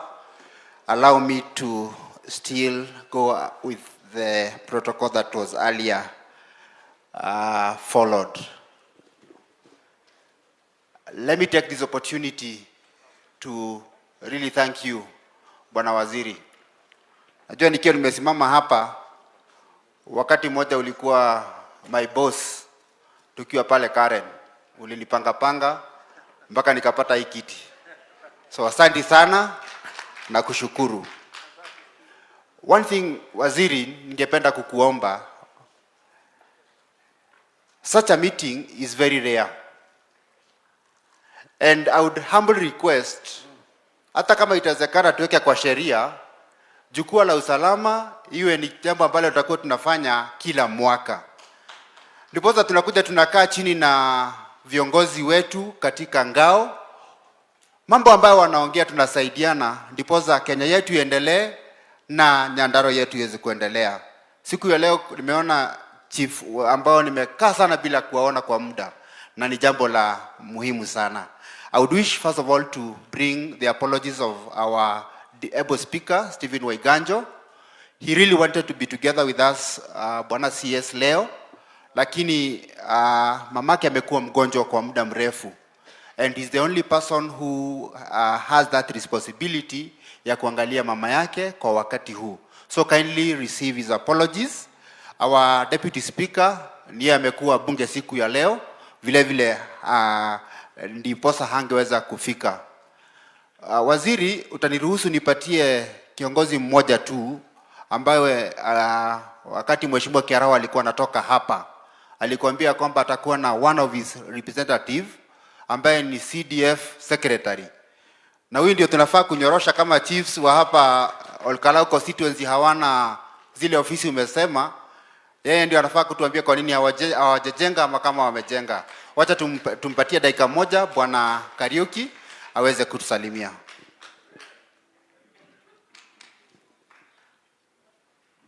Then kutoka hapo nitawauliza MCA wenzangu wote tuje hapa tafadhali. Our CS Interior, all protocols observed. My name is John Kariuki, NGCDF Secretary, Olkalau Constituency. Na nimekuwa kwa huu mkutano, but kusema ukweli Waziri, kama wahusika wa Olkalau wangekuambia yote bila kuficha mengine, wangekuambia CDF imewasaidia. I know Mheshimiwa wenu David Jogona Kiaraho, a week ago, ali-launch ujenzi wa a new police station in Olkalau town worth 8 million. Najua the OCS, the OCPD wako kwa hiyo program. Our DCC Mr. Ololutua is a member of CDF Olkalau, na tuna mipango mingi. Today in the morning nilikuwa kwa ofisi na nimelipa furnitures za assistant chiefs watatu na nimewaona hapa. Tumejenga more than 50 offices za chiefs and assistant chiefs. So mambo ni mengi bado hayajafanywa, lakini kwa upande wetu kama NGCDF tunajaribu na tutazidi kushirikiana ndiposa kuinua hali ya usalama wa Nyandarua. Asante sana. Thank you very much Kariuki, na asante kwa kunipa fursa hiyo waziri wetu ambaye tunakupenda sana. Wakati huu ningependa kuuliza waheshimiwa wote waje hapa, wasimame tu pahali walipo kwa sababu ya muda. Alafu with your permission tumesema tutaangalia agenda, tutakuwa na Mheshimiwa Kagwe na Mheshimiwa Kate ambao wataongea kwa niaba ya hawa wengine. Bwana CS nilikuwa nimekuintroduce kwao, lakini vizuri ni wataje tu. Tuko na Mheshimiwa Patience Manga kutoka kule Kinangop, Kadhara. ako na nguo za scout. Tuko na Mheshimiwa Mary Kabiro aka Maria Haron, ni NEC member wetu wa chama cha UDA. Tuko na Mheshimiwa Lucy Kidhinji kutoka hapa Olkalau. Tuko na Juliana Babu ambaye ni mheshimiwa kutoka Kinangop. Haya, tuko na Mheshimiwa Milka Nyambura kutoka North Kinangop. Tuko na Mheshimiwa Kariuki Mohende kutoka Magumu. Waziri, tuko na the newest member of the county assembly. Alikuwa sworn in jana, Jane Joroge. Wakati ningependa kumpatia Bwana Kagwe aongee tu kwa dakika moja. Thank you sana Mheshimiwa Muriithi. Bwana CS, all the protocol observed. Our chiefs, good evening. CS, my name is Mwangi Kagwe, Deputy Majority Leader, Nyandarua County, and CAF representative, Central Region for MCAs. Wewe ulinyang'anya chairman wangu, Bwana Seblei.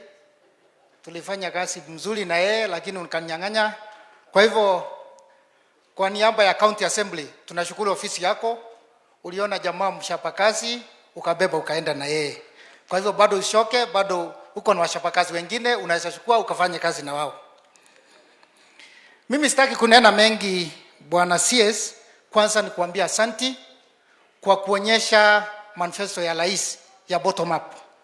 Wewe umetoa ofisi ya rais, ofisi ya waziri Nairobi, ofisi ya DIG Nairobi, ukaileta hapa Mashirani. Tunakushukuru sana. Hiyo ingine ya mwisho kabisa, machief na assistant chief, najua kuna mambo waweza wakajitetea. Na sasa jume wewe umewapanga, na mimi ngoje tu nikupange kidogo tu. Wamenituma wakaniambia wamesomesha watoto yao wote ni graduate. Lakini ikifika wakati ya kutafuta kazi, hata wao wanapanga laini kama raia. Wakaniambia wakati ingine, wakati kuna recruitment ya police, NYS, forces, angalau wanapewa kakitu kadogo tu, wanakuwa hapo mstari ya mbele, angalau wao wasipange laini kama raia. Hapo ni sawa? Na nikikwambia hivyo, kuna wengine hapa wamenifuata, juzi wamenifuata mpaka Homa Bay, tukua na rais. Ati wanipatie CV ya mtoto yao. Sasa juzi alempea nikapea Kidiki. Leo si ukubali juu najua amekuja. Wewe mimi nitakupanga. Ulishukua chairman wangu, kubali sasa nikupange na hiyo CV ya huyo mtoto, uende naye ukampange. Wewe Mwanda Mwega, wapi hiyo, unajua unaogopa? Hakuna, pelekea CS. Hiyo CV saa hii, sio kesho.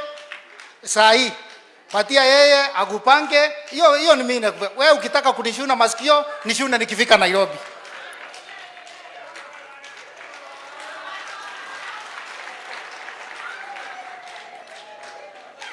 Asanti. Ya mwisho kabisa Bwana CS. Unajua hii nimesikia watu wengi wana complain ati hapa Nyandarua ni hardship. Na umesema wenye wanasikia ni baridi waende kwingine, lakini ningekuomba tu. Nyandarua iko arid and semi-arid. Kuna mahali kwingine kuna joto kama Karahali. Wengine huko wakicomplain baridi, huko Ndaragwa wana complain mambo ya joto. Mimi ningekuomba tu wasiende Wajia, wengine wanakuja Ndaragwa. Lakini hatuongei kwa niaba ya hawa. Kuna walimu na bado kuna watoto wetu wenye wangetaka kuwa na school feeding program. Tungetaka Nyandarua County to be declared all of it as a hardship area. Reason walimu wetu wasikuwe wanaenda Laikipia, wengine wasikuwe wanaenda Nyeri, wengine wasikuwe wanaenda Samburu, mahali watapewa hizo hardship allowances. Ya mwisho kabisa, pombe waziri ni kama imerudi kidogo, lakini through your office ya county commissioner na wa machief wanafanya kazi ya ziada. Pombe ilikuwa imerudi, lakini wao sio wambaya. Watu wambaya ni distributors na distillers. Kwa hivyo wakati unaangalia mambo ya pombe, uangalie mambo ya distillers. Mimi sina mengi. Ya mwisho kuna mzee waziri, na mimi nitakupea mashida leo na ukubali.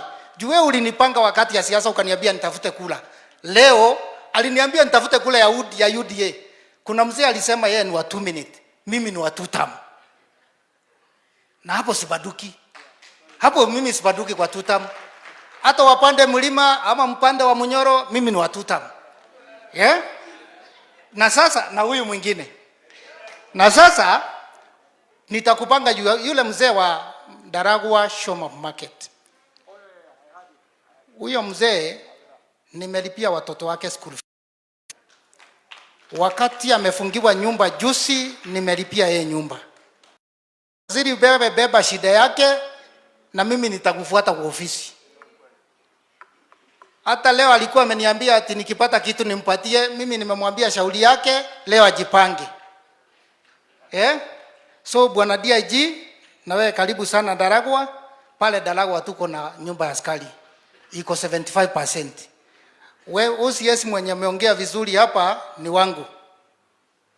Nakwambia anakaa nyumba yake ni ile ya kitambo ya 1931.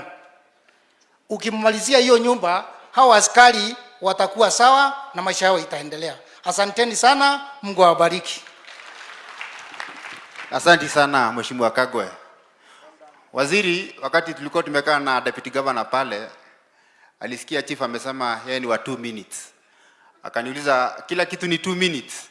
Nikamwambia tutakutana na chief nyuma ya hema, atuambie kama hiyo mambo mengine na yeye anafanya 2 minutes. Lakini hiyo sio ya hapa. Wakati ningependa kumpa dada yangu Mheshimiwa Kate dakika 2. Asante sana Waziri Murkomen, naibu wa gavana, na nikizingatia itifaki zote. Jina langu ni Catherine Nyawera. Mimi ni mbunge mteule na nimeteuliwa na hii chama yetu ya UDA. Niko na mambo matatu ambayo nitayazingatia.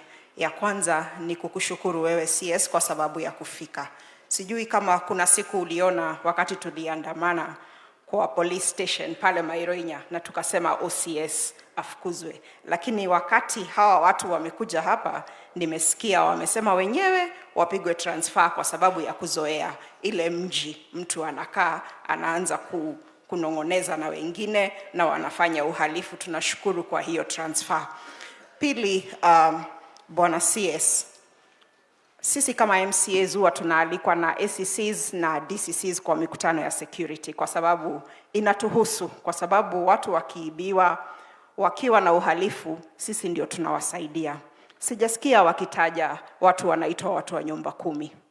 Hawa ni watu ambao wako chini ya chiefs, na ni watu hata vile ulikuwa unasema ati chief ndiye ako na uvumo, yeye ndiye analeta udaku katika mji. Mtu wa nyumba 10 ndiye ako na udaku zaidi.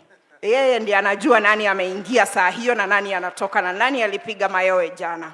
Kwa hivyo mimi naomba, kwa sababu hiyo docket ya nyumba 10 iko chini ya serikali kuu, naomba hata ikiwa ni airtime, hata ikiwa nimesikia ukiambia chiefs walisema watafanya, they are very innovative. Hata wale ni very innovative, lakini airtime. Wale watu mbuzi ikiimbiwa nini ikifanyiwa, wakipigania simu 5 watoke mahali moja, mhalifu anakimbia. Mwisho Bwana OCS, wakati ulikuwa unapewa muktasari wa nilisikia barabara zikitajwa na nikajiuliza nikiwa pale, kwani hii doketi yako iko na barabara ambayo inazingatia mahali kama Laikipia, na nilisikia mama mwenzangu akisema kwamba maji sio issue ya security. Sababu ya watu kupigana Laikipia na mambo ya ng'ombe na nini inakuanga maji. Kwa hivyo maji ni mambo ya security. Hapa Nyandarua hatuna, kuna barabara hatuna, na mimi nimefurahi barabara ya Nyandarua ya Sharp Road na hii ingine ya kwenda Karampton inatengenezwa. Ningeuliza waziri uweze kuzingatia barabara kadha wa kadha, na mimi nashukuru. Asante. Asante sana Mheshimiwa Kate. Waziri, nitaenda yangu itakuwa mafupi sana. Waziri, wakati nilikuwa natoka nyumbani nilijua kwamba ofisa wengi watakuwa na kiraoni. Na mimi nikatafuta yangu kidogo ndiposa tuweze kutoshana nao. Kwa hivyo hata mimi leo niko na kiraoni Ukiangalia maofisa vile mimi utaniangalia. Yangu itakuwa mafupi sana, nitaongelea tu juu ya mambo mawili ama matatu. Jambo la kwanza, Bwana Waziri, ni mambo ya road safety. Tumekuwa na ajali nyingi sana hapa Nyandarua. Na one of the major causes of the road accidents ni kukosa road bumps mahali ambapo zinafaa. Tungependa kukuomba Bwana Waziri, together with our traffic officers, kuna sehemu ambapo tunahitaji kuwa na road bumps na hamna. Kwa mfano kama hapa Olkalao karibu na hospitali yetu ya JM, kumekuwa ukifanyika ajali nyingi hapo, na one of the major reason hamna bump. Wagonjwa wakivuka unapata wakati wengine wamegongwa na gari. Jambo hilo lingine chief atakuambia, in Nyandarua we have so many colonial villages. Na one of the main challenges ambayo chiefs wetu wako nayo ni makesi ya mashamba, and especially on those colonial villages. Tumewaahidi wananchi wetu kwa muda mrefu mambo ya title deeds. One thing that I request of you, Bwana CS, ukienda kule Nairobi, pali imekwama kidogo tusukumie, ndiposa tuwapatie chiefs wetu kazi rahisi mambo ya colonial villages. The other one, najua rais ambaye tunampenda sana, anajenga nyumba. Would humbly request, katika station zetu tuko na shamba kubwa. If we can bring those affordable houses to these stations, askari wamesema hawana shida na kulipa rent. Kwa hivyo tungeomba part of the affordable housing zijengwe kwa hizi police stations, na ofisa wetu wataishi katika mazingira ambayo inafaa, na ile rent kidogo ambayo watalipa sidhani watakuwa na shida. Jambo hilo lingine Bwana Waziri ambalo ningependa kukuomba, katika ofisi nyingi za machiefs wetu hatuna stima. Na jambo ambalo ningekuomba tujaribu kuleta stima karibu na hawa maofisa, na hizo stima tukileta transformer katika ofisi ya chief, jambo lingine tutaweza kuweka hizo stima katika manyumba ambayo yako hapo karibu. The last but not the least ni jambo ambalo DCC wangu aliomba. Hii mambo ya ng'ombe kuchinjwa, one of the main problem that we have Bwana CS ni nyama kusafirishwa usiku. If we can be able to ensure that meat is transported from 6 to 6, hii mambo ya ukora ya kuchinja ng'ombe za watu itaisha. Na nikimaliza kabisa, kuna mheshimiwa ambaye alikuwa ameniambia hii mambo ya pesa ya wazee, tafadhali tusaidie. Wakati mwingine unapata kuna mama amekuwa akipata hizi pesa, then all of a sudden hiyo mfereji inafungwa. Kwa nini? Mtu ameenda jina lake limebadilishwa.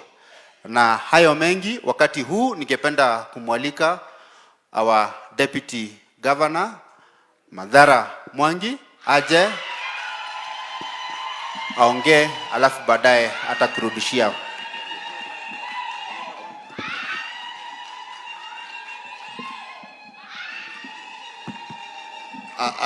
Asante sana. Asante Bwana CS, DIG na viongozi wale wengine wote wako hapa katika ngazi zote za serikali. Bwana chief, chief na assistants nyote mko hapa. Wananchi wa Nyandarua, hamjamboni siku ya leo? Hamjambo. Chiefs, assistants, chief, viongozi nyote hamjambo tena. Nitaongea tu kwa kifupi kwa manake Bwana CS amekuwa hapa tangu saa 3 ya asubuhi. And let me say this, Honorable CS, I'm delighted to note that today you've been here since 9 o'clock and you've been patient with us. It means you are deliberately concerned, rather committed to come for this day to engage with these people of Nyandarua. This has never happened before in this country and it's happened now. Can we really appreciate the CS? Let us appreciate him because of this unique initiative for our country going forward. Before I make my speech, allow me to introduce my waziri yako hapa. Waziri kuja kidogo tu. Huyu ndiye waziri wetu wa public service, anataka tukusalimia CS. Basi kidogo tu. Okay. Asante sana. Kuna wafanyikazi wengine wako hapa? Waziri wengine? He's the only one, so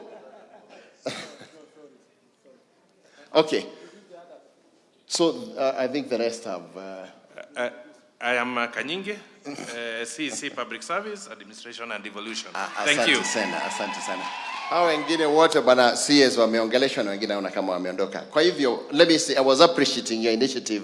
For this country, it has never happened before. And what I'm saying, bana CS, this adoption of your style is what probably would call as management by walking around. Sivyo? Manake siku ya leo umepata kuzungumza na wananchi na viongozi hawa wa serikali, chiefs, assistant chief, all of them in the administration, whom we have confessed today, we work with them very, very well, starting from the county commissioner downwards to the assistant chiefs. Our relationship with them, we work very well, and we have been able to achieve matter security because we have been really, really interacting with them very well. So mine is to appreciate, like you're saying today, is the Nyandarua County is number 31. You have walked across the country for this initiative. Now that you know, if you have not walked around this country, you would not have had the problems that you have presented here today, isn't it? Na waziri ameziongea zote, and I'm happy that you have been able to address all the issues. So mine is to appreciate all that, and I don't want to add more because of time. Na ningekuomba tu CS waendelee namna hiyo. Wameongea mambo ya nyumba 10 ya wazee. Hizo pesa ningeomba tu waangalie wazee wa nyumba 10, pesa zao ziangaliwe. Hayo mengine yote yamesemwa na we have actually addressed them. But however, let me say that what these people require, CS, is for them to be motivated. Their welfare, they talked about, and they need to be motivated. If you could be able to address those issues, I'll tell you, these people will be able to work and give results. Simply because when you motivate them, they'll give results. And there are some of the things that they presented here today. Kuna mambo mengine yamesema leo, zenye unaweza kufanya in the immediate. And some of them are going to be long term. I would request for those items or issues they have raised that you can be able to address to them in the short term, kindly do so as we can be able to see the effectiveness of these people. With those few remarks, Barasias, mine is to say thank you very much. Continue with this good work you are doing for the country, and God bless you all. Asanteni sana.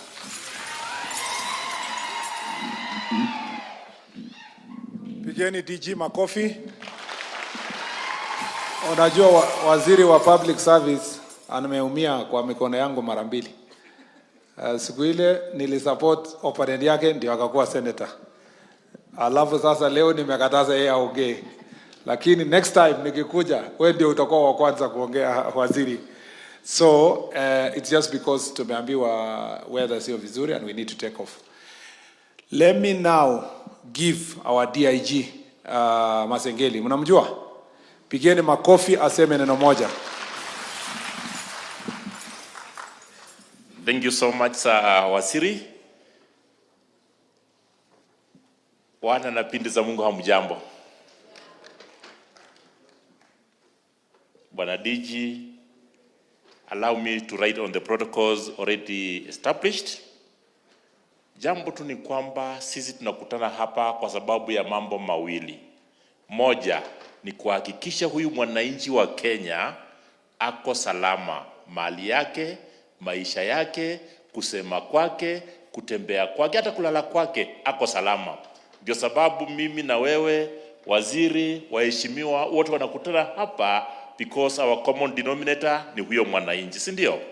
Ninajua mko na simu na mko na Biblia katika hizo simu zenu. Hebu peana mic kwa mmoja mwenye yako na Biblia aangalie John 3:14. Akiwa tayari atatuambia inasema nini. Yale mumesema tumeyasikia. Tukienda tutayatimiza. Lakini I encourage you to have teamwork and a synergy the way you've been having, to be hardworking, to be so courageous, and also to be your brother's keeper. President pala aliongea akasema insecurity, mambo ya roadblock nini, natumai DJ amesikia watafanya. Nani amepata hiyo Biblia? John 3:14. Aya, pelekea ikipale ako pale. Ama pelekea mwenye amepata tu asome. Unaposoma Yeremia 29:11 inasema Mungu anakujua na mpango mzuri sana na wewe. Anataka uprosper. Haya, tusome. John 3:14, the Bible says, just as Moses lifted up the snake in the wilderness, so the Son of Man must be lifted up. Hiyo ni John 3:14. Yes, sir. Thank you. Asante. Natumai hatuna mambo mengine, lakini nilitaka kusoma hivi. Nao askari wakauliza, mimi nifanye nini? Waliambiwa nini? Walikati waliuza Yohana. Aliambiwa nini? Utosheke na mshahara, usimdhulumu, wala kufanya nini? So tuishi hivyo. Afande, let me stop there as we continue. Thank you, sir.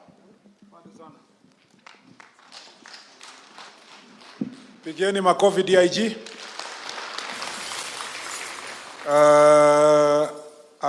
As we finish, I have understood what Mheshimiwa MCA alikuwa anasema kwamba the hardship you are talking about is the county as a whole.